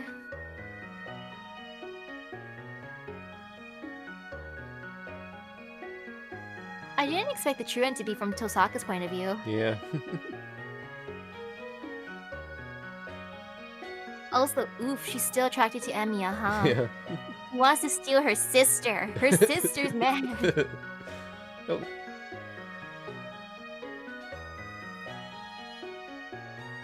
Look, she's even standing between them. Yeah. So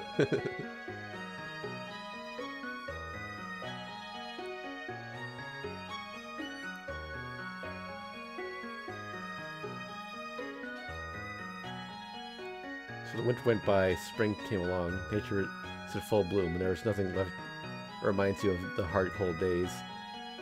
Such a way both what you lost and gained, for life continues on. Now then, the story that unraveled in this town has reached its conclusion. New stages and people are waiting for us.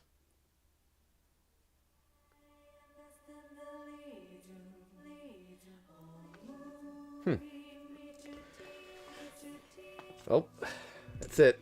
That was Fate's Same Night. I don't know. I hope the song doesn't get claimed. It shouldn't, because the main theme didn't get claimed, but yeah.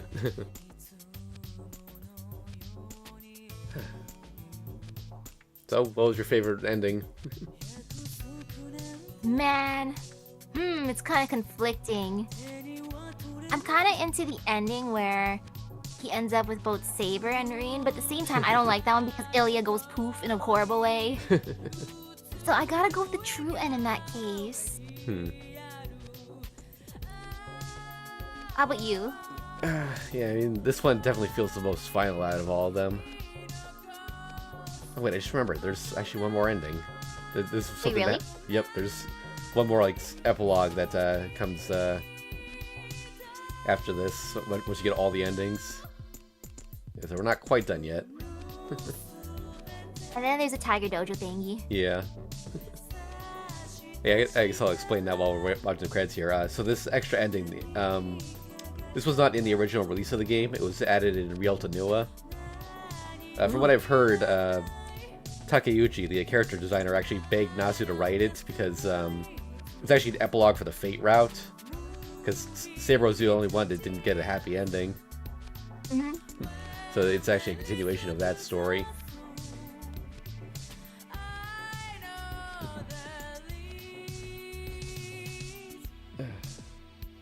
So there's still some unanswered questions, though, like, who was Lancer's master?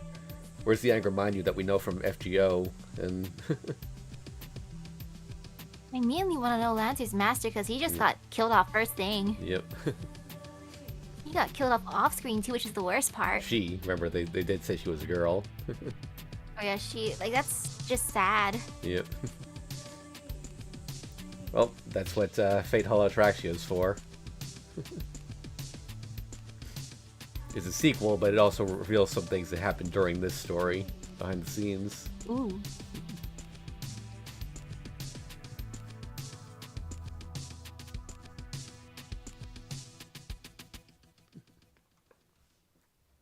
Alright, now I believe, let me just click off here, the title screen should change.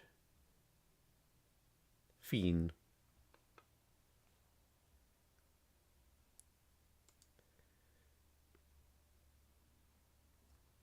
It's not what I was expecting. I think it changes again after we watch it, but yeah, okay. Last episode.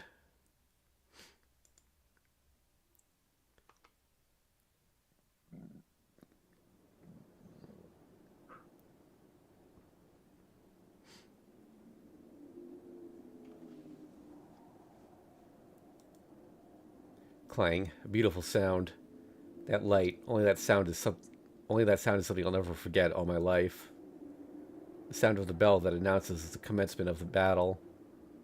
Beautiful sound from her flawless armor accompanies her figure.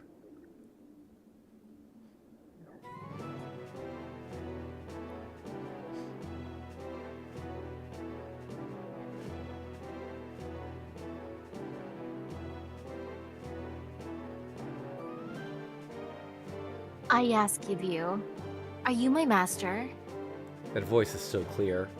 That image in his memory did not erode over time. Oh, okay. I think it's narration now. That voice is still clear. That image of his memory did not erode over time. Even now, it is still deeply etched into his heart.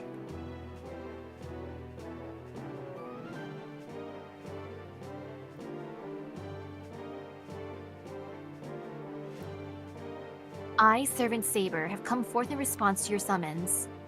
From this time forth, my sword will be with you, and your fate shall be with me. Now, our contract is complete.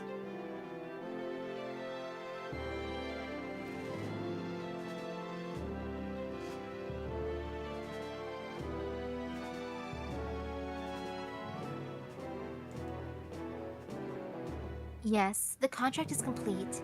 She chose him to become her master. And he swore to help her with all his might.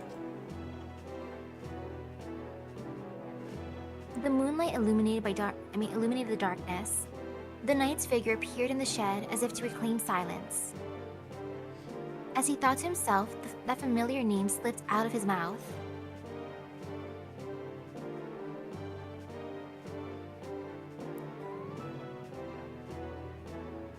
He still cannot forget that blue light. That blonde hair bathed in moonlight had texture as fine as grain gold.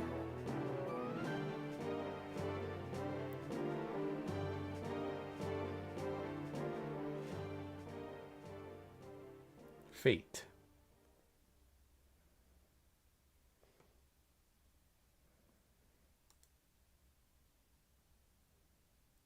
In the later years, when preparing to take an afternoon nap, suddenly he remembered that nostalgic sword. But he cannot recall the correct procedure. Memories fade far away with the time, and of all his feelings from back then have gone away. This is already something in the past.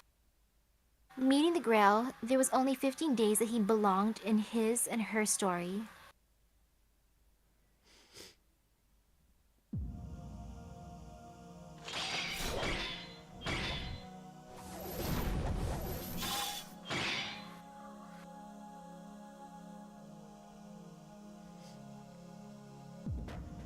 In that case, I would have just died. It was not something you should have been hurt for. I will repeat myself. Please do not take such an action again. There is no need for my master to protect me, and there is no reason for it either.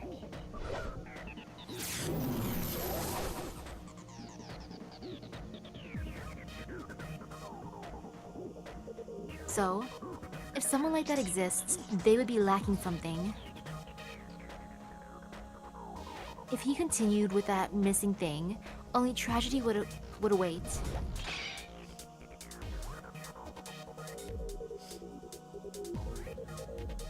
It does not matter if you say you do not want to fight. I think that was... Yeah.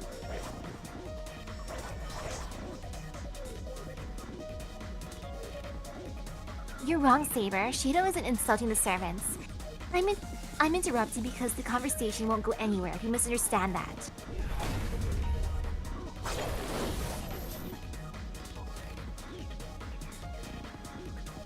So you fight even though it's absurd to do so. You try to win even when you realize you have no chance of winning. You don't care if you'll die in the process. Because for you, though I don't know why, other people are more important than yourself. What an idiot. By himself, he can't save anyone. To end the war, he decided from the start what needed to be done. That man said this. Who to fight, who to kill, who not to kill. Never thinking he himself is wrong, judging beforehand what is right and who is wrong. No, I order you to come. Saber.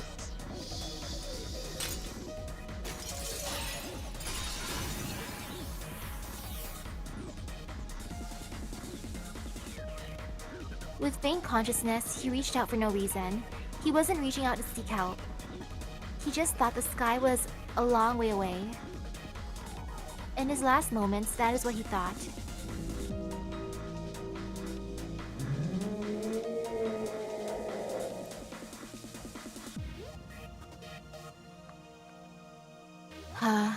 obstinate personality is just like you.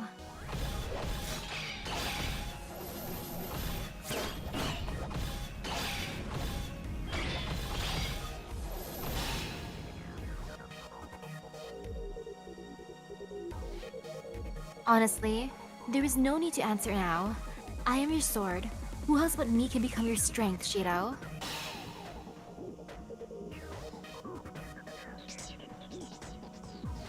She and her sword are one. The sword from the stone that chose the king.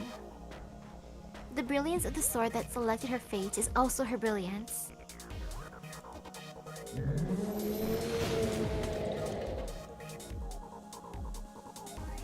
Her soul must still be on the battlefield. Before daybreak, resting her body in the wind under the indigo blue sky, she just gazed into the distance.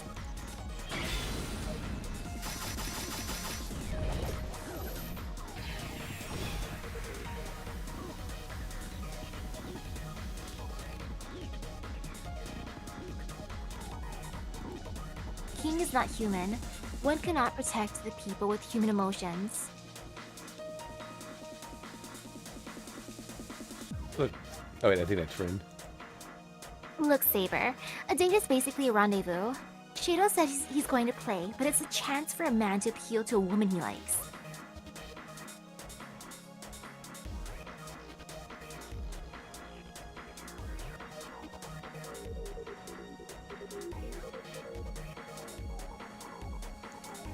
Turned out there's something like this. Fortunately, the sky was very high and the wind was very cool.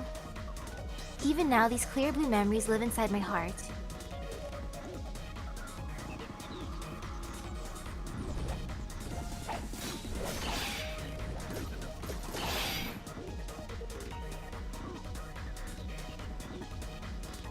I cannot forsake my oath as a king. There is a duty I must fulfill as a king. King Arthur's goal is to obtain the Holy Grail. Even if I achieve that goal, I will not return to being Artoria. I have only ever had one wish. This wish has never changed since I pulled out the sword.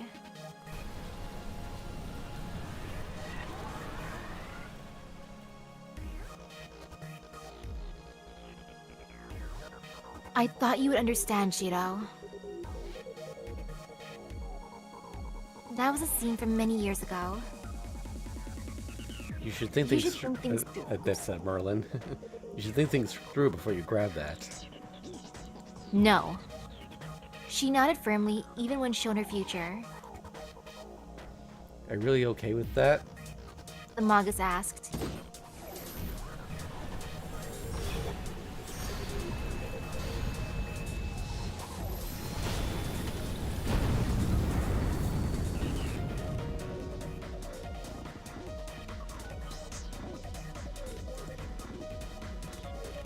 Many people were smiling.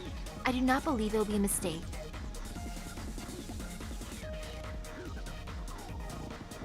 The girl only wanted to protect everyone, but to do so, she had to throw away the emotion of wanting to protect people. Because one cannot protect a country as king if one has a human heart. She accepted it and pulled out the sword. She accepted it and swore to live as a king. So her heart would not change even if she was abandoned, feared, or betrayed. She threw away her heart. The young girl decided to protect in exchange for it. Who would ever know of such sublime oath? She chose to fight, no matter what the future may hold. Even so, she still chose to fight. Even if there was inevitable, solitary ruin waiting at the end.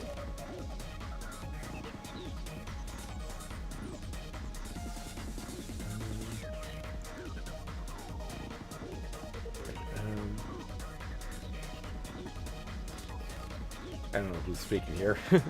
I'm assuming Chide? I told you that I am the selector. If an appropriate person exists, I shall gladly give you the Holy Grail. For that, I wish to hear from you, Emiyashiro.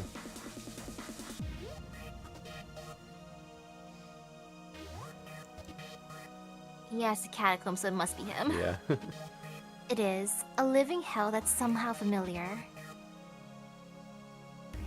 No matter how much they ask, he cannot assent. All he can do is end it for them. He can only fix the contradiction of the living dead. He can only make the creator of this hell atone for his sins.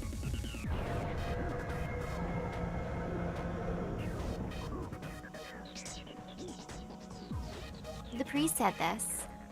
The truth behind 10 years ago, that someone with malicious intent touched the Grail.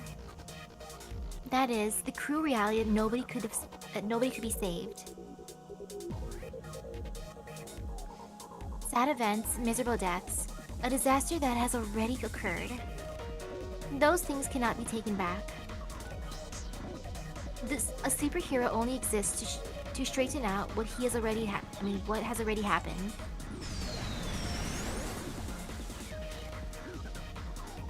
He can't stand their stares. He wants to run away from it all. He has no way to save them. He can only listen and has no miracle to grant them. He doesn't have enough power to deny that man's claim that a superhero is only so strong. I can only firmly defeat my enemies. I've never wished anything for myself.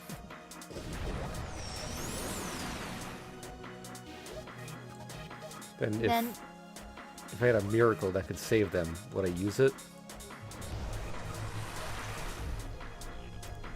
I don't need it. I can't wish for such a thing.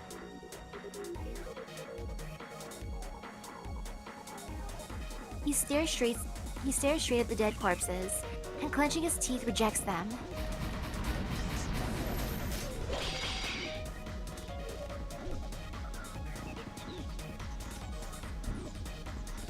Things lost will never return. His figure hurts her so much. What did she tell him? That she could not start a new life. She continued to refuse him, saying that she had a duty as a king.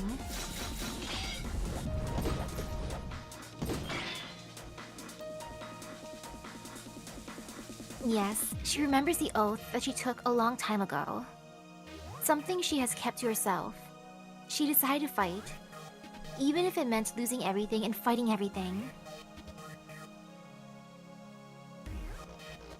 I was the foolish one. The oath of the king to fight even in that condition.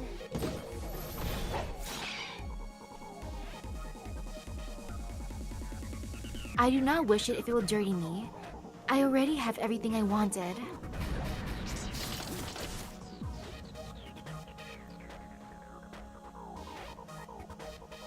Yes, everything was there. Her pride as a knight and her oath as a king. Even the dream the girl Artoria wished for.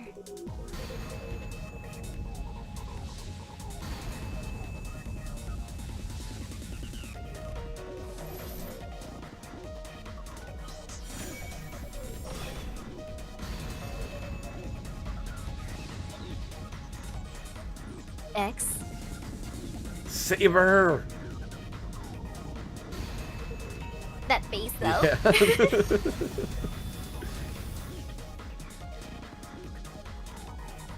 The trust and love for you that has never wavered. Not me as king, but the girl who could never protect anything in the end, wholeheartedly became your sword.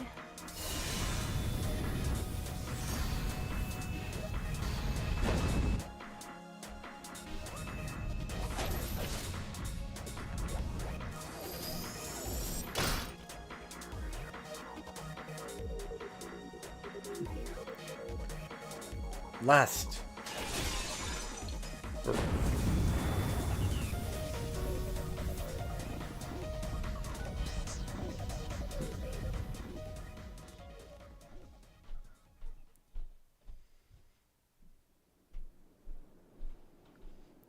We just recap the whole fate round in just a few minutes.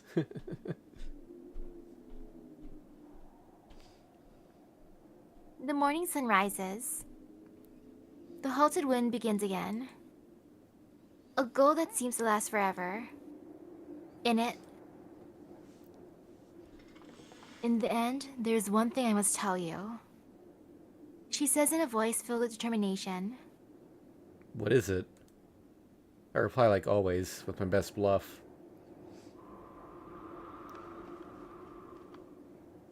She's facing me.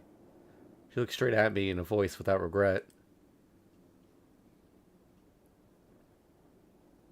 Shiro, I love you. She says those words. Wind blows. I close my blinded eyes and open them again. I don't think there's any surprise. I kind of saw this coming. That our parting would be like this. An open field fills my eyes. And the wind blew. The night disappeared. Just as she appeared, leaving no trace. Yeah, it really is just like you. There are no regrets in my voice. I squint at the rising sun, keeping everything close to my heart. I stare at the horizon, wishing never to forget and for it to never fade away. Distant land glowing in sunlight, resembling the golden fields she ran through.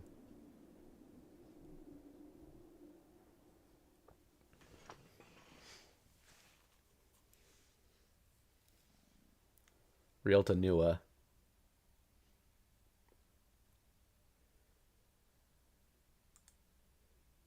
This isn't a story heard from anyone, but rather it's a small prayer directed at the stars in the sky.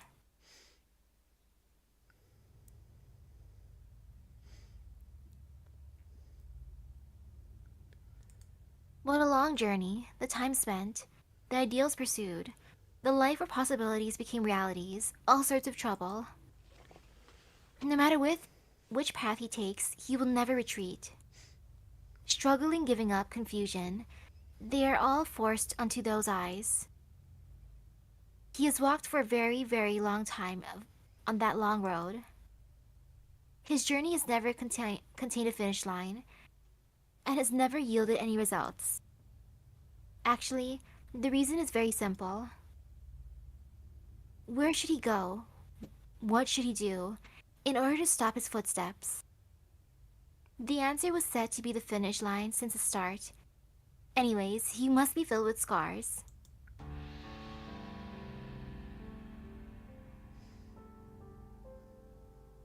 It's impossible for something that's eternal to exist. No matter how durable a masterpiece sword is, it will slowly wear away with use. Machines, bodies, and spirits are all alike in this manner. Everything will be damaged with time. Everything will fade away with time. That's why the heart that has never recognized these things as painful after many years has finally noticed it.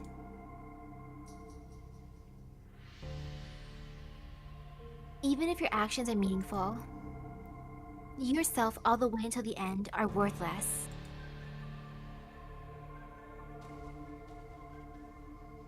He appeared with hope and disappointment.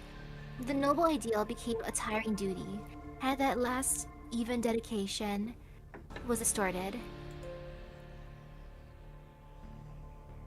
The reality he saw in his childhood can no longer be seen when he turns his head now.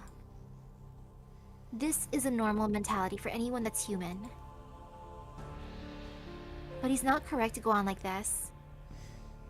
Carefully locking away the things that are painful. The heart of steel is the proof of the command mantra. The long journey must continue. No matter how small the happiness received in return is, she still wishes for him to be happy, energetic, and being happy when looking back occasionally. Beautiful things make people feel fear. He looked around the street where people went past busily. Beautiful things exist everywhere. But on that day of parting, the brilliance of the stars did not appear. It must be because his journey will not end, and he has no purpose. The thing that he was really looking for is probably still not found. Life can be satisfied just like that.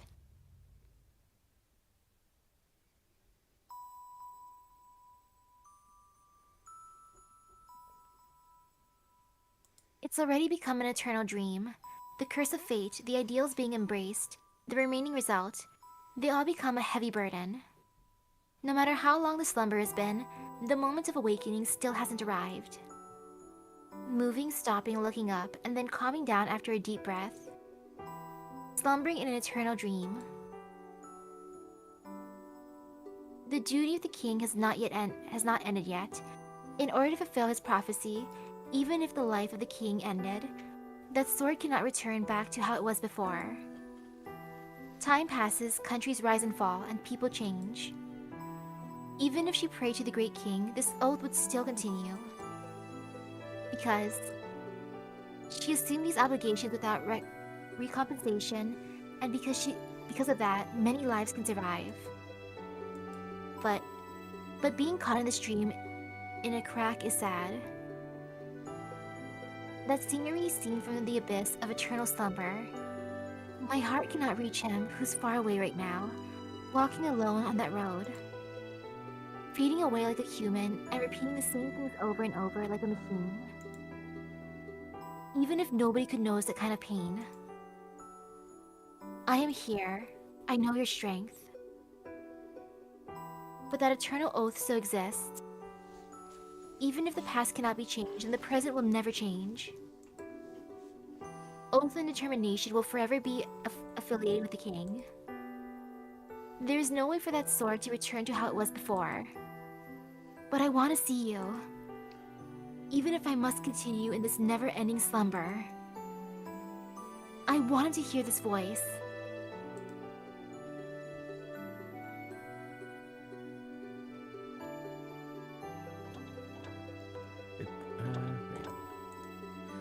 This is difficult.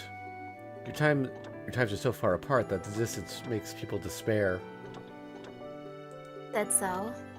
The realization of that dream was pretty much impossible. If you want to meet again as normal people, two miracles must occur. One must wait continuously, one must pursue endlessly. I'm assuming this is Merlin. They must realize that it is possible to succeed, yet at the same time be capable of enduring patiently. Is that the story of a dream that shouldn't be waited upon? The Maga said. Is that sort of thing impossible? It's unrelated to the duty of the king. It's as simple as whether or not it can come true and whether or not you can keep waiting for it. Don't be mistaken.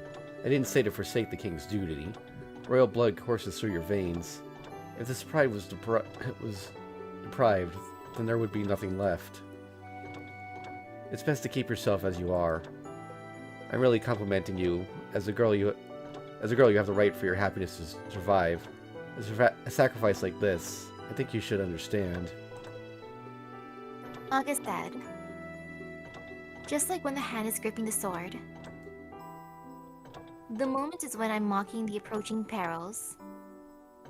But right now I'm smiling because of the hope-filled future. A meaningless response that is merely the hope of the girl before she took up the sword.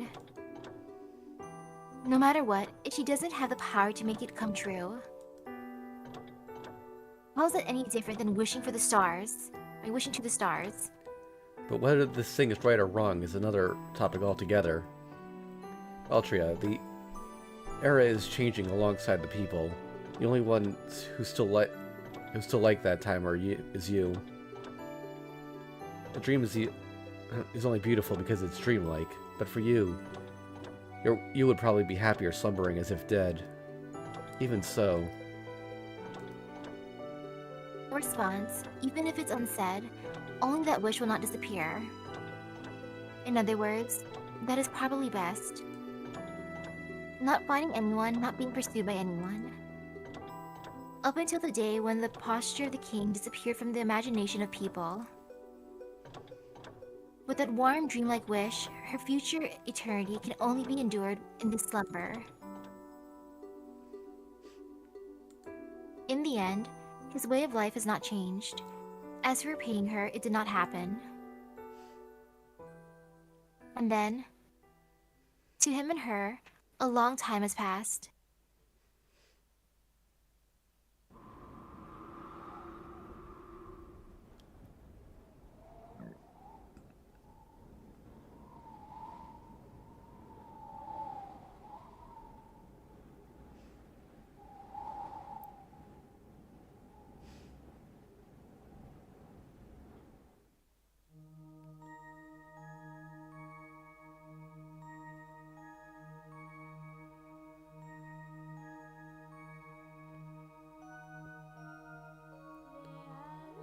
Softly, eyes opened. Or is this him now? How far have I actually come?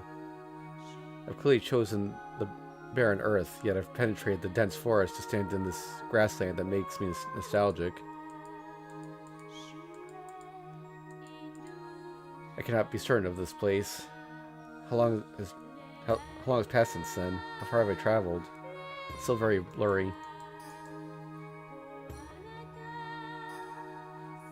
Putting down the heavy burden carried on his shoulders, letting the tense body rest. That might have actually been her, but yeah.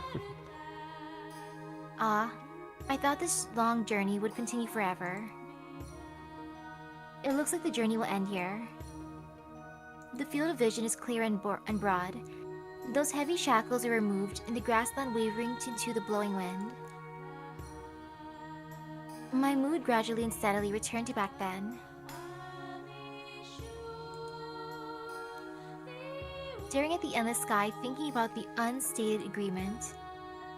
That is a fantasy of adolescence, a fierce wish. Looking at the same sky, feeling the same things. If I kept pursuing that dream, it would definitely be realized. Unconsciously, he thought about these things in the streets of his hometown.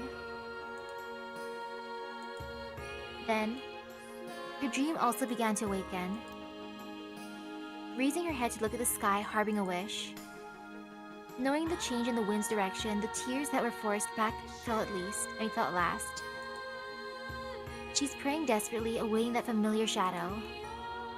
But even if they meet again, up until now, it's merely a hope. She's grateful for this small, insignificant hope. Her breathing calmed down. Unbelievable. How long ago was the last time her breathing was disrupted? It's almost as if she's returned to being a young girl. No, but I clearly already have experience, and I'm not a novice anymore. He laughed as she said this. Come to think of it, how many times have I wished to the sky, I want to see him. I want to see him. If it was realized, she wants to verify each other's feelings and the meaning of existence in an embrace. I know, my heart has long since been thrown into chaos, but even so, I can only remain here. Because I don't want to lay waste to the mission of the man who kept going. Even though I really want to run away right now, but just like back then, I'm waiting on his words.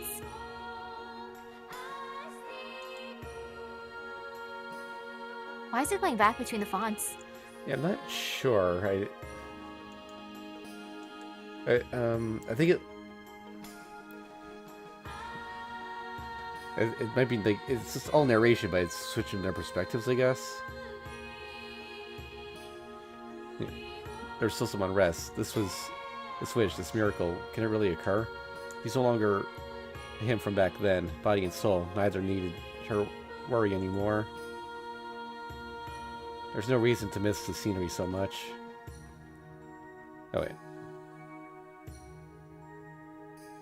It's not that I'm too stubborn, it's just unforgettable.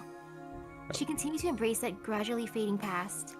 It's like keeps switching between like third and first person with Saber, but So that's all. If this dream has an ending, then at the other end of despair, hope surely exists.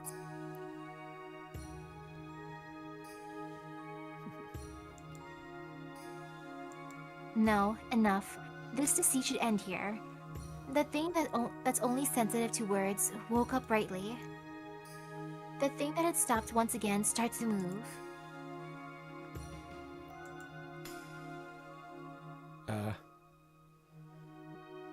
A nostalgic blood runs through the heart of Tin. Golden Earth. In her long-lost hometown, she could finally pursue her heart.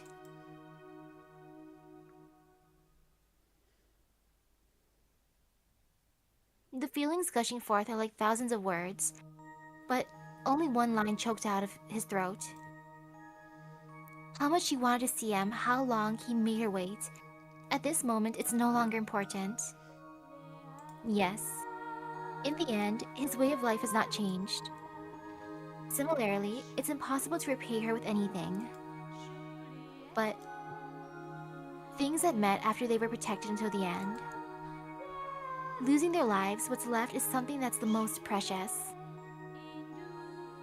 Taking out the most precious thing, and then putting it deep within the heart, this is happiness. That smile seems to have been this all along, a youthful simplicity. I'm back, Saber. Saber. Oh. The words coming out of his mouth really seem like back then. As if what's beginning here is the only continuation of that day. Her footsteps on the ground were light.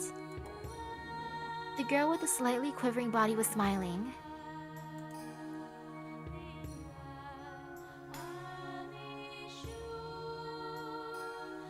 Yes. Welcome back, Shiro. The dream finally announced its end here.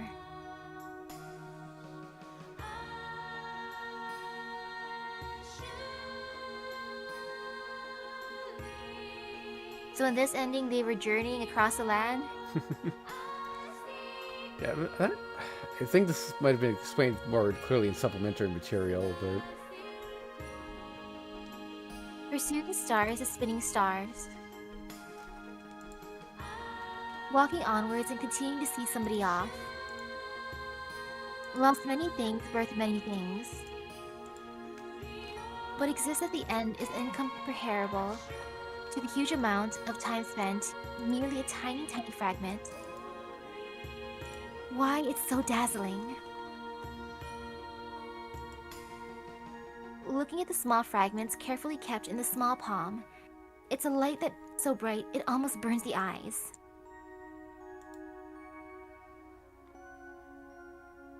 Like that, at the end of the long journey, they finally met. The journey of the man who was looking at the stars also ended here. Starting here, there will be another long his and her story to continue on. In this ending, he became somebody's star, continuing to spin in this world.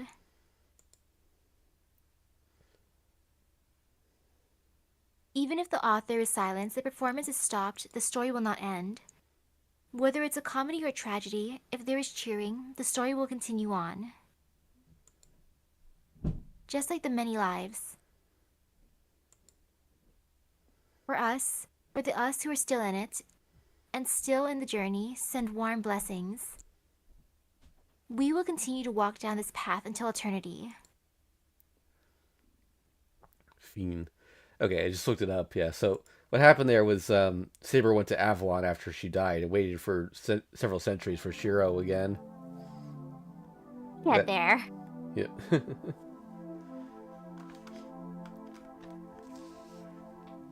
Was Merlin like, oh wait, that's the dude that my king likes, you know? Let's just isekai him, yes. Yeah. Yeah, so so you may have noticed that that regular Saber never appears in FGO story. Like even during events, she very rarely shows up. Yeah, it's the other ones. Yeah, and apparently because Nazu felt that with this game's story, like her story was complete. There was no need to expand on her any further. Understandable. That's why the others get their routes. Yep. That said, it feels like Castoria is kind of an effort to kind of like re-explore Saber while still retaining the original work. Mm-hmm. All right, now there is one last thing to look at. We got all 45 endings. Oh, cute. Gow! So if you click on the Gao, it's okay. It's okay. The water's covering them up. They're both adults. YouTube, Twitch, it's fine. Thank you for your hard work. Congratulations on clearing the main story and collecting all the tiger stamps. Congratulations! Welcome to the Tiger Dojo special that rewards you for clearing the long story of fate and completing the tiger stamps. I have nothing to say if you play this game to this degree. Yes, you can go anywhere, sir. Yeah, we can finally say goodbye to the mouse-clicking hell. Well, we're on our incentive trip and are at Einsborn's secret hot spring at the Valhalla hot spring. Hot spring, Taiga?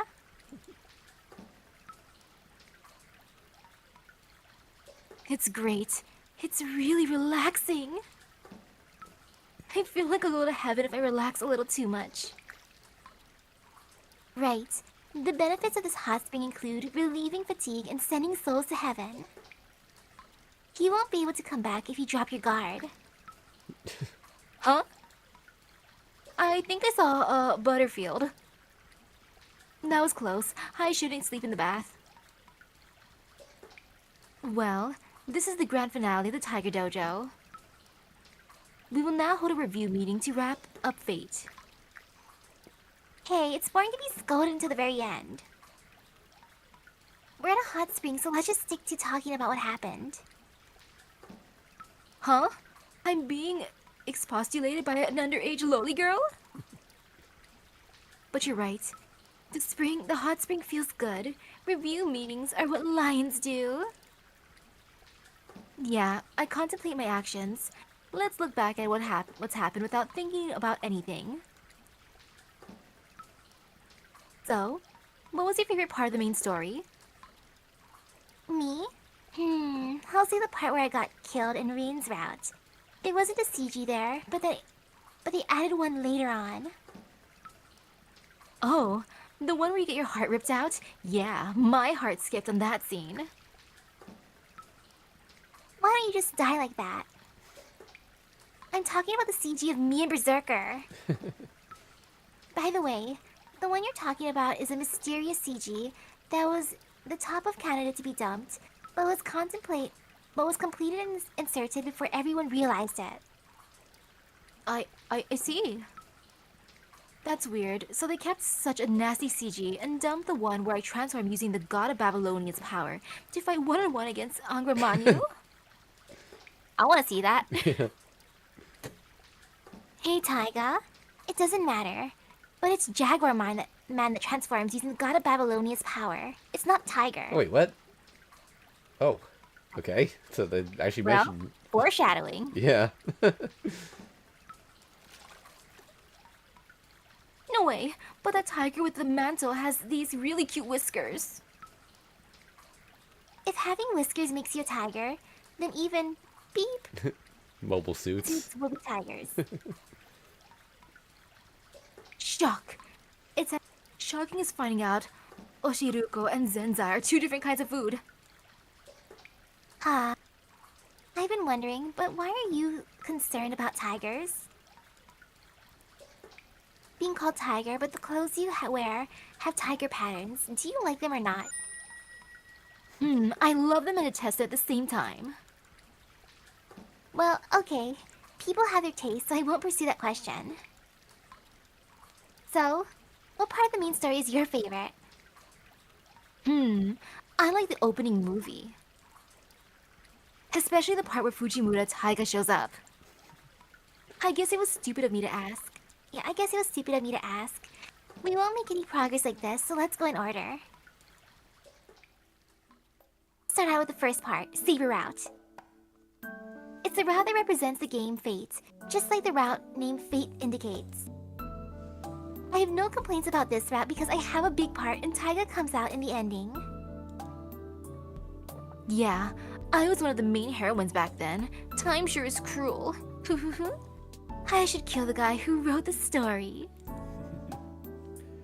Okay, don't feel too sorry for yourself. The purpose of Saber's route is to give the details of the Holy Grail War, with the main focus on Saber. It's a standard story intended for beginner masters. You were one of the bosses too. Shiro had to part with Saber-chan, but this should make him stronger. Wait. Does that mean there's a big danger of Shiro becoming Archer-san in this route? That would depend on how Shiro lives. Well, I think that's a pretty small possibility. I'm by his side after all. I believe that was another reason they added the last episode, is because he could conceivably become Archer in that route, which none of the main endings are supposed to do that. Hmm? I see. I'm relieved to know that Shiro will head down the path of evil with his small devil. Oh, wait a minute. You can live that long, Ilya-chan? That's secret. Well, everyone eventually dies, so don't worry about it.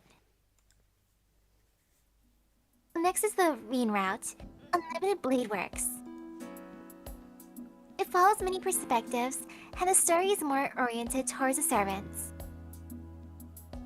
Quite frankly, we had no part in the story. Ilya-chan exited the stage midway, and I was treated without much consideration. You're always treated without consideration. Is she just stalking them? Gah! The truth pierces my heart. But Tosaka-san's pretty unimportant, even though she's the main heroine. I think Archie took all the great moments. That can't be helped. As the title Unlimited Blade Works indicates, Reen's route is a story about Shiro. Fate and Unlimited Blade Works are two sides of one story. Shiro is the protagonist of this game, so the game has to be around Shiro. He's a pretty warped person after all.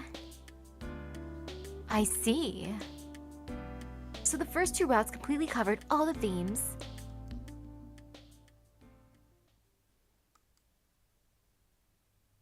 Front side of Fate. The story you get if you do everything you can as a master.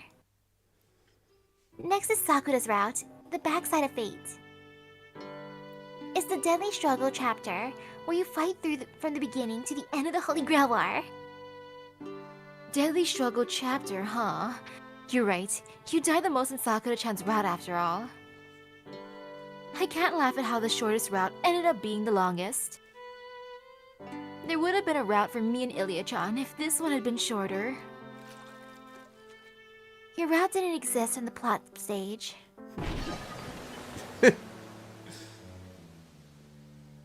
Well, Sakura-chan's route was full of quick twists and turns.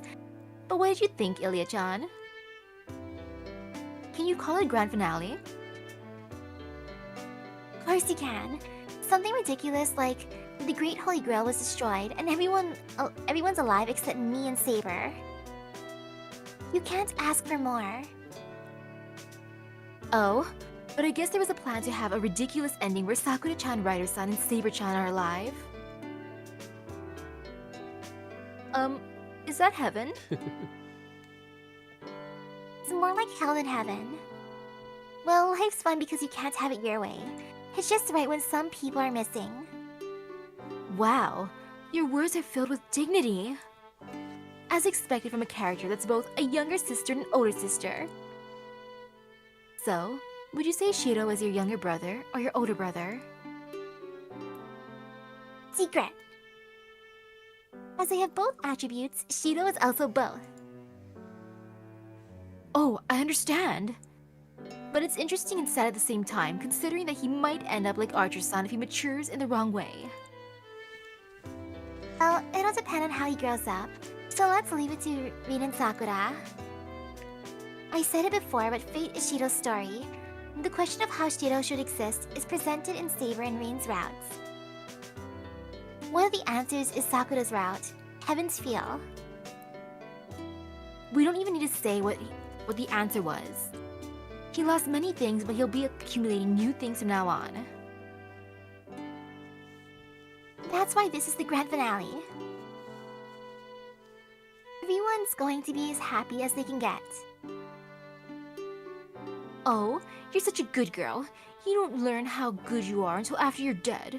You really are like an evil heroine. Heh. The beginning, I have no regrets. The rest is a battle for the remaining people. I'm just going to enjoy my hot spring and look down at the earth. I see. Then let's wrap this up nicely with a smile, puper number 1. Osu. All right, Master. Alright. This is the end of Fate's Day Night. You're not getting discouraged from the long playing time and fighting through the whole game. Yeah, thanks for playing the game.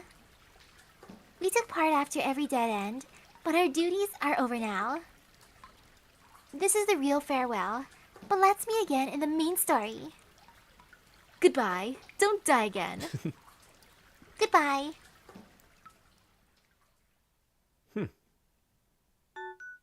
Nope.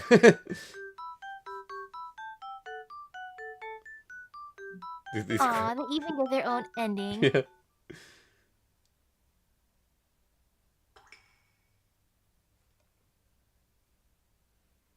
Huh? By the way, Ilya-chan, what were you saying about looking down at Earth from here? Yeah, I said I'll watch over the Earth from here. Could this hot spring be? Heaven? Yeah! It's not ending nicely at all. Rest in peace, Taiga. Rest in peace. Okay, before we wrap up, there's one more thing I wanted to mention. I gotta put the screen up here because we gotta go to the gallery. Actually, I want to see, like, do we have every CG? No. Like, this might, like, there's like one missing here, but I think that's because of choices we made. Like, so, there's a couple of CGs that only show up at certain choices. Yeah, we only missed one. I think on my Pretty playthrough, good. yeah, I think on my playthrough I missed like 10 of them at least. Well, anyway, yeah, so the reason I brought this up. So this here, we didn't really address this last time. The let me try this down so people can see. Her eyes here. I guess it might have been a choice we didn't make, or maybe it was explained in supplementary material. But the reason this scene exists is actually because Ryder was taking energy from Shiro. That's why she has those eyes there. Oh. Oh, so she was doing stuff to him in his sleep. Yep. She needed energy, you know, because of everything that was going on with Sakura. Yep, so that scene actually did have a purpose beyond just being a wet dream.